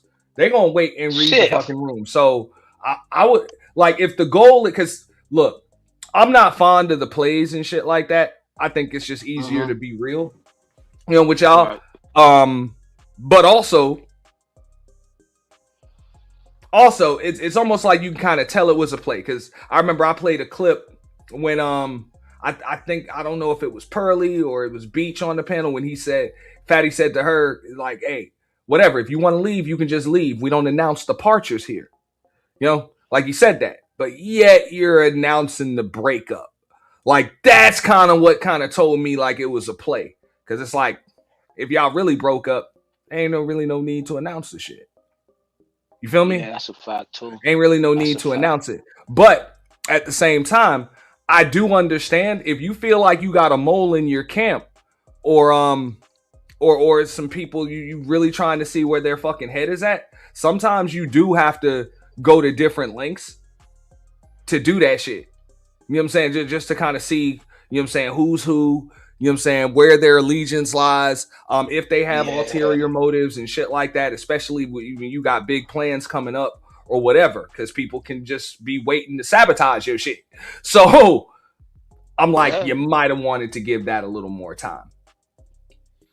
Yeah, but I think that's just my opinion. And like I say, it wouldn't even have been for the sake of the audience or any of that other shit. It would have just been for the sake of making sure the future plans don't get sabotaged. Now, granted, if you feel like you got moles and you got saboteurs in your camp and shit like that, yeah. And trust me, I'm thinking from a strategic warfare, you know what I'm saying, standpoint. True indeed. And I get it. A lot of people that are in front of the curtain aren't privy to what the fuck is going on behind the curtain. And this, you know what I'm saying, if you move in kind of alone, or you just an individual, then this shit's really not even going to apply to you. But when you move in as a group, there are certain things that you do have to do to make sure that you can't be infiltrated. You know, you can't be infiltrated and you can't be sabotaged. You know? So I can understand it. I just believe if that's the goal, yeah, you had to give that more than 72 hours. Yeah. That's really my only opinion about, was the play actually well played? Yeah, because most of the modes were setting up our lead on. But that's the thing. Like, I want, like, and if I'm on the other side, like, if the moles that think, you know what I'm saying, that think we done split, everybody that's not privy to this shit, if they think we done split the fuck up, motherfucker, I want a month of my homie reporting back to me. And I'm gonna be reporting back Yeah, to that's him a about fact. the motherfuckers hitting me up about You you. right, yo. I see Like what you I want at said. least a month of fucking intel. Yeah, I know how you 3 work. days just ain't enough.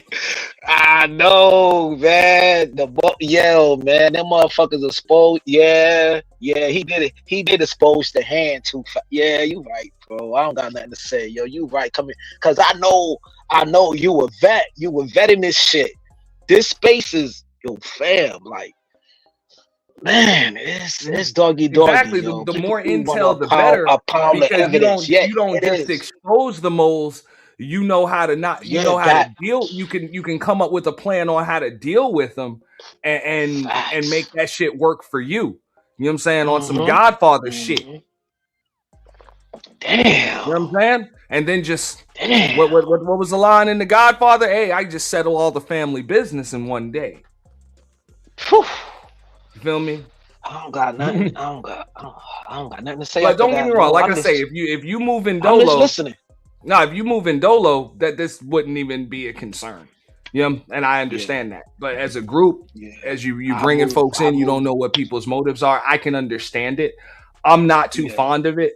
I would believe even in this online forum, just my opinion. And I'm not gonna talk about, you know what I'm saying, how they have their infrastructure set up, because I'm not really privy to all that shit. But I just know how, you know what I'm saying, how I handle it, and it's kind of course gotta be, you know what I'm saying, some kind of chain of command as far as the way we gonna move. You know, it kind of just is what it is. So you can't really like confuse the audience with the allies. You know what I'm saying? You can't confuse the audience and the supporters with the allies, the affiliates, and then you have your core that makes decisions, because you can end up getting into shit that doesn't concern you, especially on here. And this is more, this is not just fucking like street shit, but on here it's accelerated because a lot of these motherfuckers will have real fallouts and then they'll be cool with each other. You know what I'm saying? Oh, yeah, so you'll fuck around and go to war with somebody that you fucking cool with, you know, or that you were cool with, or you might not really like that much, and you might say some fucked up shit, and you do that shit on behalf of somebody, and then the motherfucker you did that shit on behalf of is back cool with the motherfucker who you just ripped the fuck apart. Like you just went to hell on that motherfucker. That's what I'm saying, yo. You gotta stay out of that shit. You know, Yo, I ain't gonna say no name, but you know what I'm saying? Of course. No, I used to be clicked up with somebody on here. They would just go around just starting shit with folks. You know what I'm saying? And expecting me to go to war. I'm like, nah, I ain't going to war for you. I can't do it. Because you'll just be cool with these motherfuckers tomorrow. And if I go to war, a bitch ain't gonna like me tomorrow. Trust me. I'm about to say some shit I can't apologize for. So you can go over there and do that WWE shit. Yep. Where y'all pretend like y'all want to fucking delete each other, when in actuality you really just trying not to hurt each other for views. Yep. You know? You do that shit over there. I stay my ass in the clouds, because if I go to war, there's going to be fucking casualties. You know? And y'all are just playing tiddlywinks. Yeah. You know what I'm saying? Over there. That's why I just stay my ass in the clouds for other people's beef, bro. Yeah. That's the best place to be, man. That's the best place. Well, no, don't get me wrong. I mean, if you got your core, your clique that you know you're gonna ride with no matter what, you should know where, you know what I'm saying, where you at. Like, it just is what it is. But as far as other folks are concerned, I just know a lot of these motherfuckers, they'll beef and then they'll be cool with each other, bro. Like right afterwards. So I can't be fighting for somebody with somebody that they about to be cool with. Yeah. Cause when I fight, bro, ain't no rubber bullets, bro. Cool with each other. Hell no. Ain't no rubber bullets. All ammo is live. Yeah. Okay. Like all ammo is live. When you came up in this space, man, it was at the right time of a lot of shit going on in this space, and you seen what was going on. You know what I'm saying? Like you seen certain people who really pay for keeps. You know what I'm saying? you Who feel really me? about that. Like nah, but on the realness, I'm gonna give it up to Fatty though. Like he say, man, motherfuckers. Some people are about that life, man. Like really about that life when it comes to like protecting their brand, protecting their name. You know what I'm saying? All of that, man. Shouts out to the people who been here, who went through the mud of this shit. Now you got these Johnny come lately people who coming up in the space and trying to align themselves, and they even getting exposed within all of this shit being presented to us. These new jack people are not playing the game well, especially if they trying to align themselves with whoever they think is the cool kid. You know what I'm saying? At the lunch table. That's another thing too. I didn't when you just So, like what you said. That's one of the reasons. That's one of the things that kind of like tipped me off, because I went from probably about 50-50 that it was a play to 80-20 that it was a play. And I got a homie, I got an advisor that I talked to that I told him right before they announced that it was a play. I was like, yo, I'm about 80-85% that shit's a play. And they announced that it was a play. I was like, yeah, I know. Bro, because just like you said, I was like, bro, y'all motherfuckers is too cool with each other. Sound effects over some fucking sound effects, bro. Really, dog? Like, really, bro? Like, come on. You know what I'm saying? That's where I went to sleep. But no, I mean, I can't blame them just for, you know what I'm saying, just from a strategic warfare point, you know what I'm saying, for pulling off the play or trying to kind of smoke out snakes. I can't blame them for doing it. Can't blame them though. But that's why I said my question was it well played? And I think it could have been played better. Yeah. See, on that part, you right on that part right there on the well played thing. Yeah, cause I rock with you and I understand what level you go to. You know what I'm saying? I understand this shit. Yeah, just like Coffee just said, like if it's a play to see who's actually loyal, you might have to give it more than 3 days. Yeah. How you gonna go there, yo? Like I mean, that's really as simply as I would put it. I wouldn't mind hearing other people's opinions on it, but that's it. I'm just like, I can't, I believe, bro. No, that I don't agree with just plays in general. I personally don't agree with that shit on here, because I don't like insulting your intelligence, because motherfucker might just peep. Motherfucker might just peep. But I can't blame somebody else for doing it for that purpose. I know this space, bro. Motherfuckers like a whole drawn out soap opera shit. Like, get that bag, get what you get. Yo, we seen shit go for like months and months at a time in this space, man. A drawn out shit and present all evidence, boundaries of, know what I mean? Like pounds of evidence. Like, nah, nigga, I gotta get that bag off of this shit, man. If it's gonna be worth it, fuck it. You know what I'm saying? Like, let's run the numbers up. So I get it. Trust me, I get it. I just want to sit back, enjoy my popcorn. Well, I know a lot of folks gonna be like, well, what's the purpose? I don't want to be involved in this shit. Well, people are like, well, what's the purpose of kind of like not exposing, but trying to smoke out who's loyal and who's not. Look, on a grand scheme level of shit, like I can't speak for other creators, but when I'm making plans and shit like that, some of those shits I might announce to you guys, and others I keep extremely close to the fucking chest. So I can understand how other creators, do that shit. Some of these motherfuckers make you sign NDAs. They make people sign NDAs. And it's not because slimy shit is going on. It's just so that their plan 6 months or a year from now don't just come out or get knocked the fuck off. Like it's a business thing. So sometimes you gotta kind of, what I'm saying, if you got people that are involved in your future fucking plans, you might have to do whatever the fuck you got to do to make sure that shit doesn't get exposed too early or doesn't get knocked off. So that's why I can't blame folks for going whatever route they got to go through to see who the fuck they can trust. Like, that method of running a play, that's not for me. You know, and maybe I'm just giving y'all a little too much credit, but I think y'all do that too. Like if I'm full of shit, y'all will know it. Like y'all will just know it. Yeah. There's gonna be something because I've been too real with y'all from the fucking beginning. So if I'm running a play, you should probably fucking know something's different. Something's just different about this fucking fallout.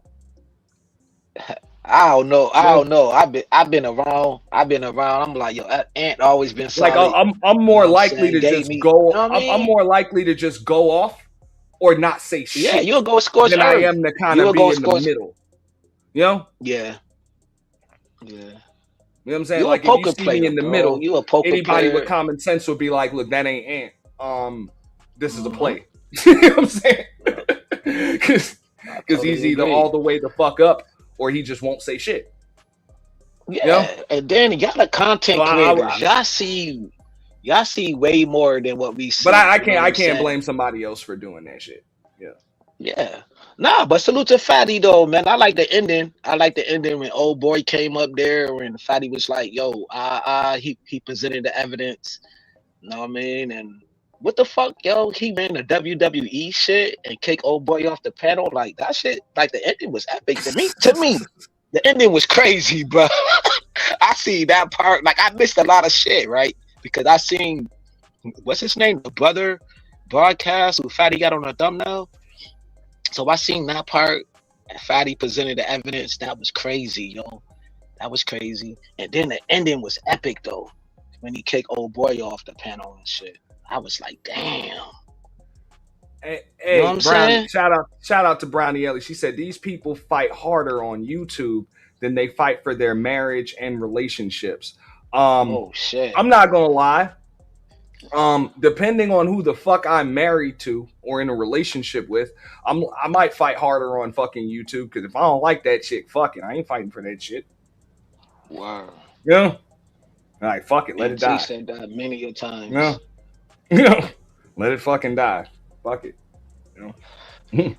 Yeah, but like you got. You know, if you do, I get it. If you value your marriage or your relationship, yeah, you should be, you know, fighting for it. But hey, some things are just dead. You gotta understand, people fight hard for their brand, man. Things that are dead. What Marlo said, man. My name is my name, man. You ain't about to play with my name, and I see it in this space. Like people, you don't want to pay with people. I be trying to tell people that shit too. It's just like when people mention like people done lost their marriages over YouTube. People be having that shit backwards. People be when you hear about shit like what happened with the Cali Bev chick over at Hamps, like, oh, you lost her marriage over YouTube. I'm like, more than likely that shit was already fucking over. Like that shit was already over. The YouTube is a function of, you know what I'm saying? YouTube is probably whatever happened on YouTube is probably a result of a failed marriage, not the other way around. The marriage didn't fail because of YouTube. Chances are, Shorty came on YouTube because the marriage was failing. You know? Like you gotta understand, this space has only been around for I'm just using that as an example. Yeah. Yo, shouts out to her. Shouts out to But I don't. A lot of people don't understand like just the dynamics. Like a lot of times that shit be long over before people actually get a fucking like people don't just say, oh, it's over now, let's get a divorce. That shit be over long before actually. They've been together for so long, man. This space has only been around for 10 years, and y'all been in y'all relationship way more than this goddamn space. Some people bring their relationships to this space, you know what I'm saying, and they personal issues, personal problems, whatever mishaps and everything. But yo, when it comes to this YouTube thing, come on, man, this is a brand. Yeah, man. a lot of times People a ain't fucked playing. up marriage or relationship is what brings people here in the first place. Because they looking for something. Yep. Yeah. What's up, Sherry? You got a good microphone agree, today. bro. What's up? What's up, Sherry? Oh yeah, where'd you get that microphone from? This still my phone. I'm still on my phone. Don't be trying to blow me up. I ain't. Motherfucker, you got that new iPhone, huh? You got that new Galaxy.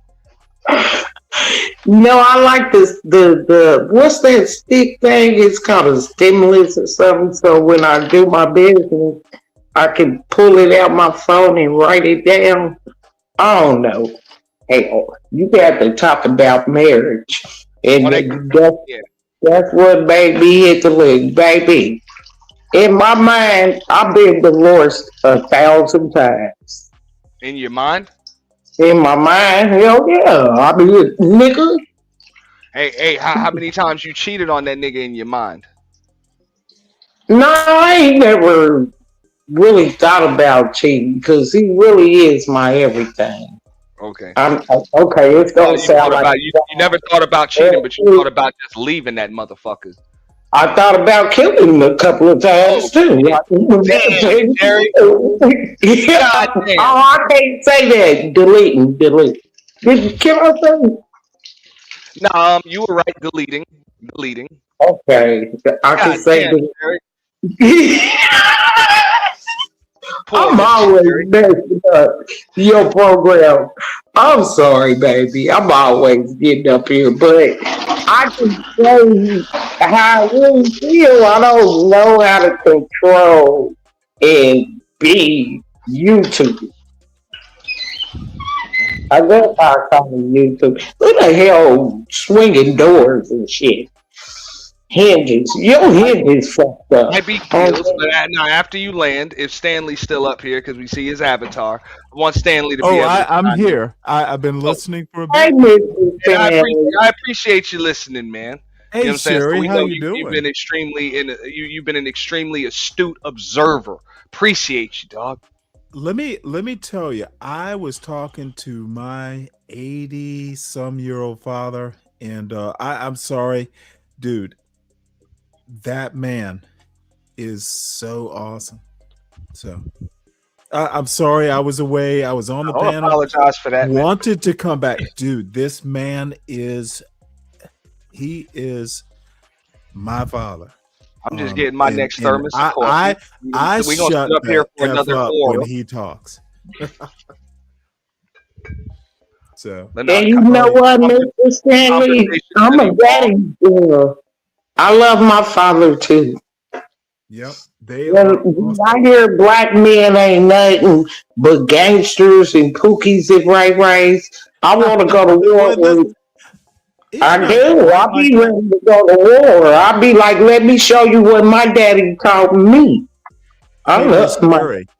Miss Sherry, do you know who and my father, me and my father were talking about? Hurricane Dolores. His wife, my mother of 59 years. Oh, we were laughing about, my mother was, that woman could be just, you pay. Oh, you know what? I love hearing about PH Diva and all these people. My mother birthed those women. She held you to a standard and she loved you when you met her standard. My mother was fucking awesome. Did you just mention? And my father married my mother. I'm cooking here. A black man with a strong black woman, you need to be a strong. That's what you call that woman? My mother. Okay. Well, yeah, he's talking about his mother. PhD isn't shit. Oh no, I ain't going that far. I ain't going there. Well, Sherry, I did not mean to offend you. I'm not going to disagree with them. Sherry, I'm not going to turn this into the roast of PhD vibe already. No, you're right. You're right. But let me apologize to Sherry. I didn't mean to go that far.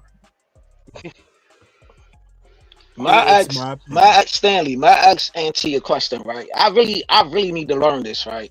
Auntie, right? You see what's going on, right? Say if me and you cool, right? And you got an op on this panel, right? And I'm just trying to be like cordial. I'm not trying to get in the mix of it.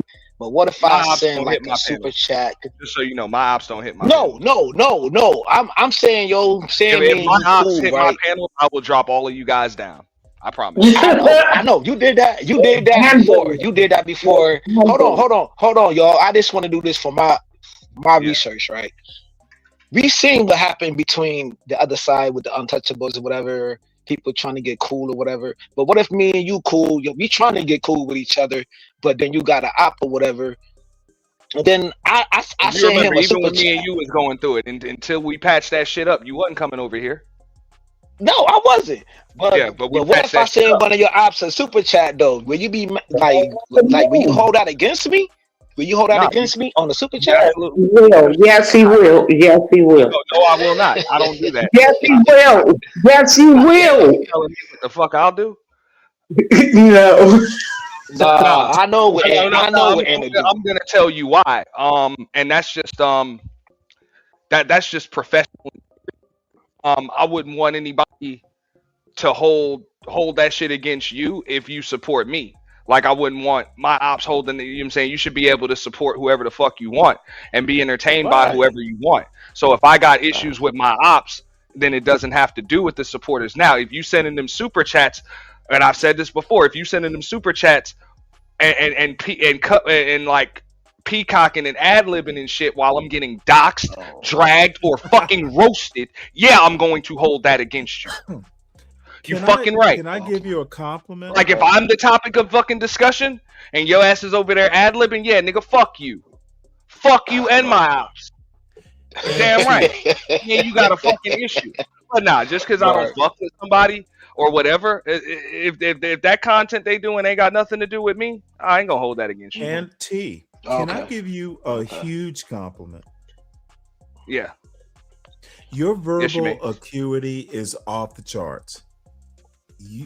I think you understand how to use words to hurt people, and I admire you for that. You might be the only motherfucker I know who knows how to use words.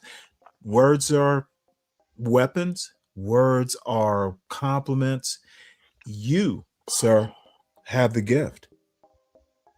Oh yeah. I'm career salesman. So But there are no ops. Ops are opportunities. Bring them up here, make them into ops are opportunities. And I don't mean to sound all Jesse Jackson like. Dude, twist their words, make it work for you. That's what I do. Now I would agree with that. No, I would definitely agree with that. But yeah, that's it. And I've been, even just what I said, you know what I'm saying? I've been vocal about that shit. No, you support whoever you want. I don't like when people put the supporters in the middle of like frivolous shit. But if you support me and you support somebody else, nah.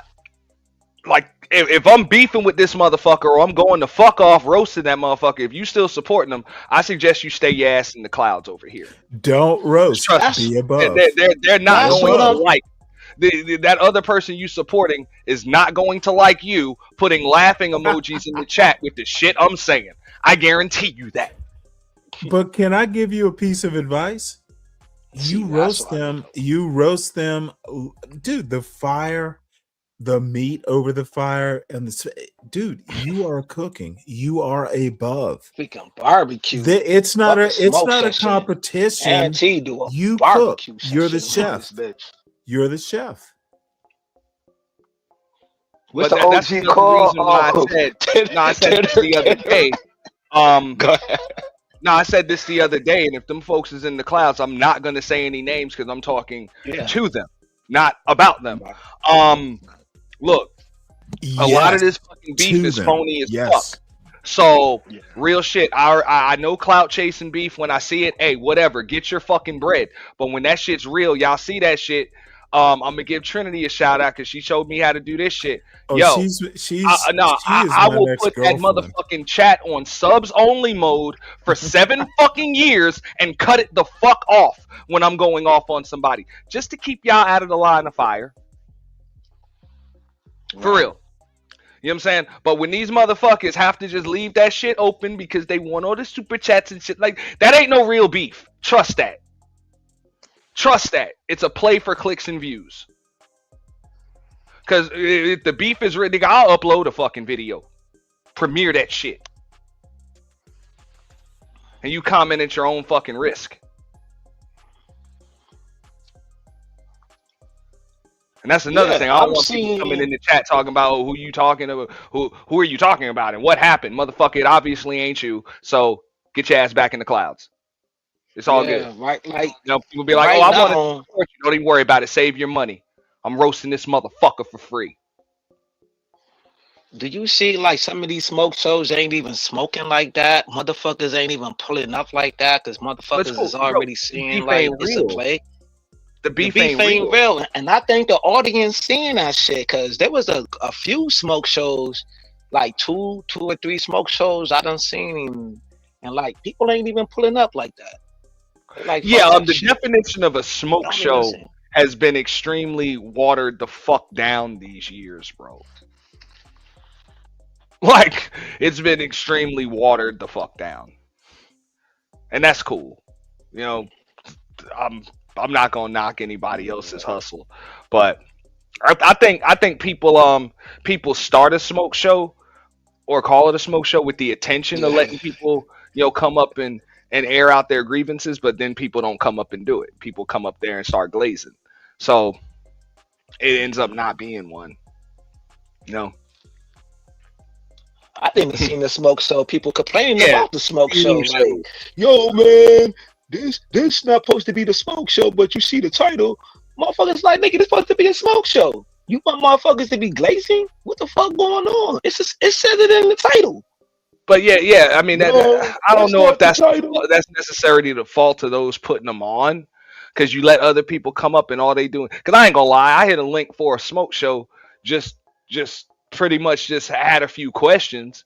You know what I'm saying? Had a few questions, and when some shits got answered, I ain't had no pushback. I'm like, fuck, this Right. is a smoke show. I ain't even had no damn smoke. All right, fuck it. You know, but I got my question answered. Fuck it. You know, Right. so it happens like that, bro. Right. You know. Yeah. This shit crazy. This space is crazy, man. Yeah. But I mean, this shit don't be real smoke. So I don't. I mean, like I say, I ain't tripping on folks. You know what I'm saying? Get your bread. Like, if the numbers go up, there's a reason for it. You know what I'm saying? There's obviously a demand for the shit. So I can't be mad at folks for supplying what people are demanding. You know, I can't be mad about that. You know, so go ahead, do what you do.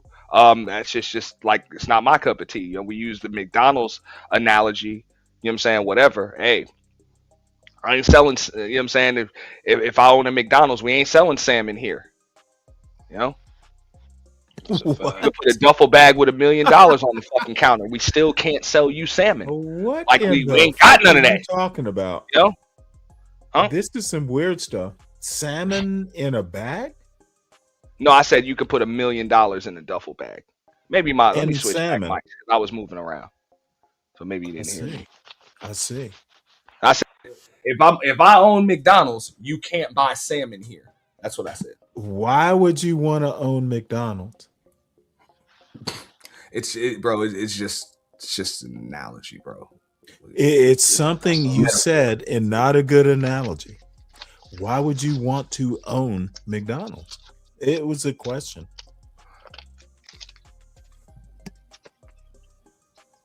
Yeah, I don't even know how to answer it, dude. Yeah, of course you don't. I'm just selling, bro. I mean, I'm just saying, bro. We you're selling lettuce, just burgers, and talking. fries You're over just this motherfucker. you Not are salmon. literally Right? you are literally just talking, much like Nightich does. Yeah, no. Hey, Nightich, why high? No, Nightich no, talks we as don't well. not need him to. We don't need to Yep. go back in circles. I We don't need to think go back in circles. I heard just talking. Leave that alone. Yeah. Funny how when you ask questions, people can't talk. I mean, I can. I'm just not gonna go back like it. You're just not kind of gonna. got to land. I Punchline understand. doesn't land. It's like You're not just, dude. There was a punchline. Yeah, it was, and you didn't get it. So Okay, I don't care. I said what I said. There was no punchline. Why would you? But it want was to when I own- said it, and then you why asked me a would question about that it. motherfucker? You said it, and I'm getting my trolled. question is why? Yes, Yeah, absolutely. what's going I on, am. Stan? I You ask good? questions. You good, See, bro? this is what How can happens you when troll the I trolls? can't. So how can you troll the trolls? Like, Let nigga, him try. you troll the It's all trolls. good. Oh, there is no. I don't need to try. I asked a question that's gone unanswered. Why would Yeah, I? and it'll stay unanswered too. No doubt it will be unanswered because you can't answer it. You have a fucking subpoena or some shit. I ain't gotta answer. Oh, motherfucker! I don't care about Like, what any the fuck, subpoena. Hey, get the white man subpoena. Gotta answer your fucking questions, nigga. Fuck out of here. Motherfucker, I asked the question. You want somebody I'm waiting for you to. What the fuck? Son? Okay, yeah.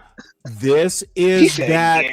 This see over talk a question.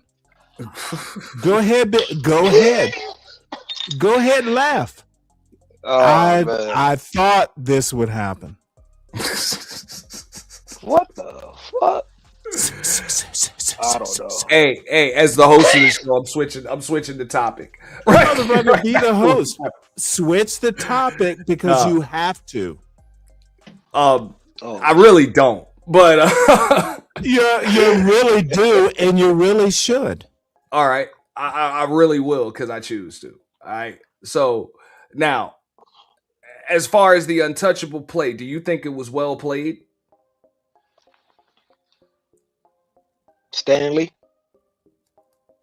I'm sorry, what were you talking about? The Untouchable what? Yeah, the play. Untouchable what? The Fatty and Ali falling out. Motherfucker, but really not, dude, and announcing that it was all just a play 3 days later.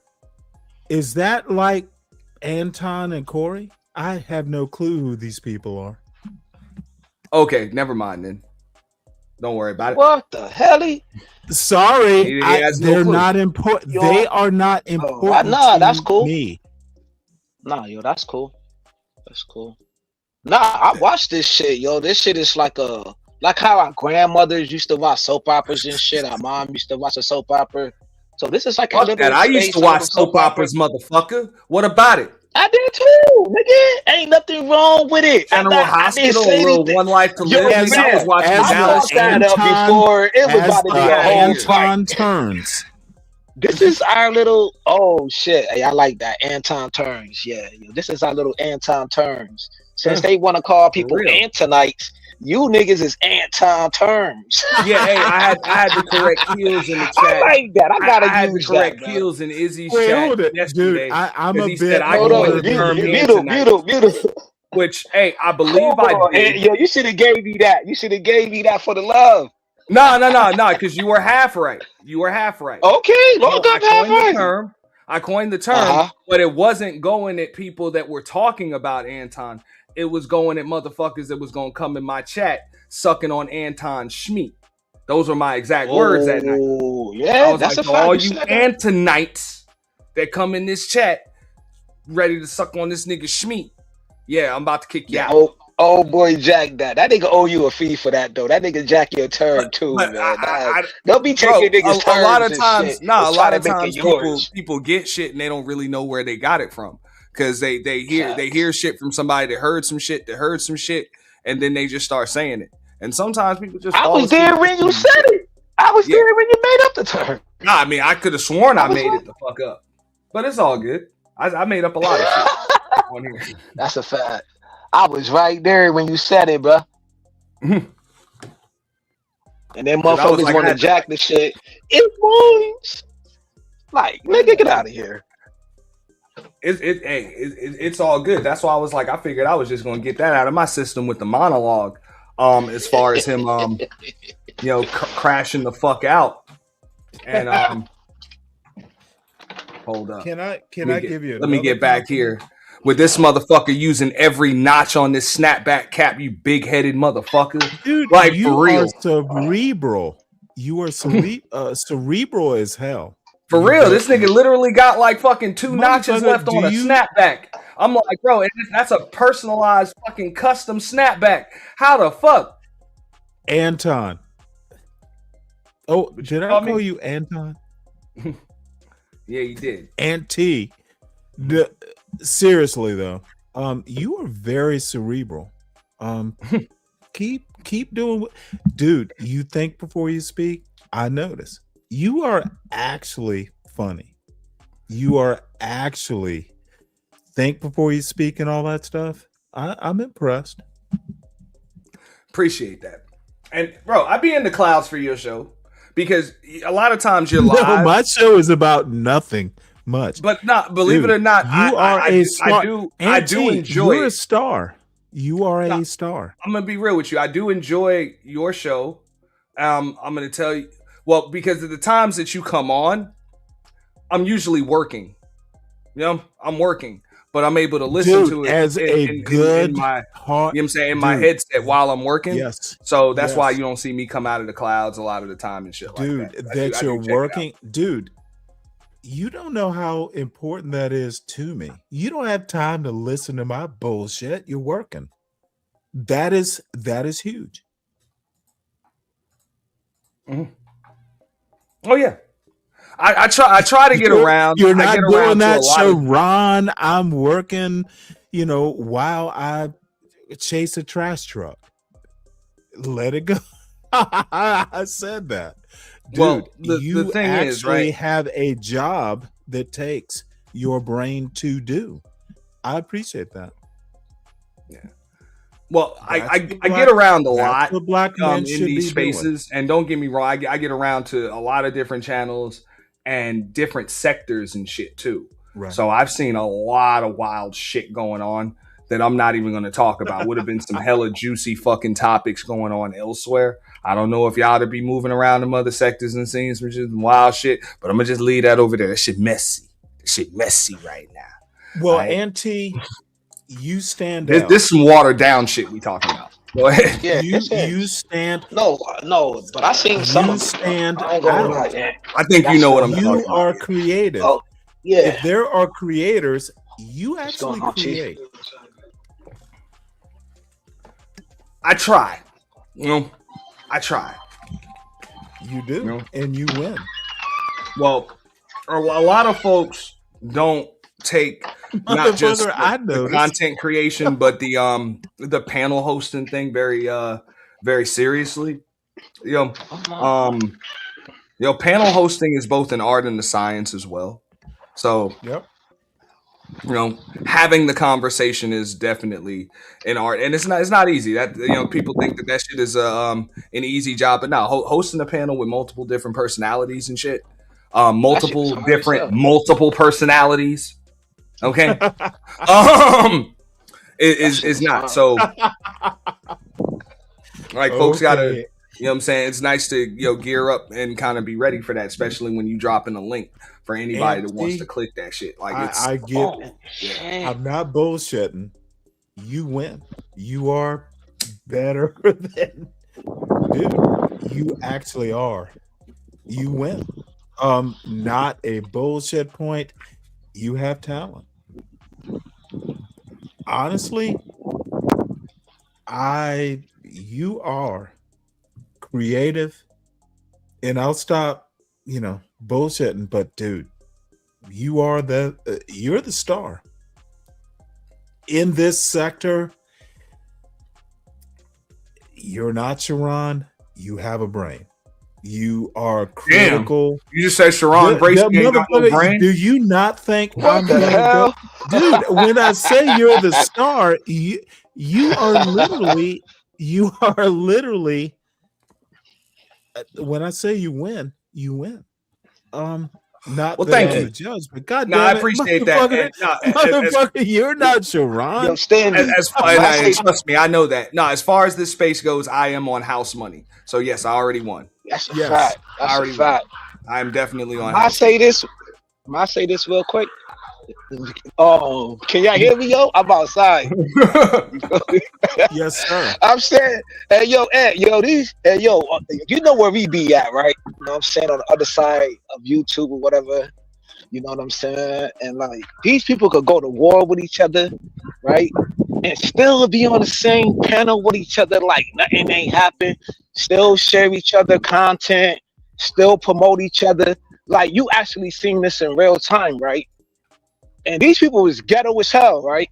How they able to do that and still hold a sense of like, I'm still gonna support, you know what I mean? Well, I'm still gonna share, like share my ops content. And like, get their numbers up. How they able to do that if we can't do that over here? they're not real ops. Like they're not real ops. But at the same time, I'll be real. Like that's kind of how a sector should move.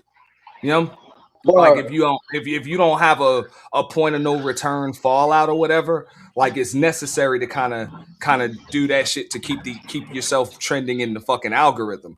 Because you know what I'm saying, if y'all just fucking shadow ban each other, then eventually you know what I'm saying, you're all just gonna fall the fuck off. You know what I'm saying? So you do like you need the shares, you need the engagement, you need shit like that, especially if you're gonna talk about somebody. So like a true op, for the most part, I'm not even gonna fucking talk about them.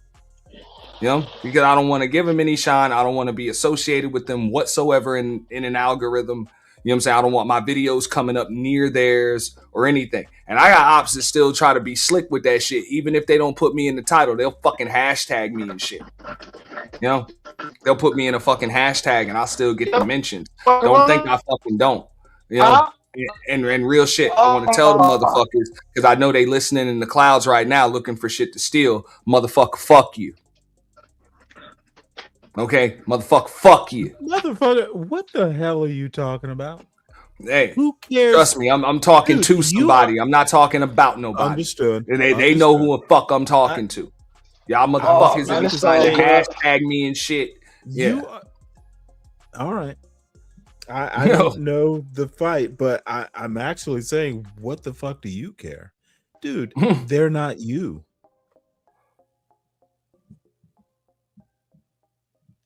Because certain people, I won't even, like I say, I know how this space, you know, truly moves. And when people don't fuck with you, they won't mention you at all. That's the way they move, you know. So when folks are talking about each other every day, it's not because they don't fuck with each other, it's because they do. Why do you even acknowledge them in the clouds?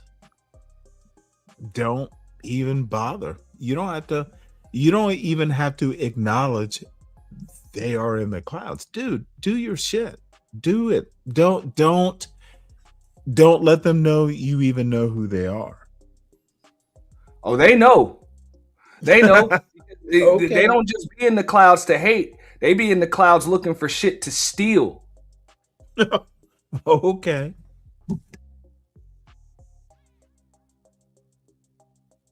And it's okay. I just want you motherfuckers to know I know you're there. You know?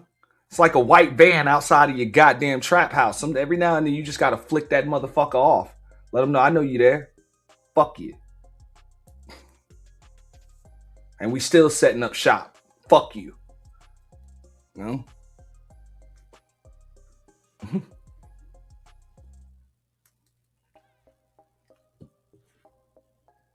But anybody got anything else to say about this this Jasmine shit? We go back to that. I think Jasmine is she is going to have to find her place.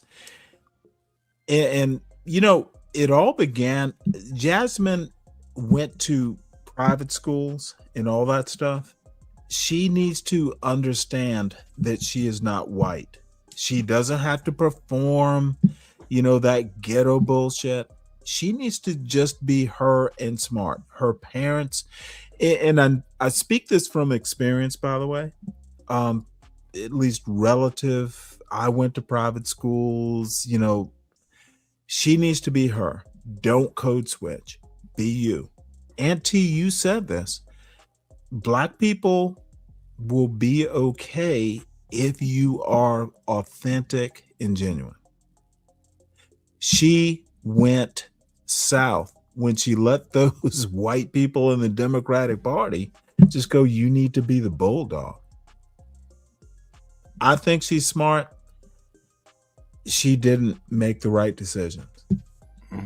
So and you know what? I would say the same thing, but I would even add to it where not just black folks will be okay if you're just yourself. Everybody will be okay. Absolutely, that's dude, how you that get is more than wise. black folks to fucking vote Yes. for you. Yes. You know what I'm saying? Like you get other demographics Yes. to vote for you too, because Okay, you need their you fucking get it vote then. too. You Yeah. get it. You need to be you. But people will respect Jasmine authenticity. needs to be motherfucker. These people don't understand that shit. Be you. Be smart. You get it, Auntie. Well, even when Pink Book Lesson started this video, hold on, let me get back to this timestamp. All right, so I got it. In the beginning of this video, she showed how Jasmine Crockett switched up her accent for the dude, I to a noticed. bunch of black folks. That's like not I can show you the black. difference, huh? Yeah, I know. That's not genuine. Just black. like Hillary Clinton was talking. I remember there was some shit at a fucking speech, bro. She was talking like she was fresh off a fucking plantation and had a fucking 30-word vocabulary and shit. One time, you get it. You get it. And I'm like, that shit is insulting, man. Oh, Auntie. It's a black woman being insulting to black people. I get it. That's some bullshit. Don't be yourself, black woman. Fantasy Island Girl said, isn't it normal to code switch? No, it is not. Yeah, I would have to agree with Stanley on that. No, it's not normal to code switch. But reading the room, you know what I'm saying, is necessary. So I get it. You know what I'm saying? It might be some kind of, vernacular terms that you're not going to use. Offer an anecdote? One second, let me finish. There's going to be some vernacular and terms that you're not going to use in certain settings. I get that, but I'm not just going to change up my accent. And I know this because I got to talk to people from all over the fucking world, different dialects and shit like that. It doesn't matter how I speak. They know I'm a black man. Like they just can I so offer? It doesn't make sense for me to like hold my nose and just totally switch my accent. I might use like I might break a little bit, when I'm talking to you guys because it's just a little more comfortable, for me. But when you're just clearly, just like switching an accent, trying to be appealing, nah. I just learned this shit in sales. Like I'm supposed to sell myself more so than anything, so I'm better off being authentic. Like, and I'm just being real. That's what pays me. You know what I'm saying? So people are just more likely to trust who's authentic. Go ahead. How old do you think I am? Do you know I'm 61 this week? Yeah, congratulations. Okay, there is a point to my story. Never not be you. Never code switch. I have had about the best education you can have from Savannah, Georgia. I'm from the deep South. I know racist white people, these Chicago, Oakland, New York, y'all don't know what race is.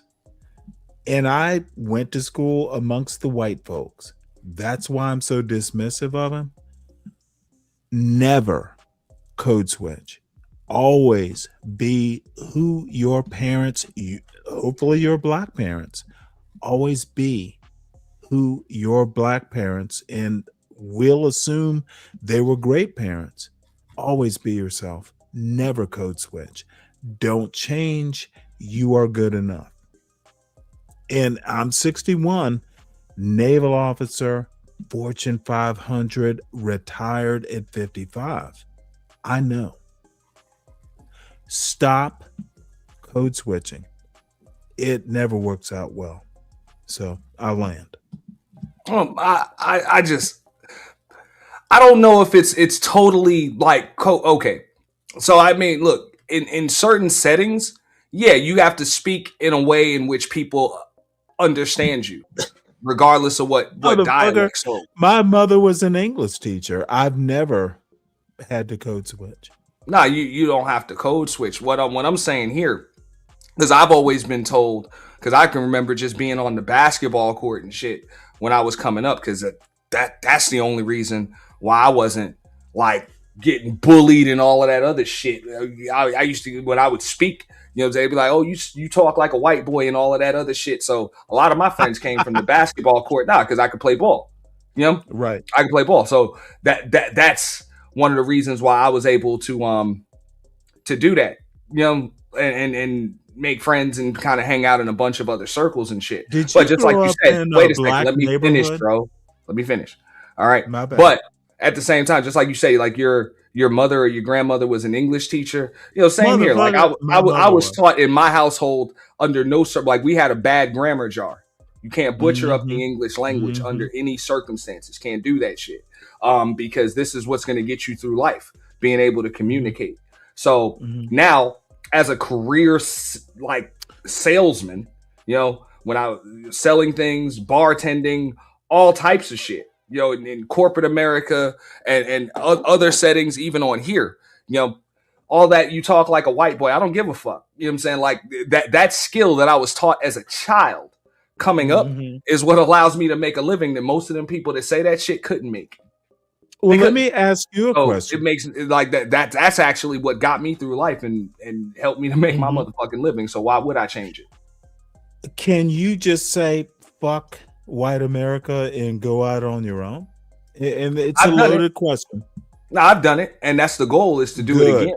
Well, then you are the person I think you are. Yeah.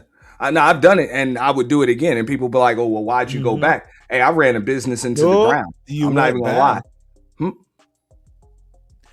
Dude, thank God I had the parents I did. I get to just go, I actually had the life I can do what the fuck I want to do. Well, congratulations to you. And damn, bro. I have a son that I've raised the same way. Dude, retire by 55. There's a lot of bullshit, but don't listen to a lot of people who are telling you how things are when it's not your reality. You can talk a whole bunch of bullshit about the hood and all that stuff. Black people have been successful for quite some time. Don't listen to every black person who wants to bullshit about how bad it is. Not everything is bad. If you want success, if you can possibly do success, strive for it. Look, I don't get into all of that fucking talk, and I'm going to tell you why. I do. Yeah, you got to let me finish. I've lived it. I'm going to tell you why, and you got to let me finish. Okay? I'm going to tell you why. All of that shit, I've made livings, not just for myself, but people around me and other people in multiple settings, both in the streets. You know what I'm saying?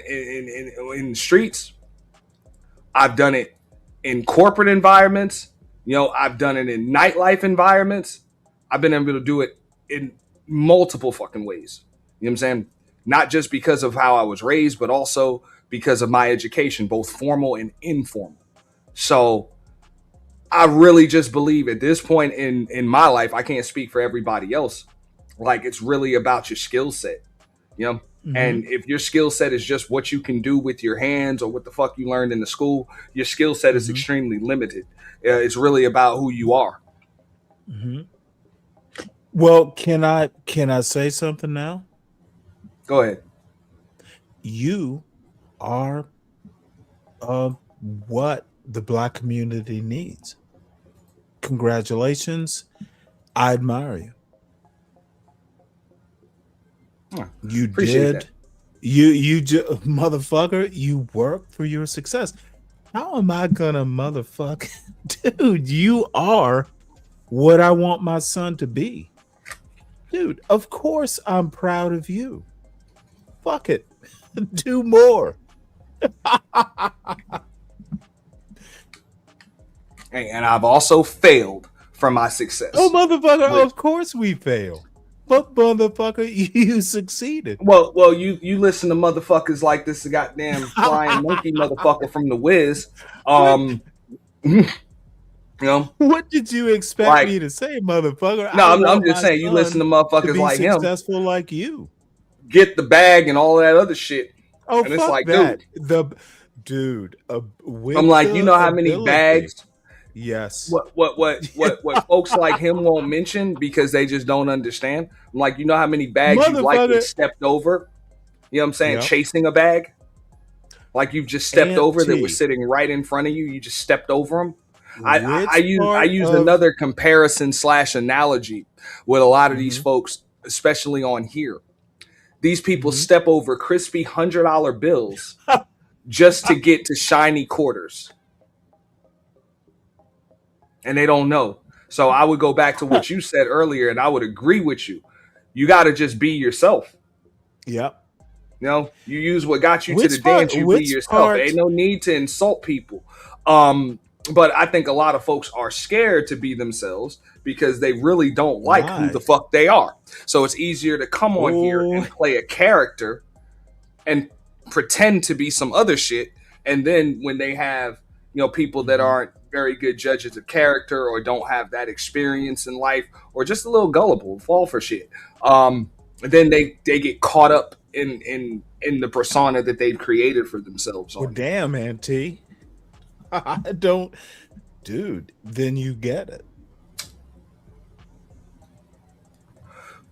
Which is fucked up, and that's one of the reasons why I kind of laid off of the Anton content, because I feel bad for the dude.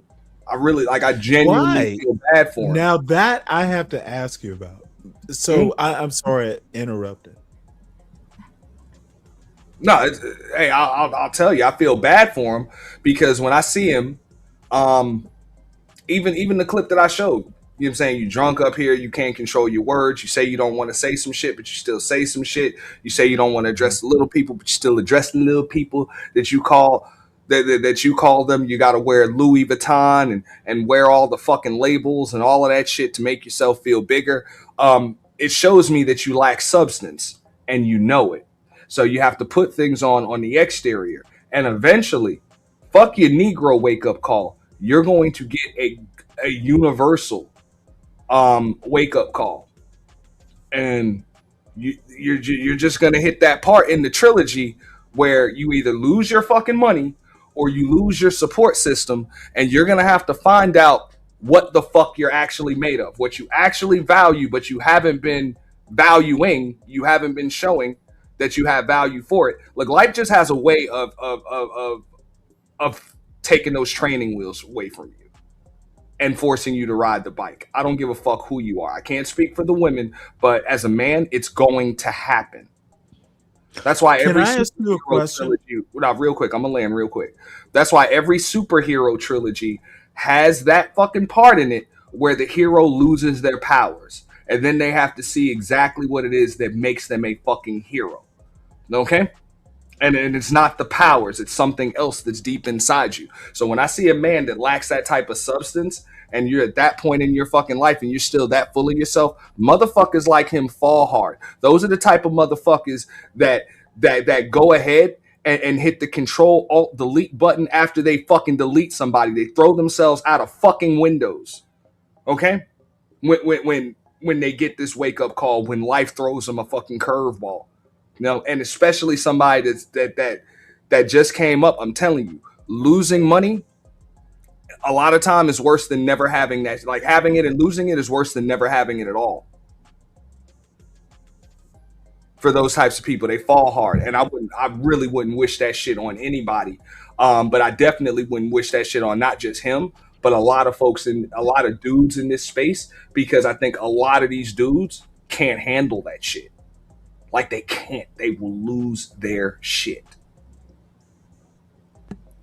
So if a black man loses money on a business venture, he's done?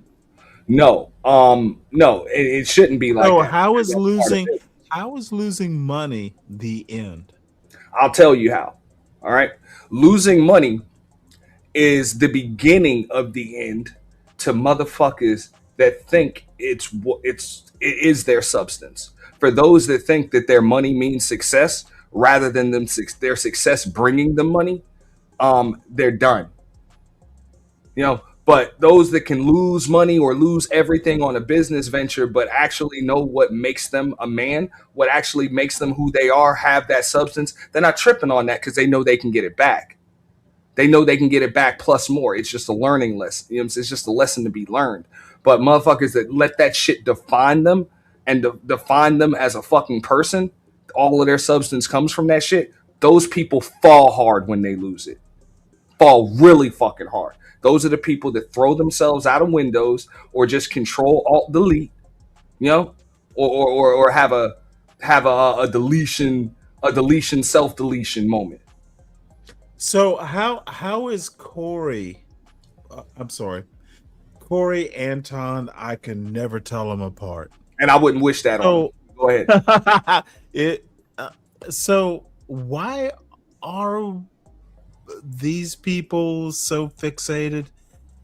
Anton Daniels, a couple $1 million is not rich. No, it's not. He's just a couple $1 million, dude. Don't be like, raise your children. That's all I have to say. I look, I can spend a couple and not you specifically. I'm not talking about you. In a fucking afternoon. Real shit. Motherfucker. Without even buying a house. And you know what? You have more talent than I do. I just like fishing. Now, I wouldn't spend a couple million, but I know I could without even buying a fucking house. Dude, the ultimate goal of, Black Americans, any American, when you get old, do what you want to do and be able to afford it.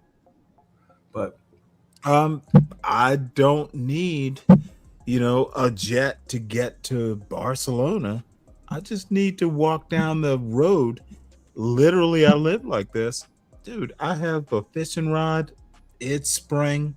It's getting a little warm. Just gonna go catch some crappie.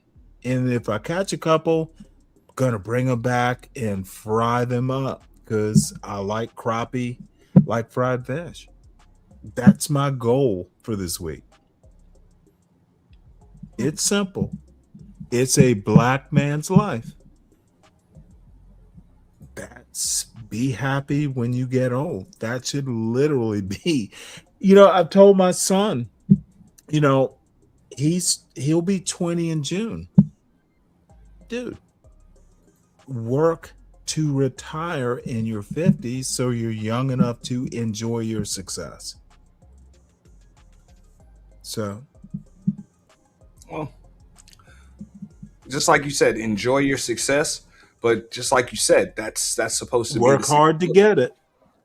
But for those people that think that success is something that you can just purchase, in a store. Oh no, you have to work. You have to work. You can't purchase hard work at a store.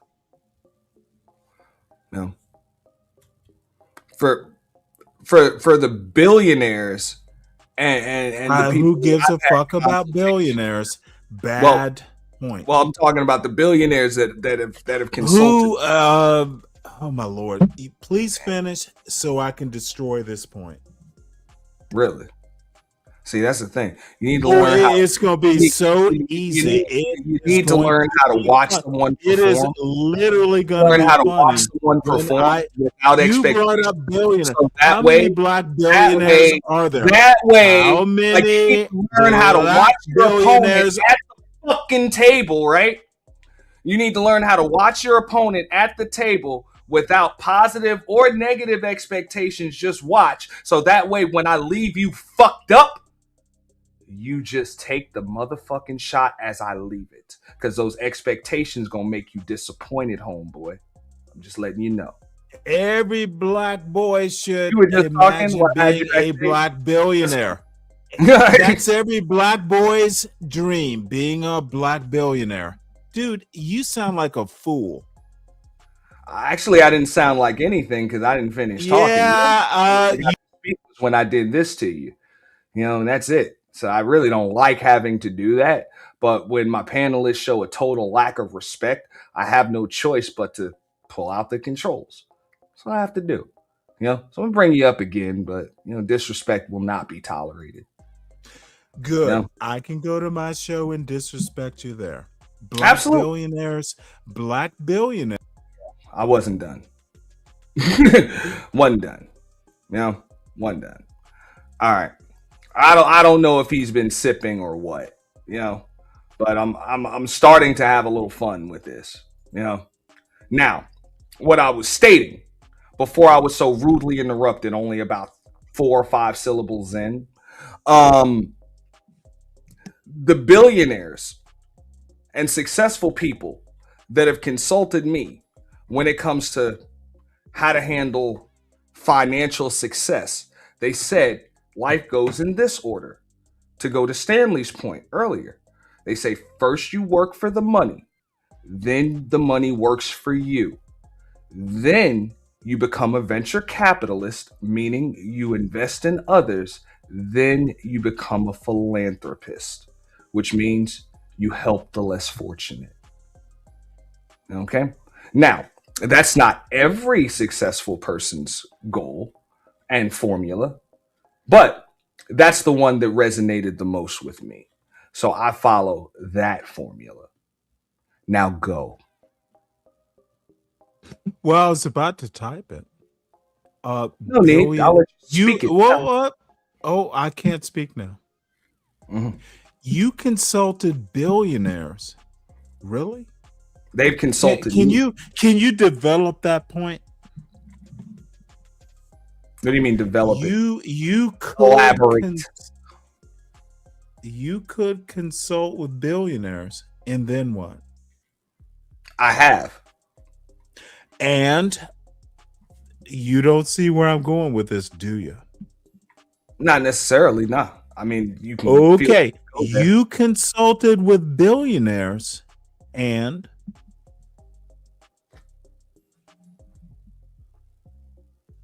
it's not a finish the sentence. You consulted with billionaires, and I did finish the sentence, and I'm not going to repeat myself. Oh, I'm sorry, I missed it. You consulted with billionaires, and I thought you. And earlier, I thought you, motherfucker, you don't see where I'm going with this, do you? Observation skills, but you were actually just having another Okay, conversation. I'm looking for critical thinking skills. You consulted to billionaires, and I mean, I'm not going to repeat myself. Motherfucker, you don't know where I'm going. It's not obvious where I'm going with this. I mean, you can respond to the entire statement. I'm not going to respond. It's an open-ended question. Well, it's a statement. You consulted with billionaires, and I mean, I really did finish it. I gave an entire. You really don't know where I'm going with this. It is obvious. You advised billionaires. You told them how to make billions, and actually, I never said that.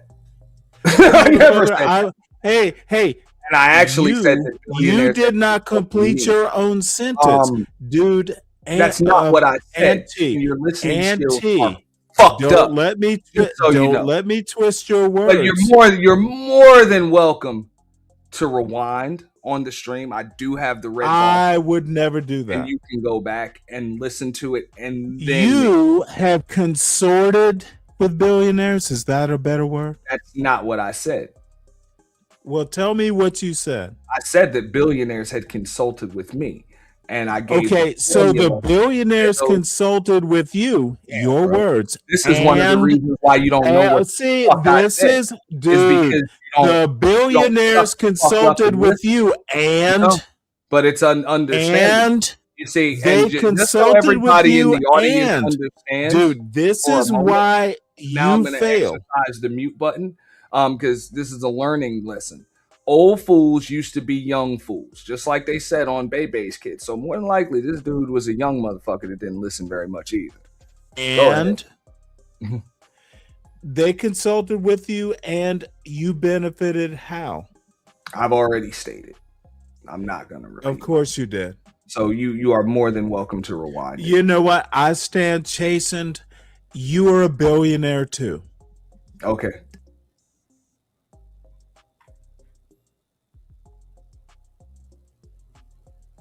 Actually, I'm still in stage 1 because I mentioned 4 stages. I'm sorry, you're in stage what? I'm in stage 1. I mentioned 4 stages earlier. You're over 40. And You are not in stage 1. Again, I could repeat them, but I'm not going to. No, I'm not going to, because I think you should just listen again. Like listen again. Maybe you need to rewind it, put yourself on mute. I literally want you to tell me again. I don't give a fuck what you want. How's it feel? You don't have to give a fuck. Tell us about how's it your feel to road. want?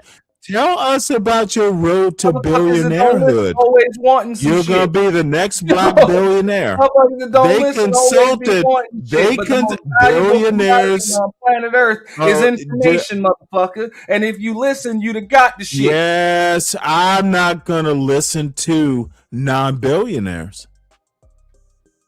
They consulted with you, after all.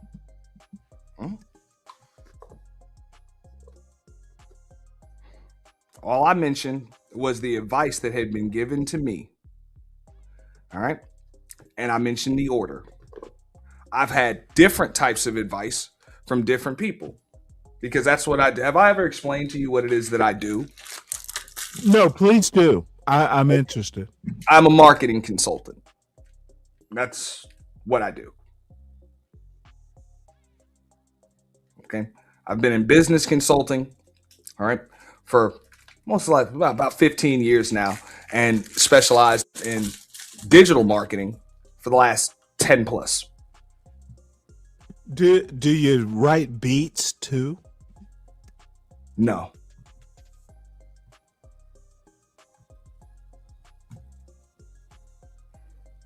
So every now and then, even after I give people the basic advice that they pay me for, they give me other advice that I don't have to pay for. You know? It happens. Let me know when I should be impressed. My goal is not to impress you. It shouldn't be. You'd fail.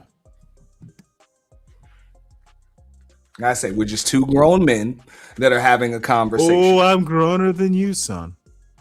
Now it sounds I'm still waiting for the billionaire advice. Now it sounds like you're trying to impress somebody. Yes, I'm roasting you. I'm mocking you. Is that's roasting? Fuck, man. Somebody. Yes, sir. It is a slow roast. Works it's over like here. It's like boiling a frog. You don't notice. Motherfucker, you trying to boil on low? Motherfucker, you better turn the heat up on yes, very low. Hold Absolutely, on. Dude. I got to give a shout out money. Donations.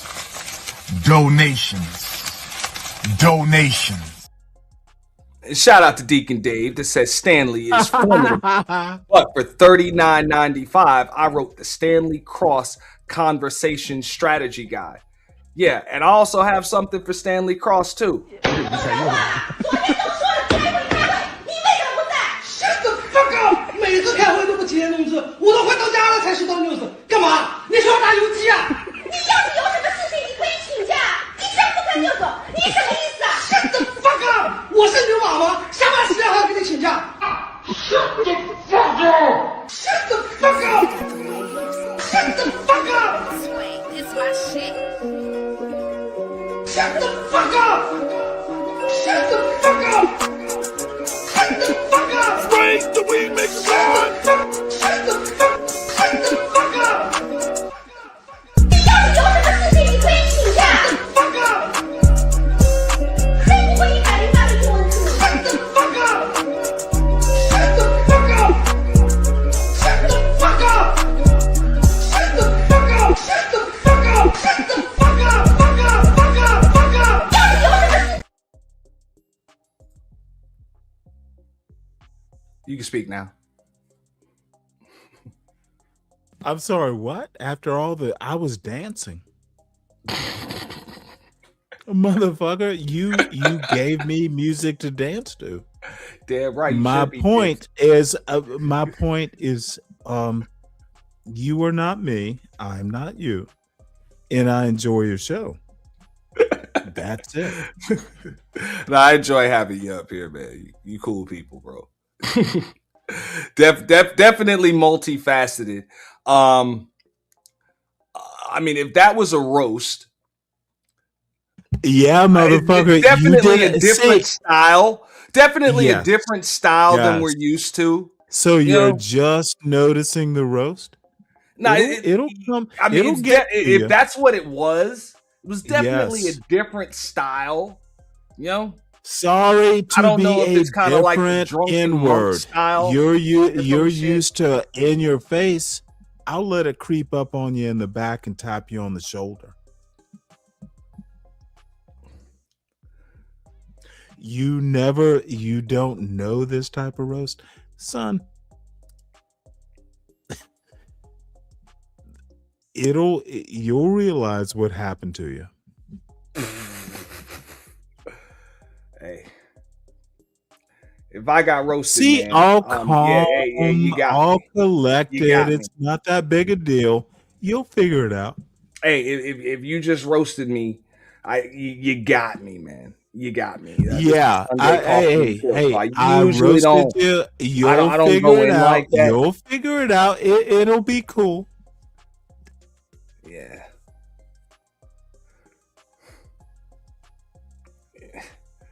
Yeah.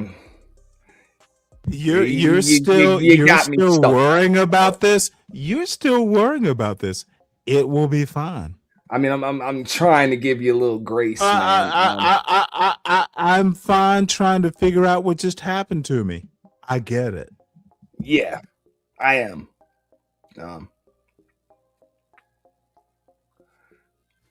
You know, it's like I had a midget just step on my pinky toe and then say kick my ass.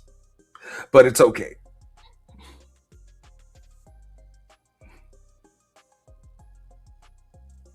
The midget wins. Yeah, he's a midget one. He stepped on my pinky toe, and I can't step on a midget's pinky Ooh, toe that without pinky crushing his toe foot. hurts. The So- midget wins. Dude, you sound like an idiot right I mean, now. what the fuck? How the fuck do you come back with that the shit? midget won. Admit it. I mean, if you consider that a win, then hey, you won. You won. I consider it a win. You I won. just said so. You literally won. just You got said me. I won. Thank you for noticing. You won. All right. You Yes, win. Auntie. Hold on. I'm going to Thank quote you for Anton noticing, Daniels. I'm in Auntie. shambles. I'm in not shambles. Anton. You won. I actually have a brain. Don't make me use harsh words. I'm not Anton. I mean, did you understand it, Brownie?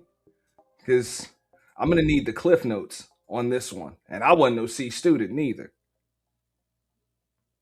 We need the cliff notes.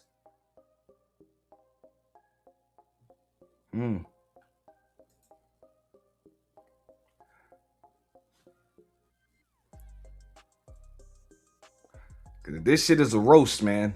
Like, for real. That shit is undone. But it's all good. She said, I'm sick and high off NyQuil. I'm just here. All right. All right. I'm lost.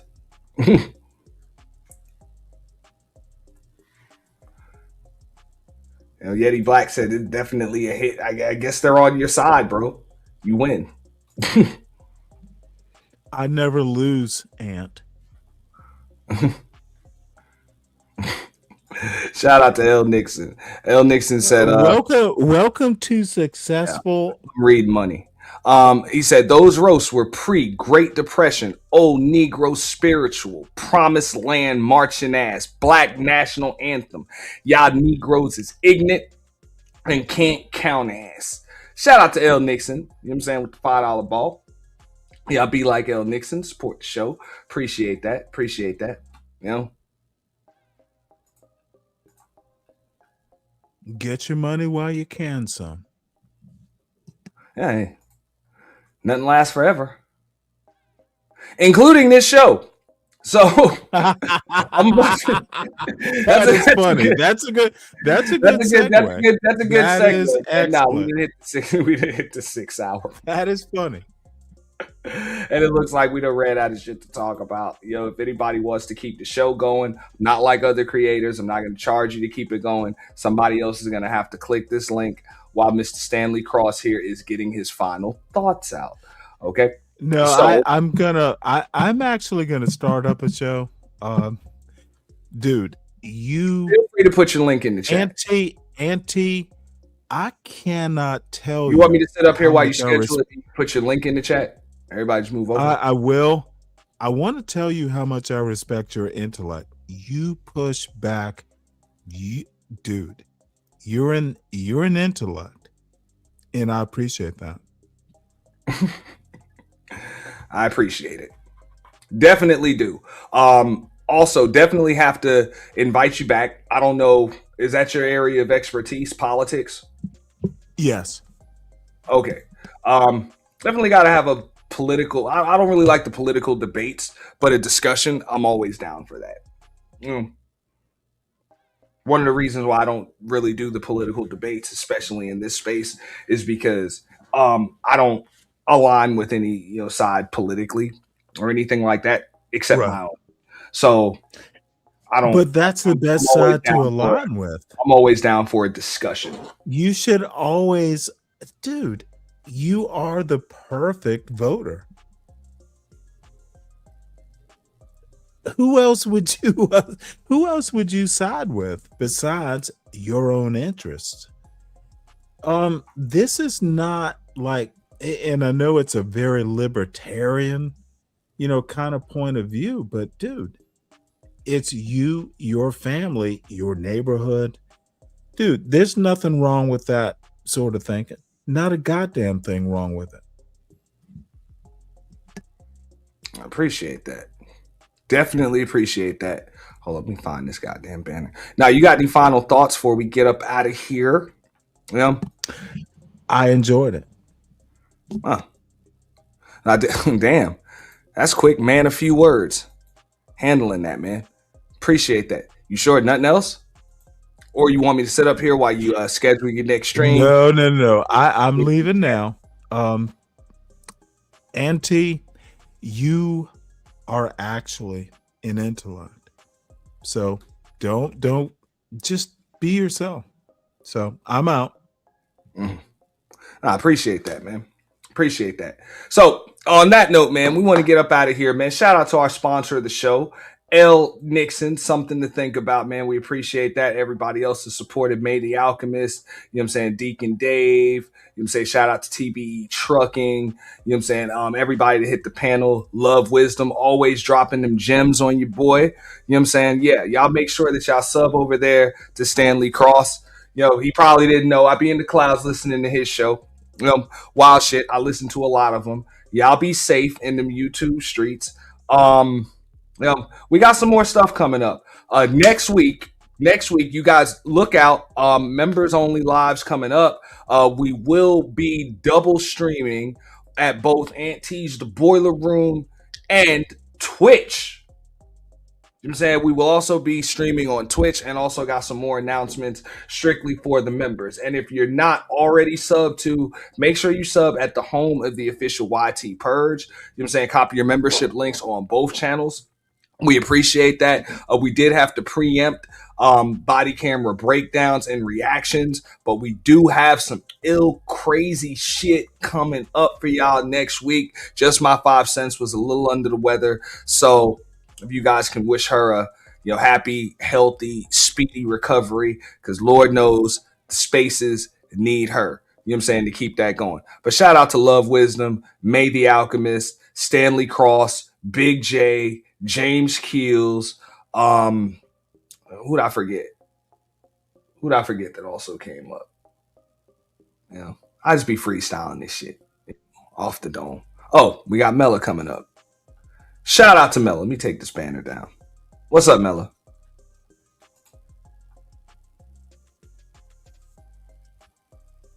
Can you hear Mella. me? Yes, I can. Oh, terrific. Okay. Am I too loud, too Yeah, soft? and Nightish. Thank you, Deacon Dave. And Nightish too. Shout out to Nightish. Nah, what's up? Oh, nothing. I just heard the entire, well, not the entire show. I didn't get a chance to speak about Jasmine Crockett. Bridget was so kind to remind me that you brothers didn't really want her to win in the first damn place, did you? You brothers. I ain't no Texan or a Democrat. So I No, can't. I'm just saying, like, she just really refreshed my memory about how not just I okay, literally I'm not have accusing. no nickel in that dime. Okay, all I'm saying is that it's not a foreign concept that there would be some men, whether they live in the state of Texas or not, that wouldn't be too pleased about yet another woman, especially a black woman, especially a sister, growing in power. Like shout out to Bridget. I appreciate that reminder. Cause I want to talk about that. And I didn't get a chance to join the panel because you was with the brothers, and you men do your men things. And I didn't want to, interfere with that. So before you kind of eased on down the road, I just thought I'd pick your brain about whether or not men actually have a problem with women in political power. What are your thoughts about that? Not you personally, like as a man, understanding how men think. Is that really a thing? All right, so for a majority of men, I can't speak for them, but you already touched on that. But this would be my opinion. I don't think a majority of men really give a fuck. When you're talking about political positions of power, because a majority of men understand that most politicians are just puppets any fucking way. So whether it's a man or a woman, they usually serve the same master anyway, which is, the almighty dollar. So that's what it is. Now, as far as a minority of men, and I can pull up clips of women too. They don't necessarily feel comfortable with a woman in a position of power. They just don't. I'm not one of them. I personally could care fucking less. I'm still an advocate of I want to say of democracy, but I'm kind of taking that shit back a little bit because I'm not sure if everybody should necessarily have a voice, when it comes to that, because some people are just dumb as a box of fucking rocks. But if the people vote and they put you in there, then fuck it, you're in. Those are the rules that we're governed by. So I don't have a problem with a woman winning. I don't have a problem with a chimpanzee winning if the people vote him in. Okay, with that being said, before you get to your next panelist, have you heard of the Strauss-Howe theory about the 80-year cycles? Every 80 years, apparently, according to this theory, every 80 years, there's a catastrophe on the horizon. And apparently, we're approaching the 80-year mark. And I think they call it the fourth wave or some shit. I know it's the Strauss-Howe, HOWE theory. So anybody that wants to research that can start from there. But it's basically the concept of every 80 years there is some fuck up excuse me, the language.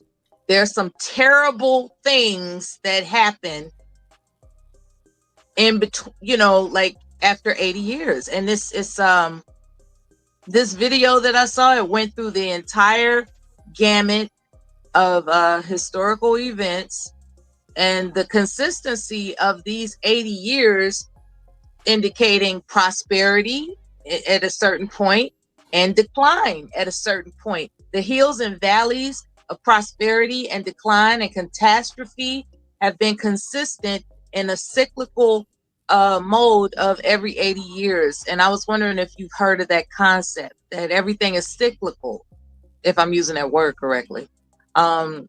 It just cycles every 80 years, man.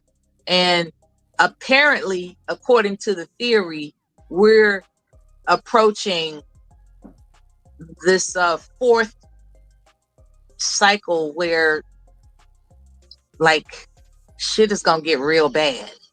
I said all that as a public service announcement, just in case, to make sure you save your money for a rainy day because a storm might be coming.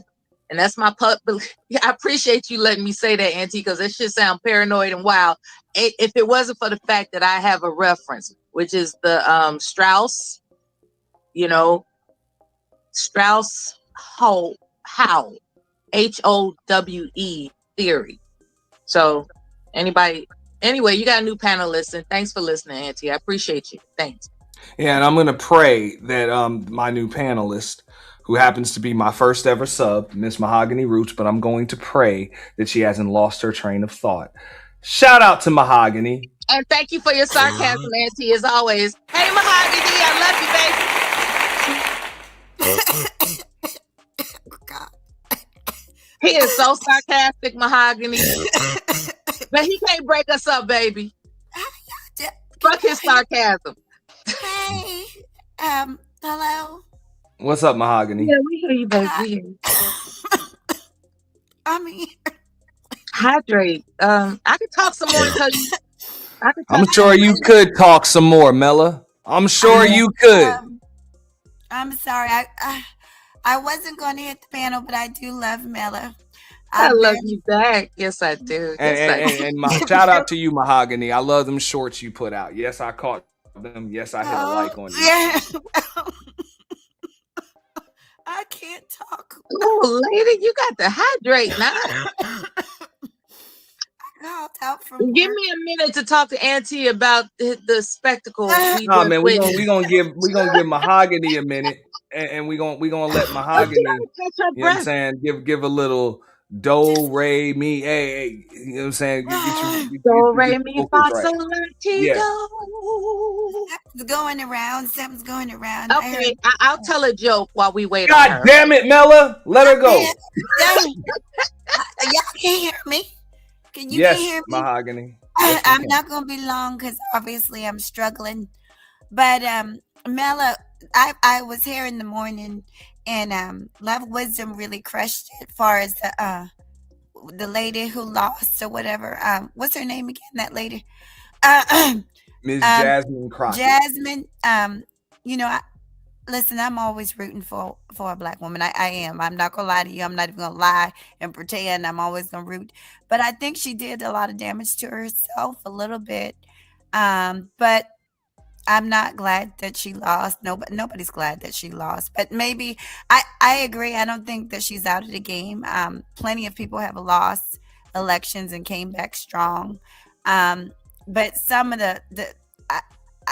she's a professional woman, and I feel like sometimes she didn't always carry herself that way.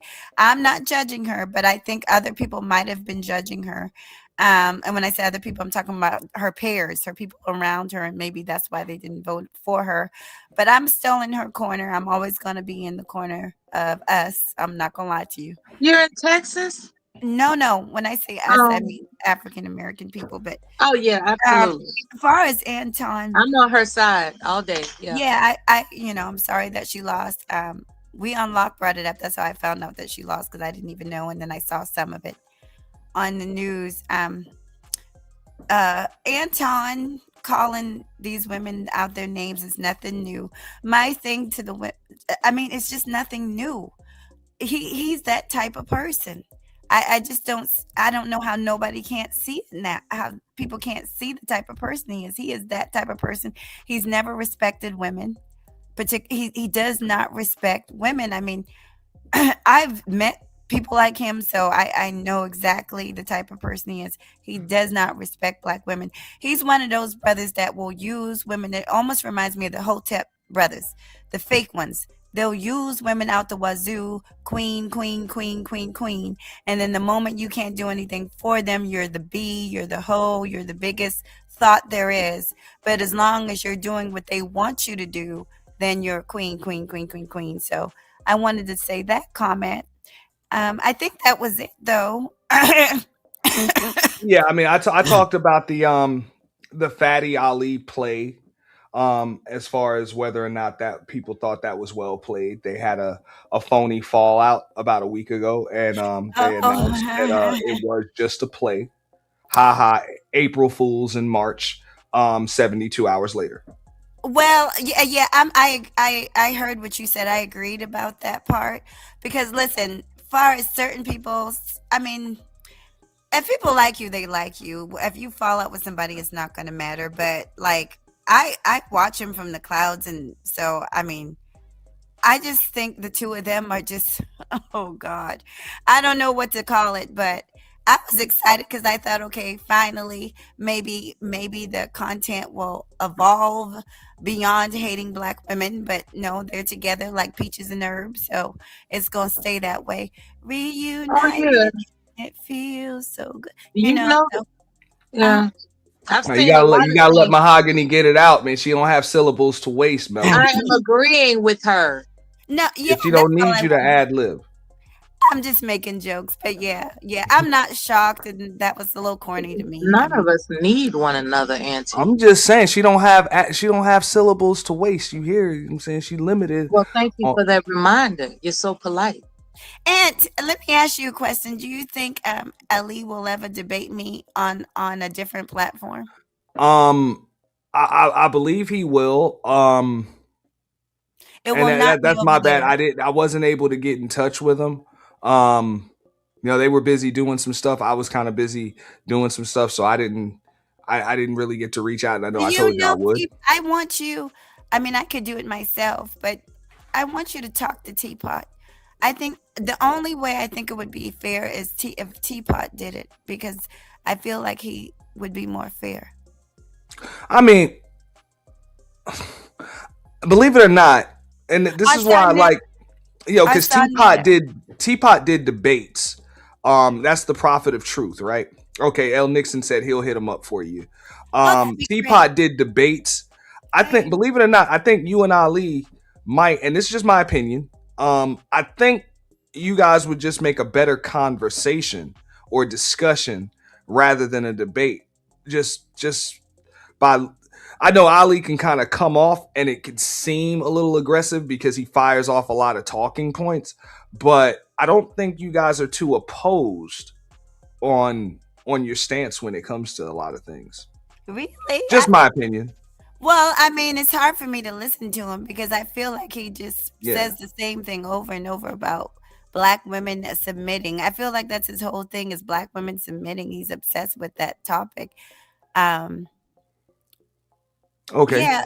Thank you, L. Nixon. That would be great. I think maybe you would want to, because I just learned like a lot of these debates and stuff, what ends up happening is people try to come in with a debate and then they find out they really don't disagree on shit.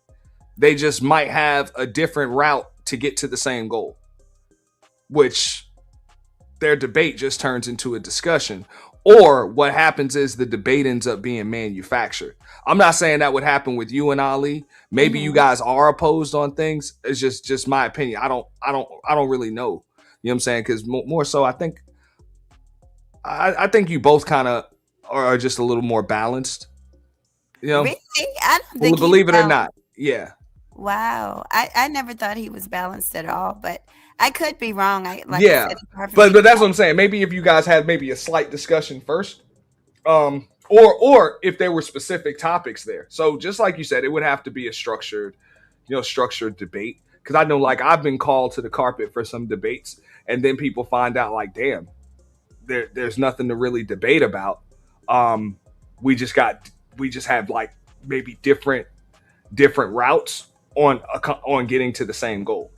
Yeah. And I'll use Man of Tomorrow and Taz as an example of that. That's what Man of Tomorrow said. Like, I was debating Taz for a while, but I think like over the years it was like we kind of had the same goal. We just had like just different routes on how to get there. So no real need for a debate, just discussions, meeting of the minds. But like I said, it would definitely be fun to watch. I know that. Yes, it would be. Now, even the discussion is fun to watch, sometimes. But a lot of these debates be manufactured because a lot of these people, I'm saying, they get together and then they just have to oppose each other, Mm-hmm. So I don't know. Sometimes when you hear a lot of people like fire off the same talking points and shit like that, you think that they're just diametrically opposed when it's really just a bunch of rehearsed talking points. Mm-hmm. Yes. They really don't be believing this shit. Very rehearsed. Yeah. They really don't. What I mentioned with Anton, for example, or what I showed earlier was that he started like he said he wasn't talking about that funky bitch Jazz. You know what I'm saying? I guess he was on that on that liquid courage or whatever. You know what I'm saying? And somebody said he wasn't talking about Micca. I believe he was. He said, "Hey, I know who you fucking. You'll be singing in nightclubs until you 50." He said your husband be in the background and a wife beater and some other shit. I'm But like, and damn. and you see, this is what I'm talking about. This is how you know the type of person both him and Corey Holcomb are, because they play the victim 1 minute and the next minute they're on the attack. Their fangs are out. Now he wasn't saying that when he was up there bragging and taking pictures with that girl and insinuating that he had some kind of sexual relations with that girl. Oh, she was, according to him, she was a bad bee and this and that and this, that, and the third. Now that he's upset, yeah, he's a suck ass nigga. Listen, my mom is from New York. I know I call him slick talking oil salesman type of dudes, and that's all he is to me. He changed with the wind, so no one should be shocked at his Well, and behavior. he's admitted that, and that's what bugs me out is how a lot of dudes can still champion this shit when he said they're like, oh well, he has a character on YouTube, but the real him in real life is different. I'm like, bro, if you a fake motherfucker on here, how can I believe anything that you say? Like y'all are thinking that's supposed to absolve him of anything, but I'm like, that actually discredits him. Did y'all? I don't mean to derail the conversation, but let me tell you something. I don't know of Anton Daniels through YouTube.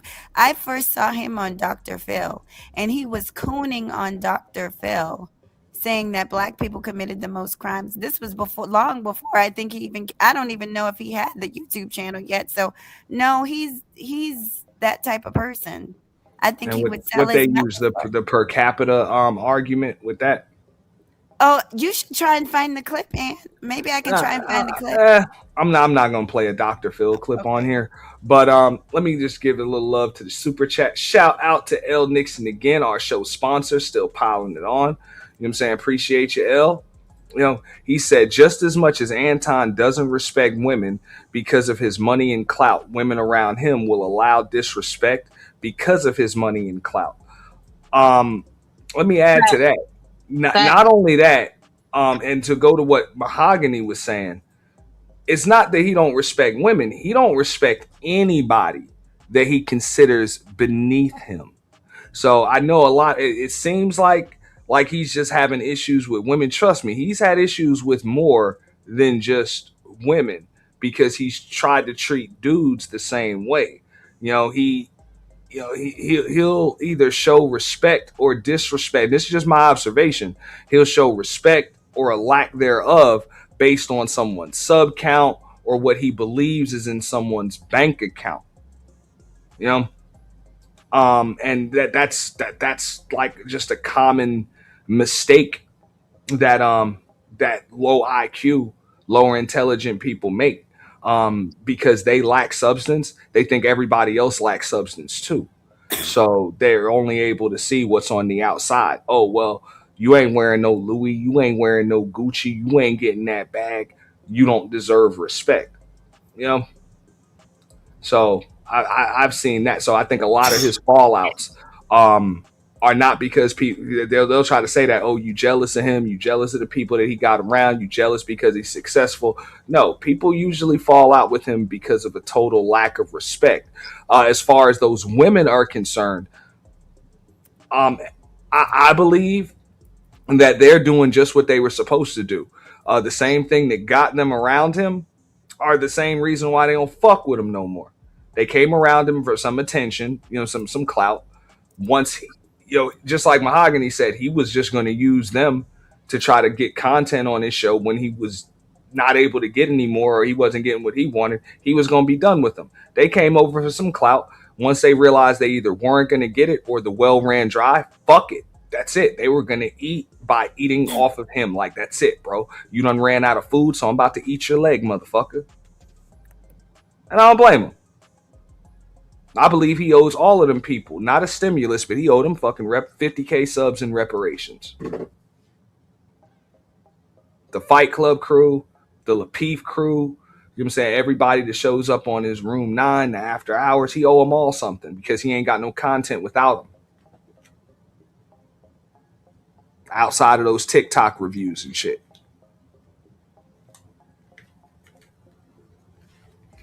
That's just my opinion. Okay. Yeah. Mm. Yeah, not knowing much about him. I'm gonna be quiet because I'm sorry, because my throat. But when you was playing that video, that part where he talked about him being a Christian and how he's trying to hold his tongue, that was so fake. That was so fake. Him being a Christian and that ain't had nothing to do with nothing. And he does not act like a Christian at all. He needs to shut up. I mean, whatever church he goes to, I'm sure his pastor if it's her, I'm sure they're very embarrassed that he goes to their church because he does not act like any Christian person that I know. And I grew up in the church, and we don't condone wickedness. And he's been very wicked acting. The entire time that I've known of him on YouTube. So I didn't like that part either. But I'm gonna be quiet and I'm gonna let y'all rock on. Thank you for letting me up, sweetie. Read the back messages. Yeah, she'll place some messages in the back. Be well, Mahogany. Speedy I recovery. appreciate you. And speedy recovery to your host, who you said was ill too. I think everybody's gonna be just fine. I mean, I would hope so. Just like I said on my morning rant earlier this week. If they're not just fine, if they don't find a way to create content outside of Anton Daniels, this entire algorithm will be swallowed up and acquired by the tea and gossip sector. Yeah, because if all of your topics are Anton Daniels, you can't fuck with them. They're gonna own your entire algorithm, and pretty soon, just to be able to bring in new subs, new supporters, you're gonna have to start talking about what they're gonna jack your entire algorithm. That's why you see Lakeisha Keisha videos coming up in your feed when 2 months ago you didn't know who the fuck she was. Yeah, it's sad that people have thrown creativity by the wayside, innovativeness, and just genuine content. They've thrown it by the wayside out of desperation to get ass in seats, as they would say. So it must be something else to try to scratch and survive. It must be something else because It's these really people are not not, coming. Mella. I'm sorry to cut you off, but Yeah, you did actually cut me off. But go I ahead. know I did, and I said I'm sorry to do it. I knew I did. I just apologize. All in one. You see how I just was able to condense my words? I was able to but cut you're you gonna off do it and again. apologize for it while I was fucking doing it. You know? Remember what you said about apologizing? What do you mean? There was some time ago in one of your live streams, I believe it was Coffee and Chill. Yeah. You don't accept apologies. I never said that. I said I don't accept insincere apologies. Oh, well, thank you for being sincere. Thank you. I don't give insincere apologies either. because I don't like being cut off. But sometimes it's necessary, so I don't usually drop people until it gets out of hand. Because sometimes you do have to interject, so you don't lose your train of thought, which I just did. So go ahead, Mella. We were discussing how people are scratching and surviving to, glean from content that's already out there as opposed to creating their own. Yeah. I mean, look, I'm gonna be told, or folks is gonna say that I'm either hating on somebody money. Hold up. Speaking of money, you know what I'm saying? Shout out to Love Wisdom with that big boy Cash App. Appreciate that. Cash loaded, appreciation received. We don't pay, we just send. All transactions are complete. Fuck you, me. Fuck you, me. Appreciation received. Cash loaded, appreciation received. Cash loaded, appreciation received. We don't pay, we just send. All transactions are complete. Fuck you, me.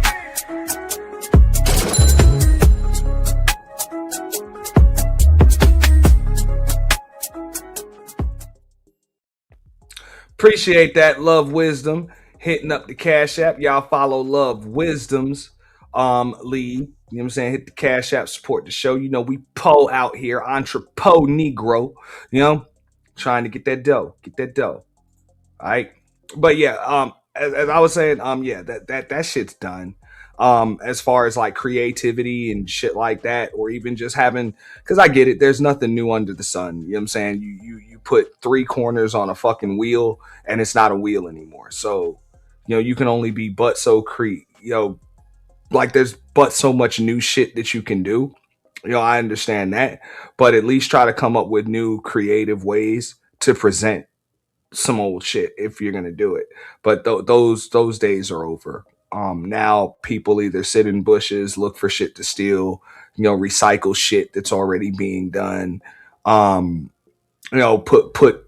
See people go live, with a guest or whatever, put both of their names in your title and go live while they're live. Like it's like that. That's it. It's just it's clout chasing and content theft. Yeah. Like that's the game. That's literally the game now. They've changed. Yeah.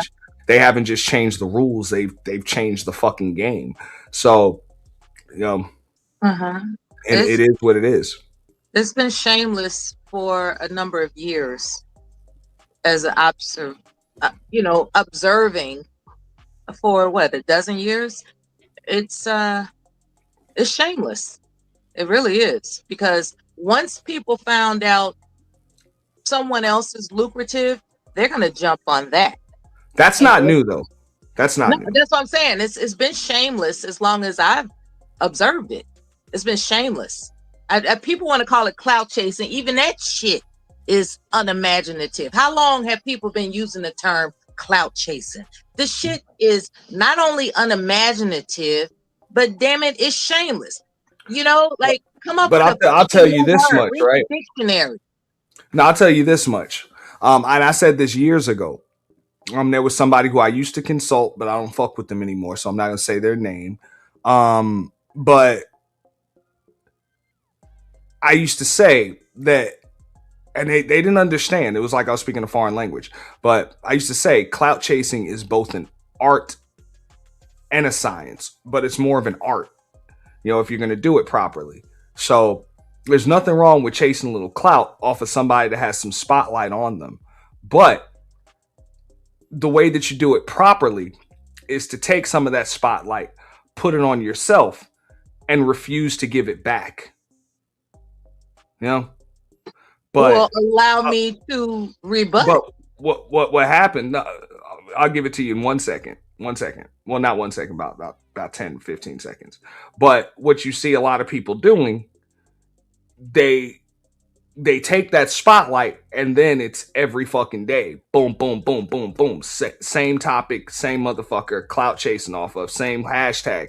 So what ends up happening is their channel, their brand becomes somebody else's, number one. Or number two, what ends up happening, because they don't want to regurgitate the same shit over and over again, what happens is they run out of shit to talk about. You know, and then they have to find some new clout to chase the next fucking day. You know what I'm saying? So that's what happens. People get like, you if you don't take it and put it on yourself and refuse to give it back, you know, like refuse to give it back. It's like, okay, I'm going to give my take on it. You know what I'm saying? I'm going to use them to get the eyes on me.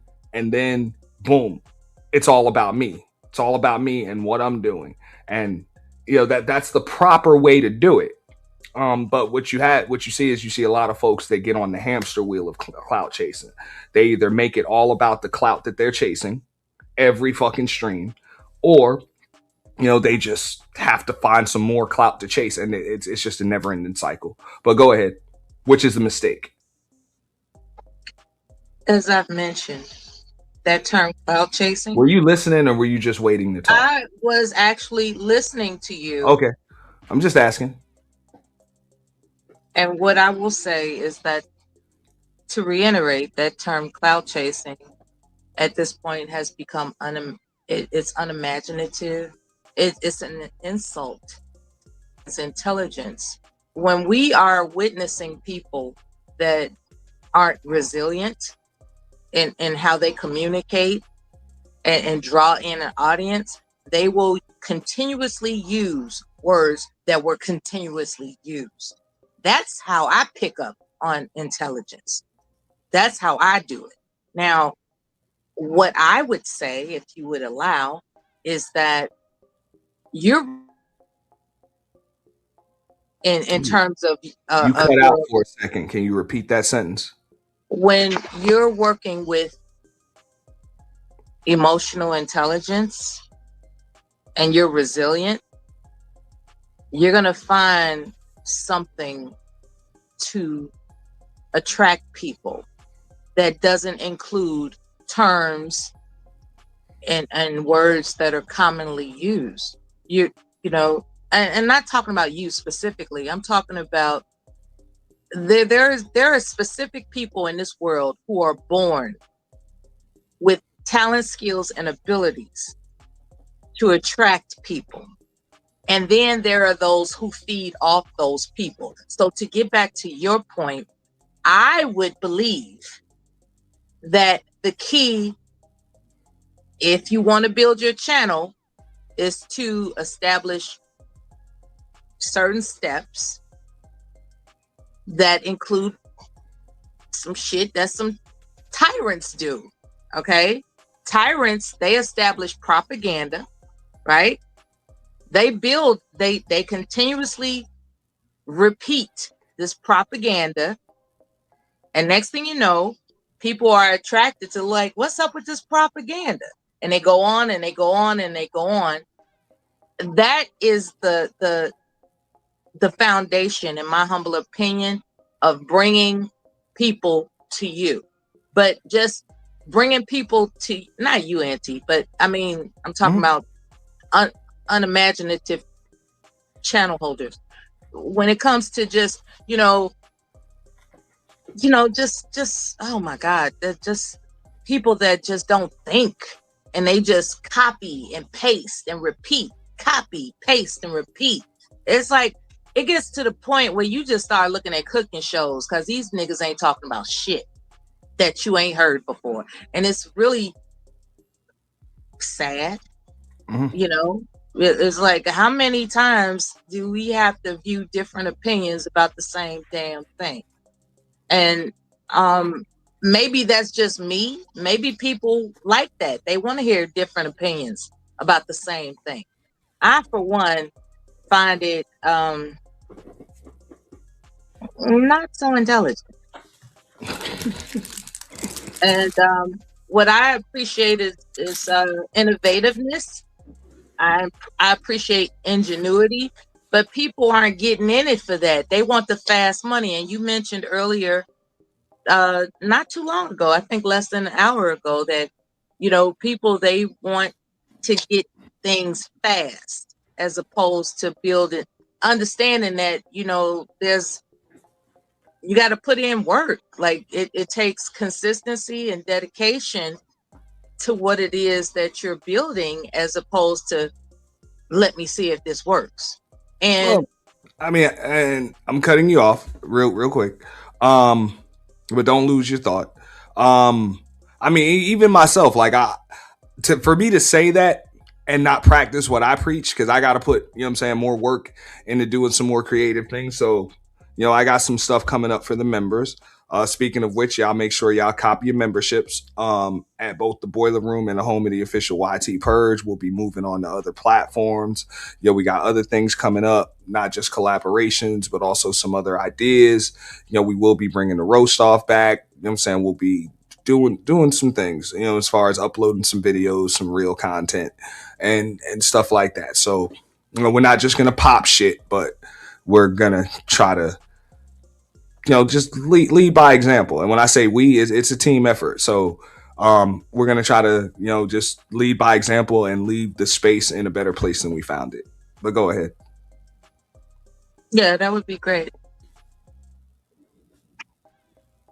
Yeah. We all look forward to it, and congratulations on Upward Mobility and the success.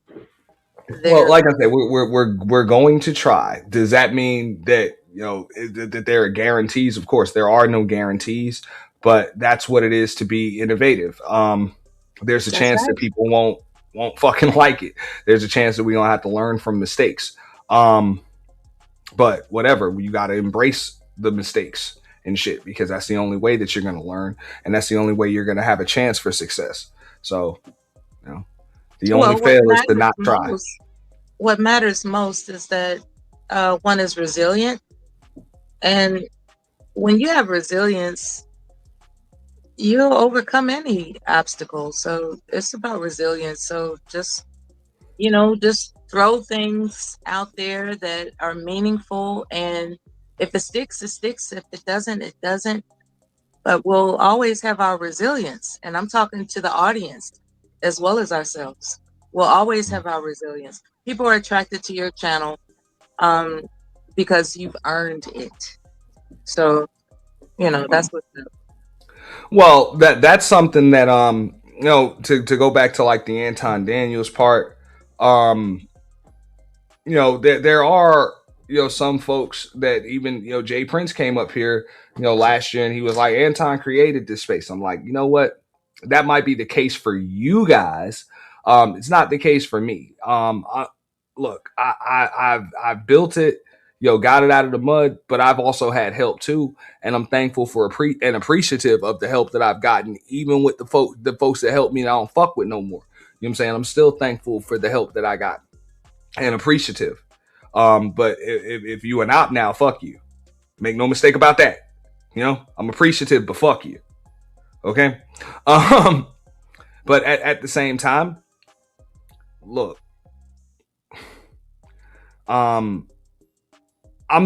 people know me, and other people, in this space, the ones that I learned from and respect because of what they've been through and what they fucking done. And the reason why you see a lot of folks running out of content is because you only know them because of who the fuck they know. There's a difference. There's a fucking difference. You got a lot of folks that were gifted platforms, and now that they have them, they don't know what the fuck to do with them. That's a damn good point. And yes, and I don't give a fuck if that offends people, because it should offend you. A hit dog will holler, but you still have a time to correct that. Don't be known because of who the fuck you know, or because of who you fucking fell out with. Be known, even if people come to your channel because they heard about you because of who the fuck you fell out with or whatever. Make sure that they remember you because of what the fuck you've done, how the fuck you recovered from that shit, or what the fuck you've done. But if all you're gonna be known for is either who you're beefing with or or who you know or who you're affiliated with, your days are numbered.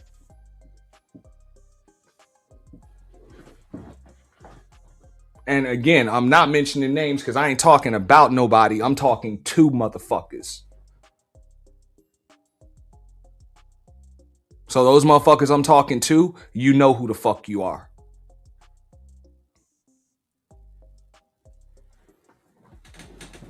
Well, it was a pleasure spending this coffee and chill time with you. I appreciate you. You gonna go to it for 7 or you want some final thoughts? I mean, it's up to you. If you want to talk a little bit more, we can. I'm just here. You know, they stole an hour from me earlier. I guess they took an hour from you too. You know, I think what are the 2 states? Tennessee and Arizona that don't spring forward or fall back. Yeah. Those are the only 2. I believe so. Yeah. So yeah, that's kind of whack. And I think Hawaii doesn't spring forward or fall back, do they? I'm not sure about Hawaii. Don't quote me on that. It's either Hawaii or Alaska, I believe. I would not be surprised. Because I think, sometimes they're, Yeah, there's a whole lot of changes. And I'm not looking it up either, but y'all can fact check me. Yeah, I'm not gonna look it up, and I'm and that's really the thing. I've been content with how things are. I remember Stanley, my friend, mentioned the joy of retirement, and that is a thing, right? And just when you sit on the comfort of being retired, wouldn't you know it, all this chaos is in the world, and it makes it it brings me to be concerned about what the future holds for young people. And maybe this is not the topic of discussion at this time, but those are things that are chiefly on my mind. If I act a damn whatever on YouTube panels or what have you, I'm always concerned about future generations. And it is really upsetting that it seems that a lot of people could not care less about future generations. They could not care less. They just give a damn about now. Shout out to DOD too. Yeah, like DOD, man. Listen, long time no see, brother. But shout out to you. I've heard so many people have that same sentiment, and it just makes me cringe. It's like, are we really supposed to look young people in the face and say, "Hey, you ain't got a future"? That shit just startles me, man. Now I could come up here and brag about how I personally met Jesse Jackson and those events and all this other kind of stuff. I met him in the airport a few years back. Yeah. Met him at LaGuardia in New York. I shared a story, as a matter of fact, about I have oratory skills, right? And so as it so happened, it was about 4th or 5th grade that was back when it was Black History Week. So this particular time, I was scheduled to represent in the assembly a poem that I had written to present to Jesse Jackson, who was visiting our school for Black History Week, right? And keep in mind, during my my very young years, I saw Jesse Jackson on, let's just say, Sesame Street. I never seen a black man with an afro on television before. I was like, wow, there's like real black men. Damn, Mella, you old. Hey, that's before Soul Train. Man, we talking 75?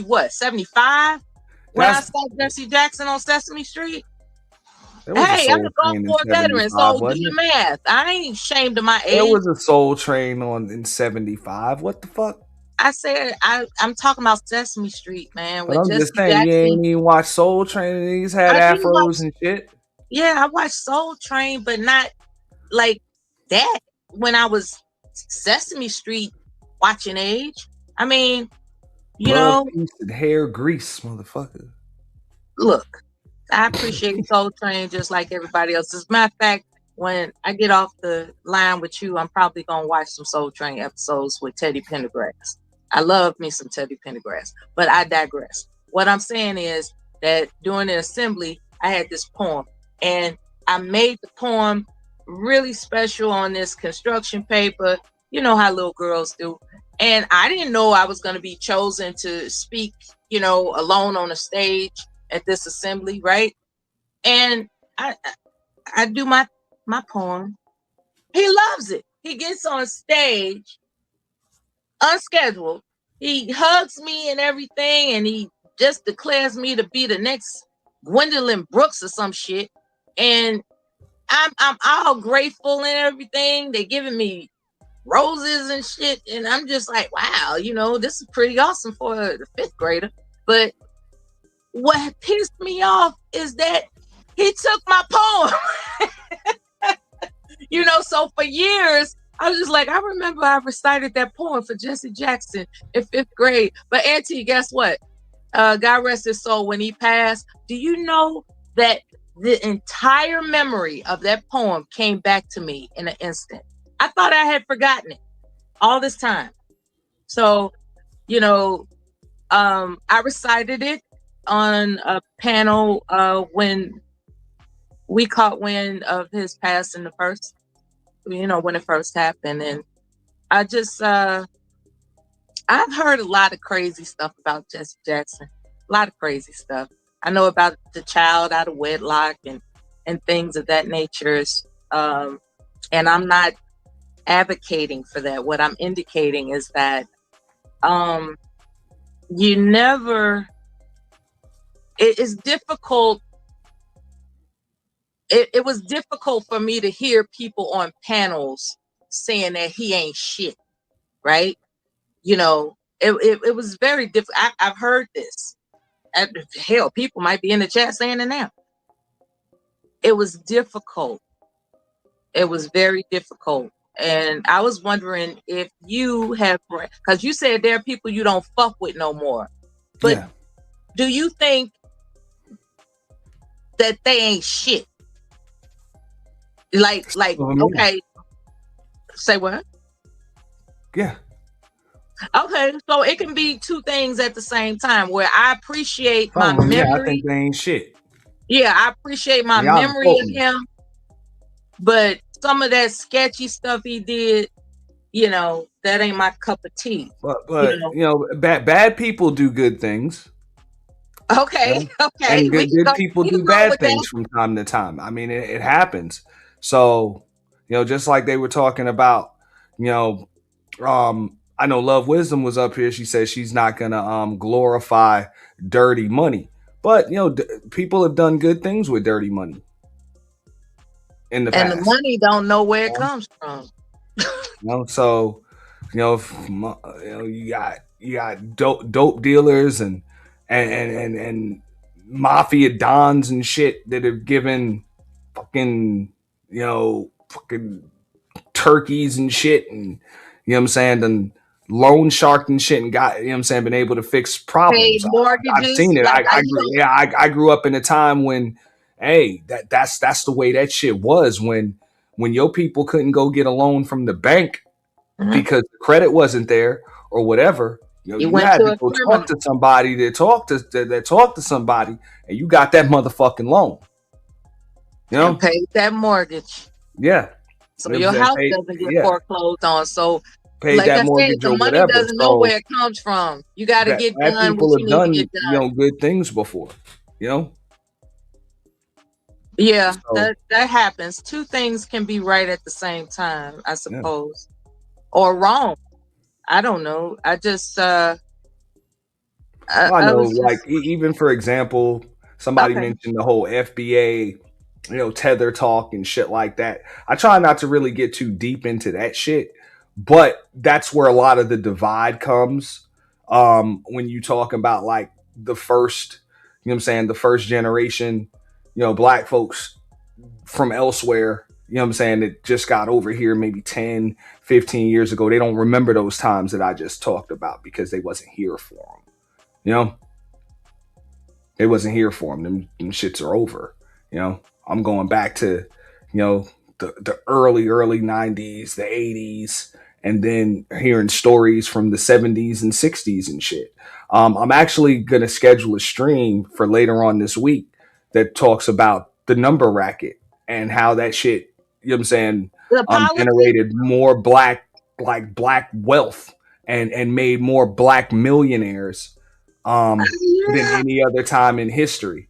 Policy. Uh-huh. No, I mean, you probably got more black millionaires now because of the NBA and the NFL and shit, but without them having to, you know, work for major corporations and shit like that, that shit fed the community, you know, fed the community, and that's gone, you know. Motherfuckers made a lot of money running numbers and shit back in the day, you know. And that's something that's kind of before my time. I think I kind of was born and grew up in the final, you know, remnants of that shit when it was kind of dying out. But yeah, motherfuckers were still running numbers and shit. You know? So, but that's something that they're like, oh, but we're all black. It's like, yeah, but you know what I'm saying? Those that have been here for a few generations, you know, just understand that they just have a different recollection of America than what you know.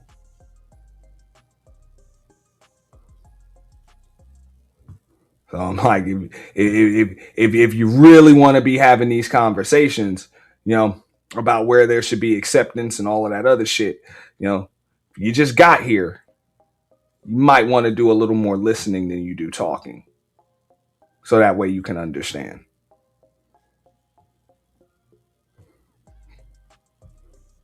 You know, and even on the other side too, because there are a lot of folks, you know, over here that have been over here for generations that really don't know what the fuck going on elsewhere, you know, in other countries. And all they know is what the fuck they done read in history books and what they see on TV and all of that other shit. So, you know, we can learn a lot about each other if we just fucking like listen, you know, both explain, you know what I'm saying, talk and listen instead of everything's always got to be a debate and an argument. So I'm all for discussions and shit, just not always debates. Yeah, the debate thing is getting kind of old. I would rather just be edified. But there's an audience for that. Debates, and there's something to be said about people who are refining their craft of in that regard. I mean, it's important to know how to debate. It's really important. So when they're refining their craft, who am I to be a critic? I find that admirable. That's cool. It's just I prefer, like, I'm a documentary type of person. I want to be edified through direct knowledge as opposed to watching how people finesse their argument. Folks read the history books or they watch television and they assume that with black folks everything was fucking water hoses, dogs, redlining, and crack, and that's it, and slavery. That's all the black folks in America. You know what I'm saying? That sums it up. That explains everything. And it's like, nah, like, you know what I'm saying? There's a lot, like, we got stories that either we done lived or that were passed down generation to generation. You know? So, you know what I'm saying? Instead of coming in like, hey, you know, we already know this. Like, nah, there's shit that you don't know because you didn't live it and your people couldn't teach you about it because they weren't here. You know, you understand? But the same thing at the same time, you can't expect folks to listen to you and your side if you're not willing to listen to them either. So that's really what communication is about. That's why I really don't like the conversation, because it does turn into a debate and nobody's willing to listen to each other, which is understandable the way a lot of them conversations go. Why are you going to listen to somebody that ain't listening to you? And because nobody's listening, everybody want to talk. Nobody's fucking listening. Yeah, you know? It's kind of on the communication breaks down that way. Yeah, you know? A lot of it fuels off of self-interest. They're on the panel to be heard as opposed to listen and exchange information that's meaningful, and that can be very discouraging at times. Um, I've learned to just, pause for the cause. Like, maybe there is something that somebody has to say. I don't have to be the one to say, hey, you over talking them, and hey, I'm not a facilitator. I'm a guest on the panel. I don't have to, stamp out somebody's momentum just because I'm annoyed with them talking so damn much. But I see the sign. Final I, thoughts. I just put it up. Nah, we're gonna talk for a couple more minutes. But nah, I mean, at the same time, I get it. But hey, let these people host their own show.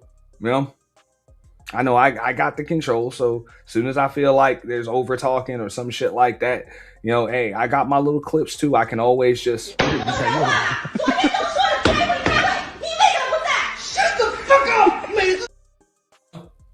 like real quick. There's always something where I could just remove somebody from the fucking stream or exercise that mute button. So, nah. And I get it, especially, I see people more so do that shit when they see somebody's either, trying to grow and they're trying not to kind of, piss anybody off. People try to turn neutral panels into war zones. That's one of the reasons why, I don't have, the support base that I had when I first came on here. Like, for real, rarely do you see a support base go down, over the course of time, but mine has, and I don't have a fucking problem with that. I'm cool with that. I don't mind it because, folks were just over here using this shit as a war zone. That's another reason why you don't really see, like, I'm not doing this show, what I'm saying, from the Purge channel. There are a few reasons for that, but you see that channel, of course, we got to protect it, but people expect to see the Purge every fucking day. And I'm not doing that shit. I'm not. Yeah. I don't blame you.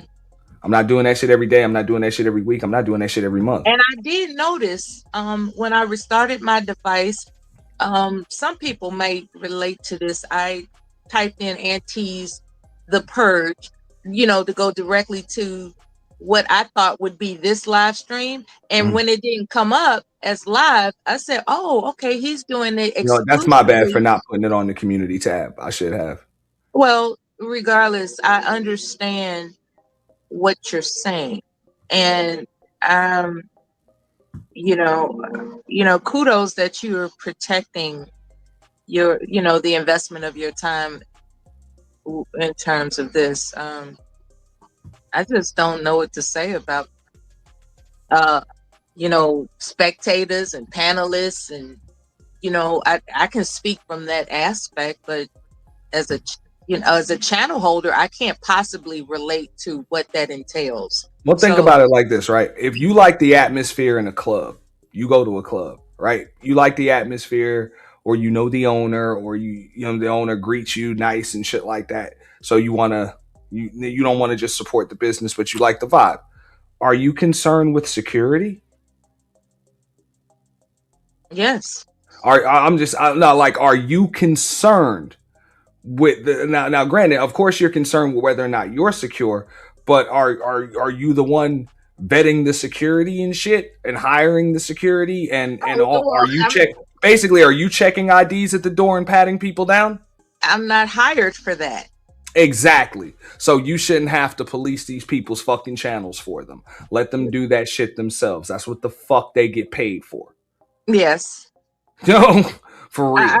That's what the fuck you get. If you're running a goddamn channel, that's what the fuck you get paid for. Either with clicks, views, super chats, cash apps, AdSense, whatever, is to run your shit. It's not your panelist job to do that. It's not your panelist job to run your shit. I've been trusted to like, for instance, say a host has to step out for a while, maybe 15 minutes or less, maybe more. Because of my continuous presence, they'll let me know. And next thing you know, because I'm familiar with, because I've been aware for a dozen years, I'm familiar with guidelines. I do have an instinct to protect because oh my God, like I'm a defender of the United States. So, I have this instinct to protect, right? That's my gig. That's my innate instinct to protect. So whoever picks up trustworthiness from me enough to say, I'm going to be gone, I don't know, to the store, whatever they're doing, to the bathroom, whatever they're doing. Y'all got it. Y'all not going to fuck up my channel, are you? Y'all not going to fuck up my channel, are you? I was like, we're going to keep the conversation at an even flow. Everything's going to be well protected. Don't you worry about a thing. And I changed my voice tone. I changed the direction of conversation so that we all stay cool until they come back. And of course, when they come back, we start acting like ratchet ass motherfuckers. But, but that's up to them to drop us or whatever. But while they're gone, as far as I'm concerned. So when I love that concept about it's not your club. So why should you give a damn what happens to it? So I can come back to the club, Auntie. Well, yeah, no, you give a damn, but you do your part by not showing up with a pistol in your purse. You know what I'm saying? Right. Not consuming fucking illegal substances and shit right on the cocktail table. You know what I'm saying? Right on the pub tables and shit. And not pissing all over the floor. That's your part. And making sure that you pay your tab. Like that's really and enjoying the atmosphere. That's the only thing that you can really do. You know what I'm saying? You adhere to the rules, you enjoy the atmosphere, and that's your part. But all of that other shit, that's up to the fucking the owner and the managers and shit to make sure of. So y'all shouldn't have to worry about that. So you're pointing out that channel holders are starting to place responsibility on their panelists. Oh, they're not starting to. They've been doing that shit. And what's an example? A lot of them have learned to switch shit up because they realize that, hey, you got to take accountability because it's all going to fall on you anyway. So some of them are. I'll mention, I know I called Sharon Bracey out for that shit probably about a year and a half, 2 years ago, about just passing the buck when people asked him about this going on and that being said and shit like that. And he was like, look, I don't have any control over what's said, what other people say and shit like that. It's like, bro, you the one in charge, whatever. But recently I take it back because I saw him, you know what I'm saying, not just take accountability, but take control. Like, nah, this is what I'm going to allow. This is what I'm not going to allow. Agree with his talking points and his content or not. You know what I'm saying? I saw him take that accountability. Like, fuck that. Y'all don't run shit. I do. And even if you don't agree with me, I'm making the decision, even if it's not the popular one. And I can respect that. Whether I agree with it or not, I can respect that. As far as, just professional integrity goes. Because like I said, when you're the owner, it all falls on you. You get the credit when things go well. And you get the blame when shit goes bad. That's how it works. Yeah, people adjust. But a lot of people want all the credit when shit's going well. And then when something goes bad, they start pointing fingers and want to place blame elsewhere. That's not what accountability is. Yeah. That's actually a lack of accountability. A lot of human beings are afflicted with that lack of integrity within themselves. They want to place the blame on something that was their responsibility in the first place. So I can respect that. I know a couple of weeks ago, I did a stream and showed that. I just reviewed it. You know what I'm saying? He got into it with his cousin about, the decision that he made, up there to not bounty off, Full Circle Essentials, and that was his decision. Like, he was going to add to the conversation. He didn't even accept the bounty on it. And somebody sent a bounty. He was like, no, I'm not booting him. I can respect that. Mm-hmm. Whether I Well, fully speaking of agreed with the respect, decision or not, I could just respect him taking control of his shit and not allowing other folks to do it. right? Yeah, I can respect Because responsibility. he understood. I believe. I'm not going to speak for Sharon, but this is what I believe it was, where he knows, like, yo, if I boot him and don't let him talk, even if somebody else paid the bounty, motherfuckers gonna go from channel to channel saying that I kicked him and didn't let him talk. You know, so no matter what, it's gonna be on me. So this time, I'm going to let him talk. You know, so that, like I said, that's accountability. Just being able to take, the credit, both the credit and the blame, whether shit goes good or bad. Because as far as I'm concerned, credit and blame is the same word. They're just not used at the same time. Well, They're just used for different reasons. But credit and blame literally mean the same fucking thing. really? Yeah, they do. Okay. So I'm like, from an accountability perspective, I mean, there's one thing to have, just accountability in general. But, when it comes to leadership, the accountability of a leader, that's about being willing to take some of the credit, if not none of the credit, but all of the blame. Now you got to be willing to take all of the blame when shit goes bad and be willing to distribute the credit when shit goes well. I personally believe that's true leadership. That's fascinating. Because, I mean, as a leader of others, it's your job to keep up morale. So you always give kudos to your team, and those that help you to make it happen. But when shit goes bad, you have to be willing to take all of the blame. Yeah. Otherwise, why else sign up to be a leader? Mm-hmm. That's what it's about. I mean, and people are like, "Well, why should I take all of the blame? What about everybody else?" Look, that's the thing about being a leader. If you're willing to take all of the blame, people will follow your lead by example.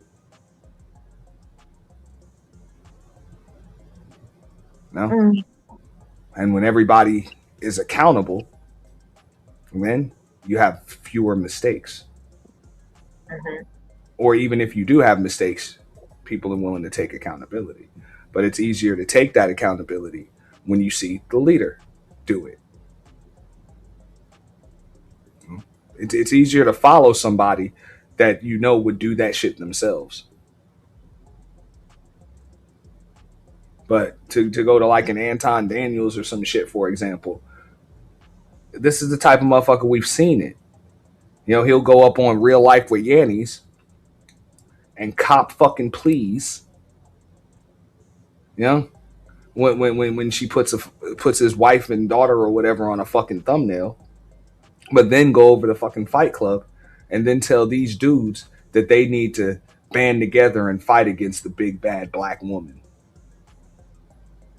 They just punked him. It's like, bro, if you not willing to fucking fight and stand your goddamn ground, why should these niggas follow you? No wonder you something to eat out here. You're a fake boss.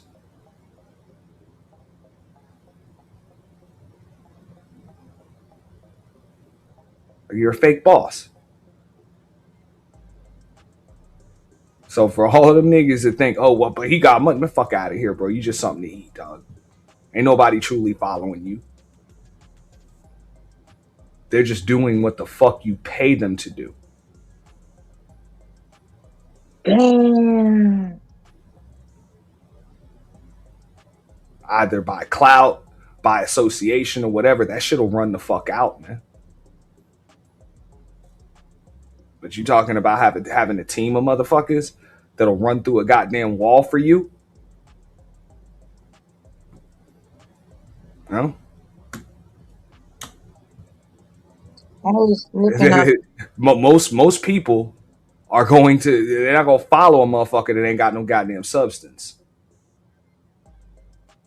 Yeah, I find a lot of people haven't. I mean, they damn sure ain't gonna follow your word. They'll follow your money, but they won't follow your word. That is the difference. I've looked up leadership styles and have found that a lot of people aren't educated in different types of leadership styles. But then there are those that practice different styles, and I could pick up on it. It's like, okay, they're practicing this type of style and that type of style. There are several of them, and um, and then there are those that are just punching in the wind. They're just, they're just trying to see what sticks. And you're right. A lot of them have to resort to paying somebody to follow their leadership because they of themselves are not actual leaders. That money is. That money is the leader. And don't get me wrong, there's nothing wrong with making sure that your squad is eating. That's actually supposed to happen. You know? Because hungry dogs damn sure ain't loyal. You know? Understandable. I'm gonna keep saying that. You know, hungry dogs ain't fucking loyal. You know? But that's at the same the philosophy of life. but at the same time, you know, you can't, like, you ain't no dog gonna be loyal to you just because you feed it. Oh man, speaking of dog eat dog, I'm gonna go ahead and leave you with this humor, if you don't mind. Here it is. 2 cannibals were eating a clown. One of them looked at the other one and said, "Does this taste funny to you?"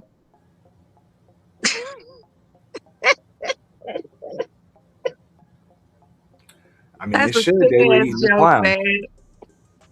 They sit up there, 2 cannibals are eating the clown. One looks at the other one and said, "Does this taste funny to you?" Facts. I like the way she just mentioned it. She said leadership and bait are 2 different Oh, we back things on leadership. for 2 different outcomes. That's facts. And that's why I say, that's why, you know what I'm saying, them chicks turned on them. And more than likely, yeah, and other people done turned on the motherfucker too. And don't get me wrong, people turn on people for different reasons. Sometimes people will turn on folks for, jealousy, envy, because they don't see the big picture, whatever. That shit happens. But other times, motherfuckers will turn on you because they really wasn't in your corner in the first place. They really didn't trust you in the first place. It's just they were just opportunists. So I know even with the situation with him and Jazz Noel, they've said over and over again, they use that term opportunist. It's like, yeah. Can you blame it? That's all that motherfucker is an opportunity. Look at him. It's a fucking lick.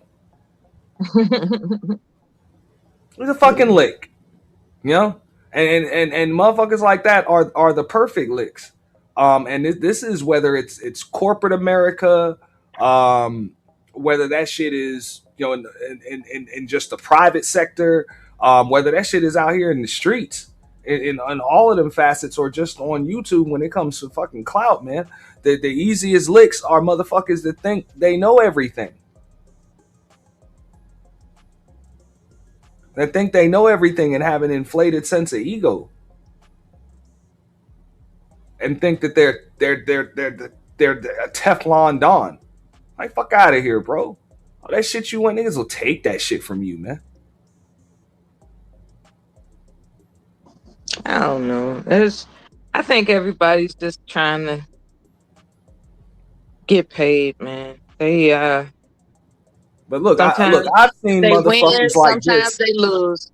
I've seen people like this get ripped the fuck to shit in a fucking boardroom, or just get their businesses fucking slaughtered by the competition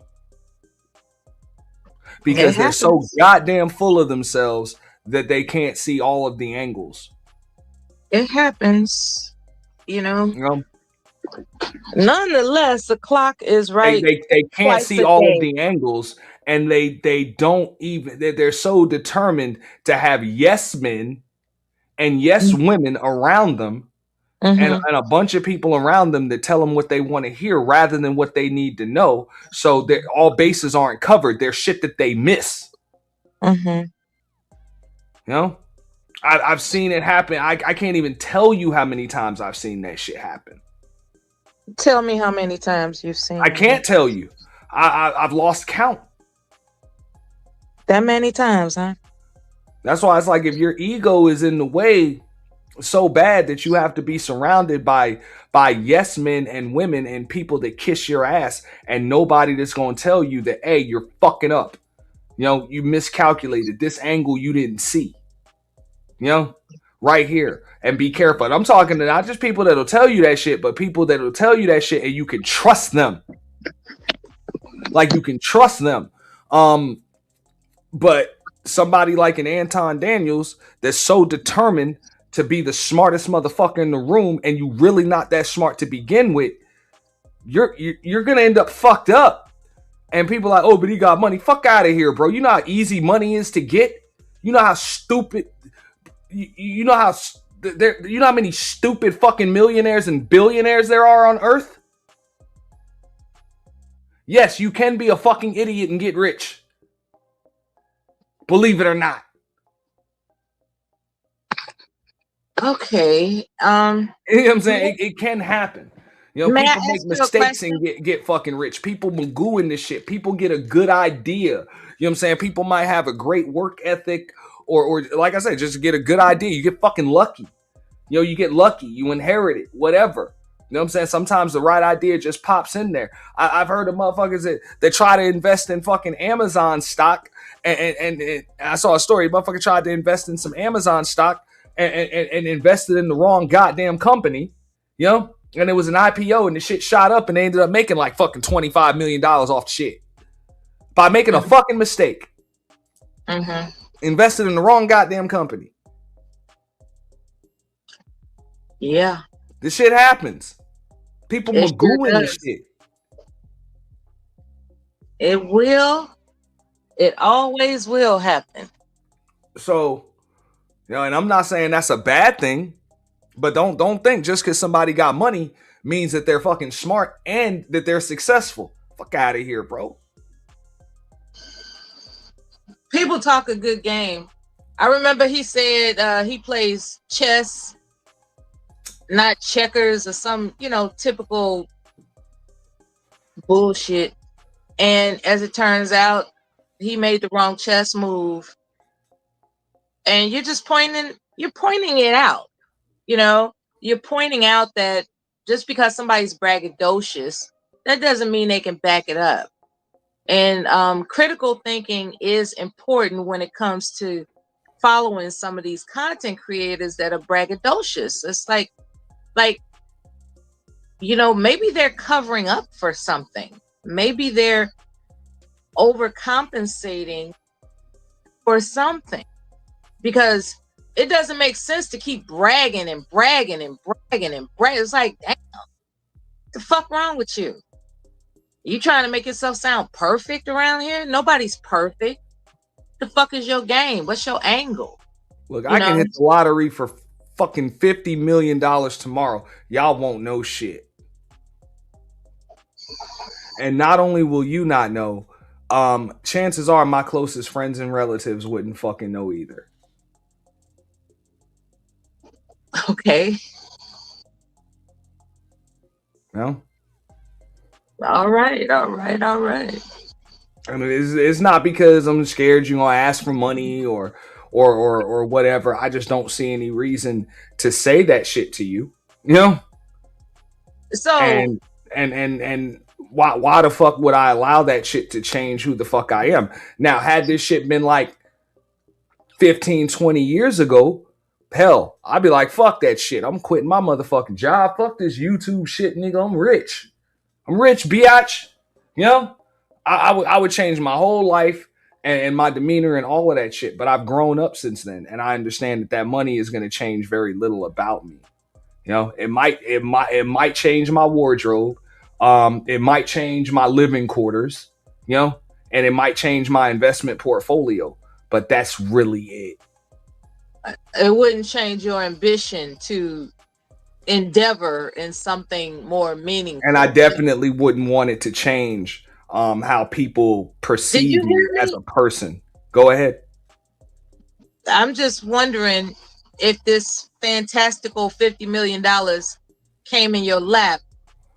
I heard what you mentioned about what I heard you mention what you said. I was just wondering if you would start a company or would you just enjoy your money? I couldn't tell you what I would do. Oh, okay. I couldn't tell you what I would do. I might tell you about it probably about somewhere between 60 and 90 days from now once I actually decided what I would do. But I don't know because I ain't got it. You know, a lot of people say what the fuck they do, but you don't know what you do until you have it.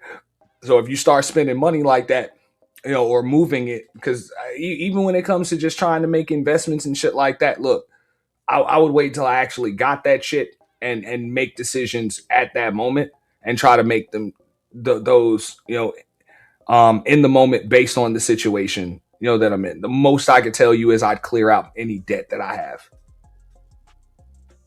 That would likely be the first thing I would do. That's a given. Yeah.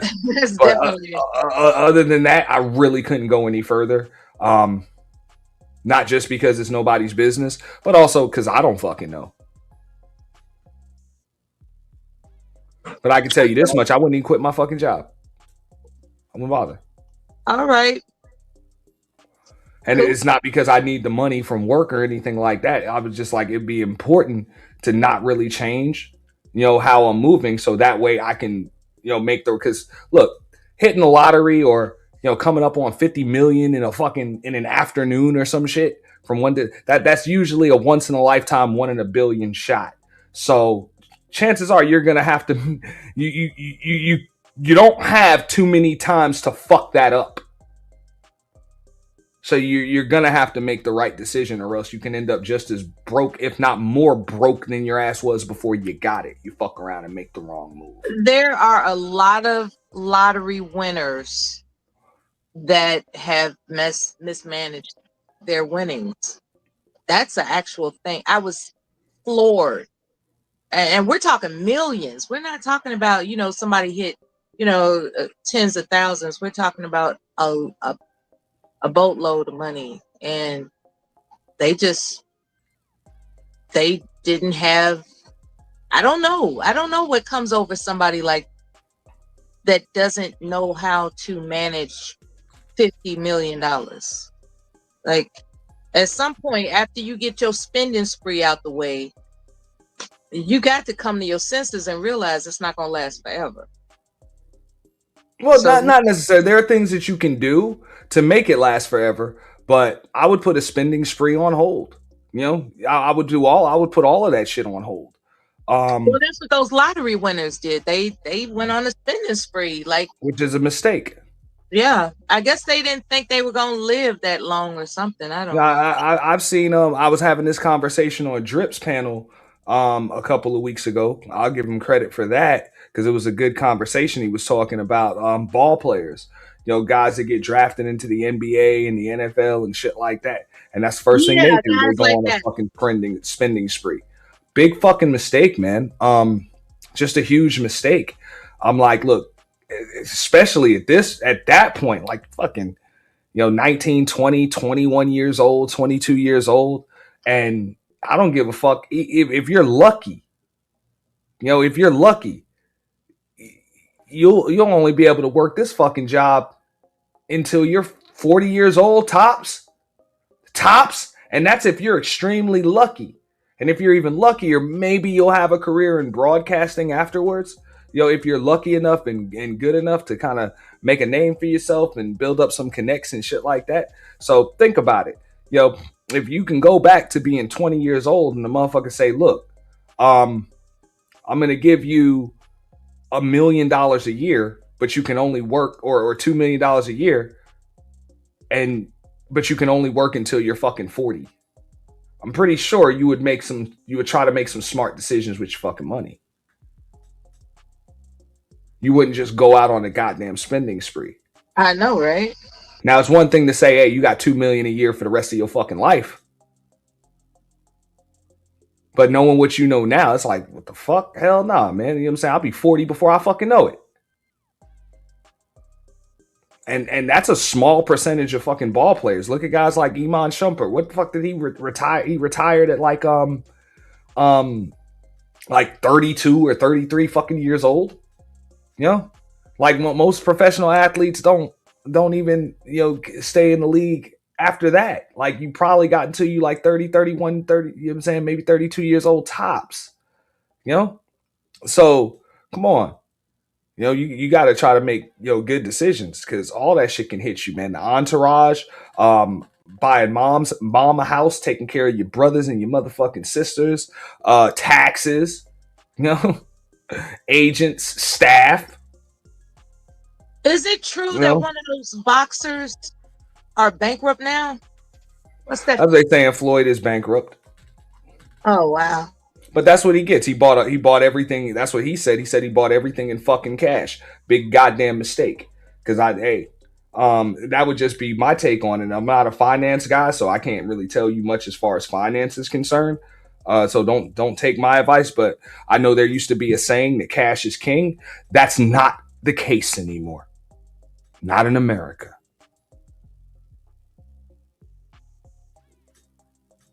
For real. If you owe the bank $1 million, the bank owns you. But if you owe the bank $1 billion, you own the bank. Just ask Donald Trump, everybody's favorite person. You owe the bank $1 billion fucking dollars, the motherfucker's likely gonna give you another fucking 250 million and say, go get our fucking money. He's not my favorite person. I'm just saying that's when they'll loan you some more money. So this is America. This shit is backed by debt. Yeah. It's not about what the fuck you got. It's about what the fuck you can borrow. That is so true. For real. I watched that during the pandemic. Somebody mentioned the C-19 shit. Yeah. You know what I'm saying? When all of them businesses had to shut down for a minute. I saw watching CNBC and Squawk and shit like that when they had some of these Fortune CEOs and owners and shit. They're like, what the hell are you going to do? And they're like, look, my only concern is just making sure that my employees are straight right now. And they're like, damn, you know what I'm saying? Your stock price is dropping. Do you understand? Like, you're about, like, at this rate, you're going to lose your entire net worth within 3 or 4 months. And most of them people on there that I heard said, they were like, I don't give a shit. I still got credit cards. I'm good. That's what I heard from them billionaires. Them motherfuckers was like, I ain't give a fuck about a net worth. They were like, I still got credit. I'm good. I'm just concerned with my employees. They're the ones struggling to have to fucking put food on the table. And if the business is shut down, they can't work. So we're just trying to float, you know what I'm saying, until we can get them back to work. So this is America. It ain't about what you got. It's about what the fuck you can borrow. So as far as Floyd goes, buying all that shit cash, big motherfucking mistake. I heard this from Matthew Knowles, Beyonce's father, and other rich folks. It was like, hey, fuck that. I ain't trying to own the place I live. Why the fuck would I do that? They're like, oh, but you got all these properties. Yeah, but that's fucking rental properties, multifamily fucking homes and shit. He was like, I rent the place I live. Fuck that. The AC fucking goes out. I just call somebody to come fix that shit. And I ain't stuck here. I ain't stuck here because I don't own it. I signed a 12-month lease and then I moved the fuck on. I'm glad you said that, because a lot of people think, they think it's the AC ideal. goes out, the roof caves in or some shit. Can you hear me? Yeah. Oh, a lot of people think that they look down upon renters, but renting can be a very good financial strategy. Yeah. Depending on your level of revenue. So what were you saying about Beyonce's father. No, that's what he said. He said, I don't, it was like, oh, you own all of these I think he was on DJ Vlad or something. He was like, oh, you have all, you have real estate in your portfolio. He's like, yeah, I own some, multifamily homes, single family homes, and I rent that out. But he said, that's what I own. I own assets that make me money. Right. But as far as where I live, I rent that shit. He said, I rent that. That's peculiar to me, and I guess I'll have to study more financial literature. What's peculiar is I thought there was this thing called escrow, not escrow. When value accumulates. And I'm not saying that's the case for everybody. In some cases it is going to be better to own. I think it is better to own. Yeah. No, in some cases, yeah, it is going to be, but for his situation, it wasn't. So I'm just saying there are a lot of rich folks that are like, fuck that. You know what I'm saying? Like, I only own shit that makes me money. But shit that's on the liability scale where it costs me money, fuck that. I rent that shit. Lease that shit. Yeah. What's strange about his statement is that the revenue he gets from his rental properties can pay the mortgage on a home for him to live in. So I don't understand his philosophy. Because he's not responsible for shit there. Well, he's not responsible and he's not stuck there. Okay. He's not stuck there. 12 months from now, he can just go elsewhere. If he wants to move across the country or some other place in the world, he can just do that shit.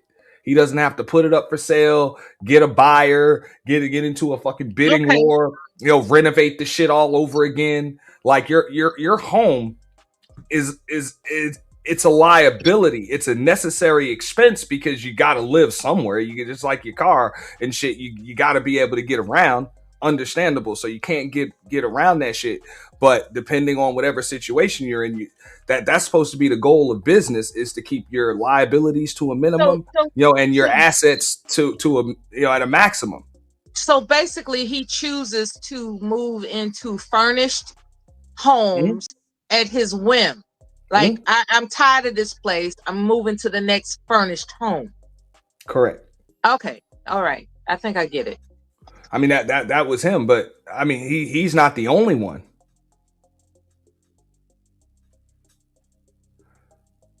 Yeah, there are people now granted, if you're somebody like Diddy or Beyonce and Jay-Z or something, you know what I'm saying? You got a fucking $40-50 million goddamn mansion that you stay in. It's about to appreciate in fucking value. Yeah, you own that shit. Try to pay that shit off as soon as possible. And then bam, you know what I'm saying? You make fucking $10-15 million, $20 million off the deal, and then you even fucking make bread just on the finance and shit. Yeah, but if Mr. the banks be paying you a percentage of the interest, pay that shit off on credit cards and all that. Like they kind of, it's a different game. Mr. Knowles knows he's gonna move around, so he's not gonna. But especially in especially in the information age, where you don't necessarily have to work in the city. Like, you don't have to live in the city that you work in. Like, you don't have to. So I know, like, right now, for me personally, the way that I work, my autonomy is going to be worth more than anything. So I don't need to be tied to no 15-year mortgage or no shit like that. Just to be able to get up and go wherever the fuck I want to go is like worth way more than a fucking mortgage. And then also, like I said, if the AC fucking crashes or there's a fucking, there's a hole in the roof or some shit like that, or the shit needs to be fumigated. It's nice to be able to call somebody else to fix that shit instead of me being responsible to fix it. I know this retirement couple. Well, some people go to condos, their HOA takes care of all that shit, for the most part. But my point is, I know this retirement couple, this was before the pandemic. They were living on a cruise ship. They would exchange cruise ships. That was their gig. They said it encompasses everything that they need. They're on a permanent vacation for real on the ocean, It's not the same boat all the time, but I mean, they're flexible that way. But the point is that that's how they're gonna. I haven't been in touch with them in a while since the pandemic, but prior to the pandemic, that was their gig. They made up their mind they were just gonna live cruising. You know, that shit sounded crazy. Ain't nothing wrong with that. No, ain't nothing wrong with that at all. You know, it depends on the cabin. The cabin they showed me at the time, this was 2017. It was nice. It was spacious with a balcony, and it's going. Then they had to switch to another line. I think it's the same corporation, but they had it all mapped out, and they seemed really happy. I gotta get in touch with them people. But anyway, so everybody's got different preferences about what's convenient for them in which to dwell. I'm a condo person myself. I'm a condo person. I want a doorman, elevator at a certain level. Hey, Noah. How you been doing? let me give a shout out to Miss Paulette. What up, Miss Paulette Waters? You know, in the building. Woo, Paulette. child. What up, Miss Paulette? Go ahead. I ain't no punk. I ain't no punk. I ain't Miss Paulette Punk. I love my sister, but I ain't no motherfucking punk. You better hear me, bitch. You hear me, Miss Paulette? Shout out to you, heifer. Now, let's get back to the conversation at hand. Do you own, rent, or never mind? That's none of my business. Would you think? No, I'm a broke bitch. I ain't got nothing going for myself. I ain't never tried to invest in property. I've never built a house from the ground up. I ain't never did none of that. I'm a dumb, drunk, broke bitch. I'm sorry to hear that. If you could live on a cruise ship, Sherry talking that shit. Sherry sitting there sipping on a goddamn $4,000 bottle of cognac right now. I get it. Keep she being modest. She being modest. You know what? You need to stay the fuck out of my business. Now, I loved you, nephew, but you ain't gonna be putting my motherfucking business out there. I know you got a motherfucking cask of Louis the 13th right there on the right there. I don't even know what the fuck a cask of Louis is. What the fuck is a cask of Louis? I might need to buy one. I probably won't, because I'm a ghetto dumb bitch. I'm just black. I'm a ghetto dumb black bitch. Let me alone. Now turn me loose. When you were up here earlier, you sounded normal. Yeah, but she been drinking like she's supposed to. And now I'm drunk, bitch. Good. You sounded like you just got out the bathtub, so fresh and so clean. Oh, girl, I wash my ass. I don't need no reminders. And for all you cognac drinkers, motherfucker, hey, you get you some Louis the 13th, you will never sip that Hennessy shit again. Sherry, tell us. Wait, hold on. I like Hennessy, especially the white. The white Hennessy, yeah, I kind of like Hennessy. Hey, 10-point question. Where you be getting your white Hennessy from? Oh, shit. My phone. I got it's going down. I've had that Louis the 13th. It was a shot. It was sweet. For cognac.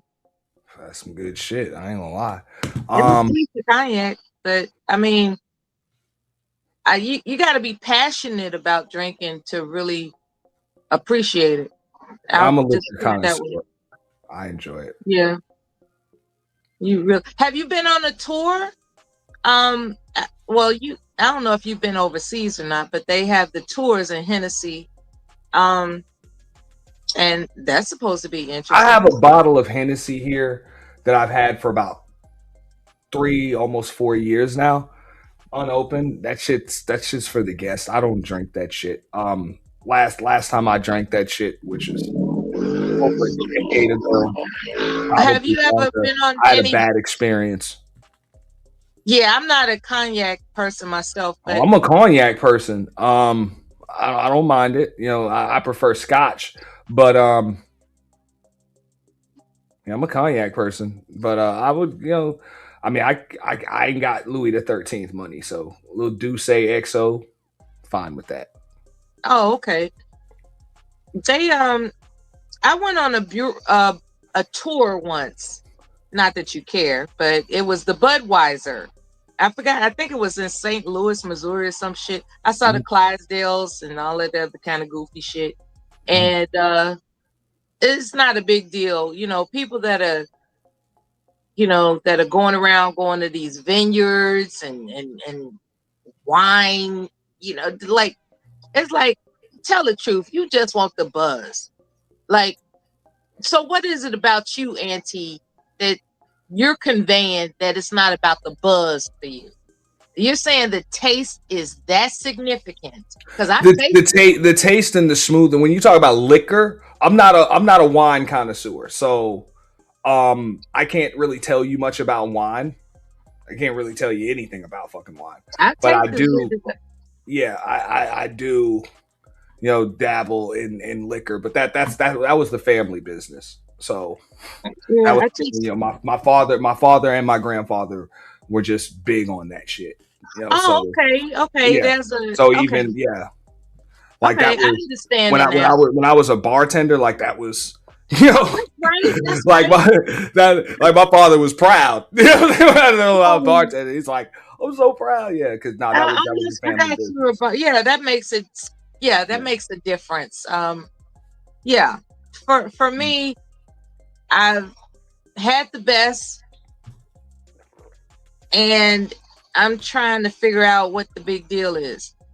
But when you have a passion for it, like when you have to get to know it and why it's special, that makes a difference. I see your point. Yeah. I mean, the distillation, the process, of course, the smoothness of it, and then, you know, just like wine, you know, good liquor, you know, ages, you know, pretty well. You know, it really just depends. You know, there are brands, and then there's, you know, age What on the brand. barrels they're aged in and all Yeah. the notes, Mm. you know, all that kind of stuff is wonderful knowledge until you realize, for me, sometimes you just want a fancy cocktail. You know, Yeah, that's it. and granted, yeah, you can make I that. want a pretty looking drink that tastes good.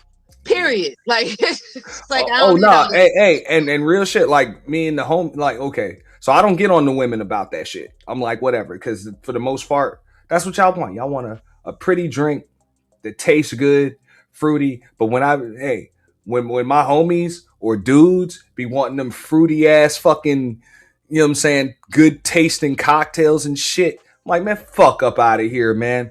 Like we men over here, goddamn it, we drink liquor. Like fuck that shit. Okay. Yeah, like I Hey, tried. that wine, motherfuckers. Hey, that niggas wash down the dinner with that shit. I promise you, Auntie, I tried my best to become addicted to beer. I couldn't do it. I've tried beer, you know, because I've worked around men, right? Real men. And sometimes when you want to hang out with them, they're drinking beer. You know, at their functions, they have beer.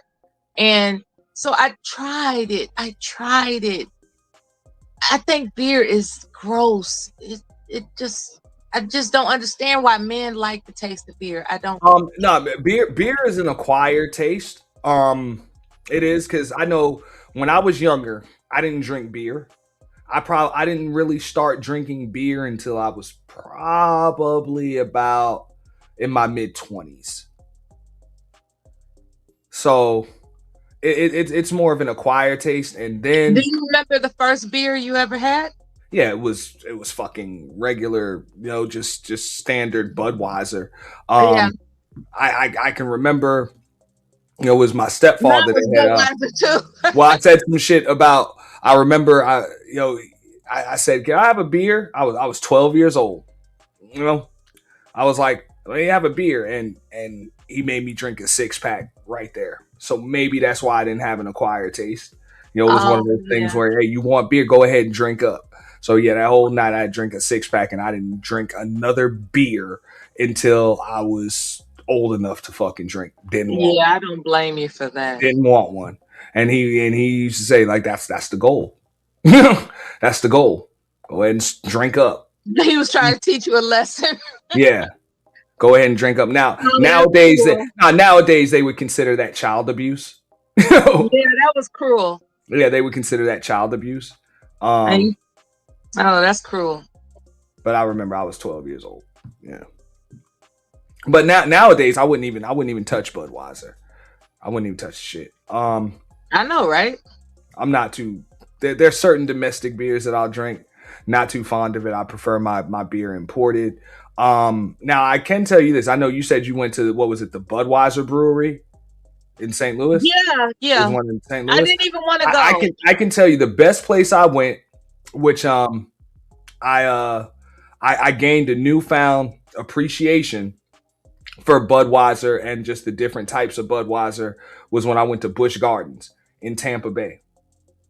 Okay. Because Busch Gardens is owned by Anheuser-Busch. You know, the makers of Budweiser. I didn't know that till I went. But I recommend anybody that's a great date with your significant other, you know, a weekend out there, you know, go out there, have fun, great beer tasting, a lot of different, you know, flavors and shit like that. And you get fucked up, man, and just have fun. Great roller coasters too. Yeah, Tampa. Yeah. My next expedition is gonna be a glass blowing. I'm gonna learn how to. You can't hold your beer. Don't be careful getting on them fucking roller coasters and shit. Oh yeah. Yeah, I'll be drunk. And see, Well, don't you get on a roller coaster if you're drunk. Don't do that. No, I don't get on roller coasters with fat people. They scare me. I be wondering if the screws and shit go coming loose.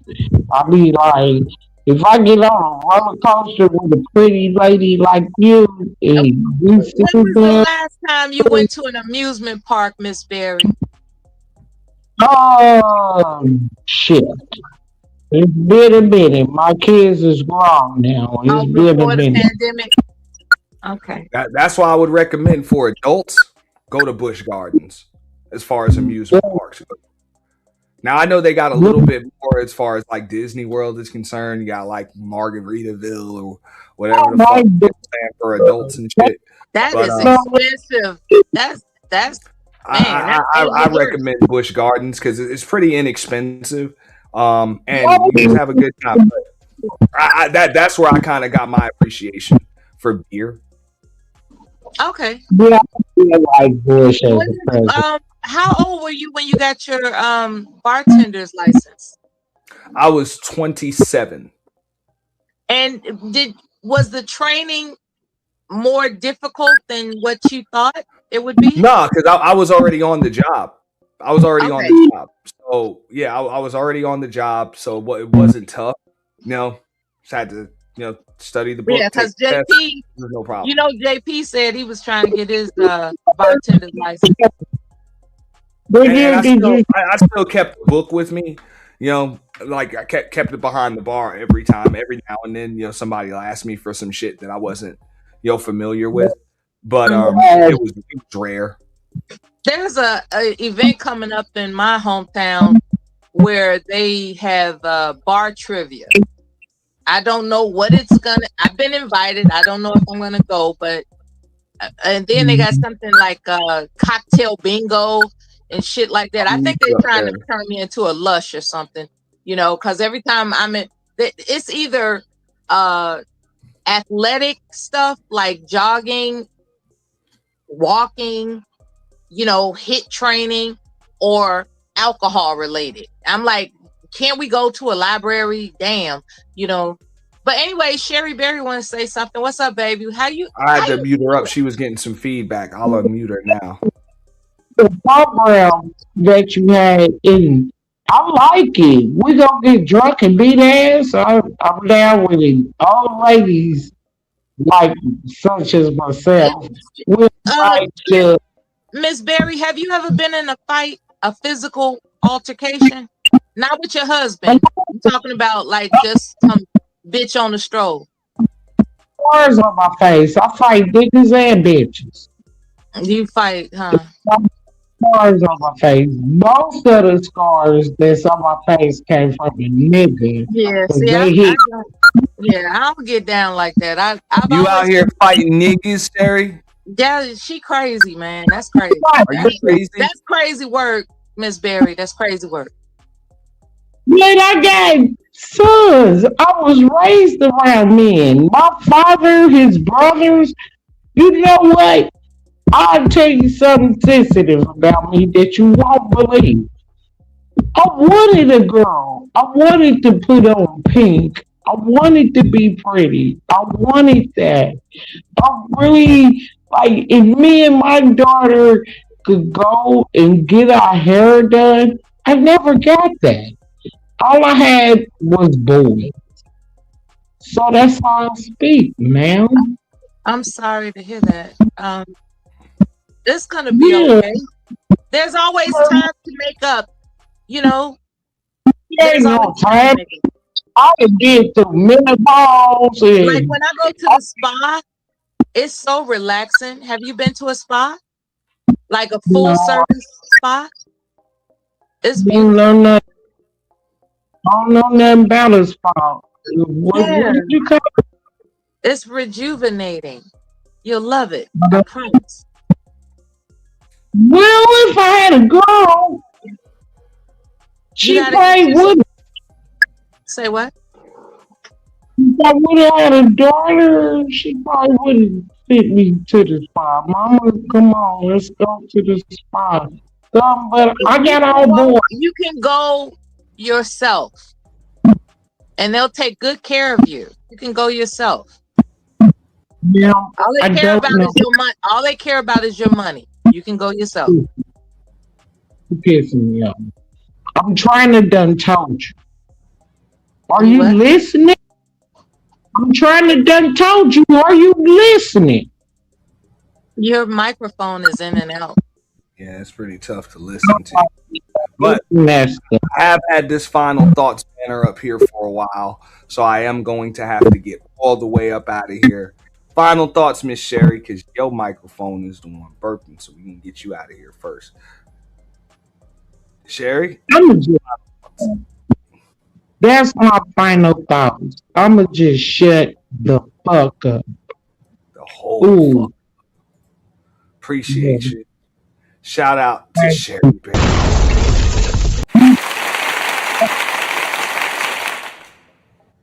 Mella, you got it. I have a destination to earn an education, to seek a future in life, not just to be a housewife.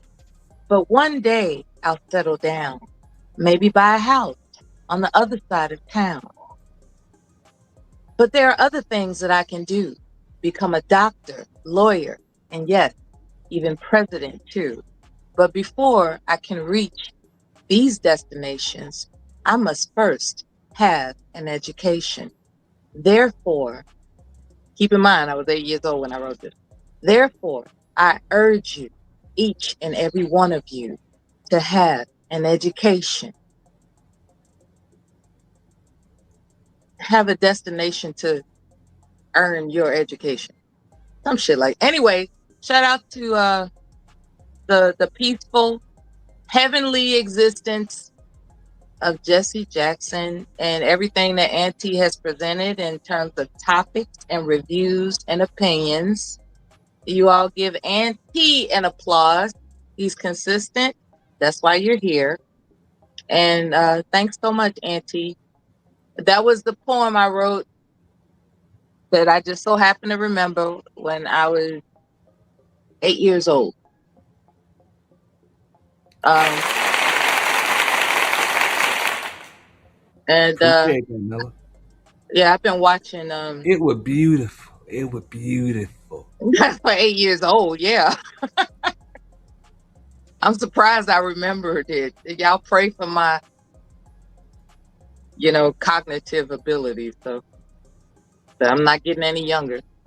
Anyway, shout out, much love to everybody, whether we are on good terms or bad terms, we have one another. Stay tuned. Talk to you next time. Thanks, Auntie. Bye. Appreciate you. Shout out to Mella, you know what I'm saying? Sherry Berry, Mahogany Roots coming up here, closing out the show. We was in overtime. You know what I'm saying? We didn't hit the 8-hour mark, so I am going to get all the way up out of here. Shout out to the Cynical One, you know what I'm saying? Paulette Waters. Of course, Trinity Time Travels, who is always first. Y'all know how that works. You know what I'm saying? When you first, it's like this. I'm in second place and you passed me. What place are you in? First. First place. Yes. I'm in second place and you passed me. Well, how would you be in first place? Because I passed you. I passed you, so I'm in first. I'm in second place, though. Congratulations. Now I'm in first because I passed you. I passed you. Are we running? Are we driving? It doesn't matter. I passed you. I'm in first. Shout out to Trinity Time Travels, who's always first, even if you're in second and she just passes you. But no, we got another edition of Sunday Coffee and Chill. Wrap the fuck up. They took an hour from us, but it is almost 5:30 p.m. where I'm at. I appreciate everybody supporting the stream through Super Chat, you know what I'm saying, Cash App. Make sure you guys hit the membership link. We definitely got some exclusive content coming up. I'll be scheduling some streams throughout the course of the week. Yeah, that was fun. Shout out to Stanley Cross, too, giving us some good conversation along with Love Wisdom as well. And our show sponsor, L. Nixon, Something to Think About, and Deacon Dave and TB Trucker, May the Alchemist, Big J, who came up, Nightish. You know what I'm saying? Appreciate all of y'all. James Keels. Anybody else that I forgot. I got to go. Y'all have a good day. Peace.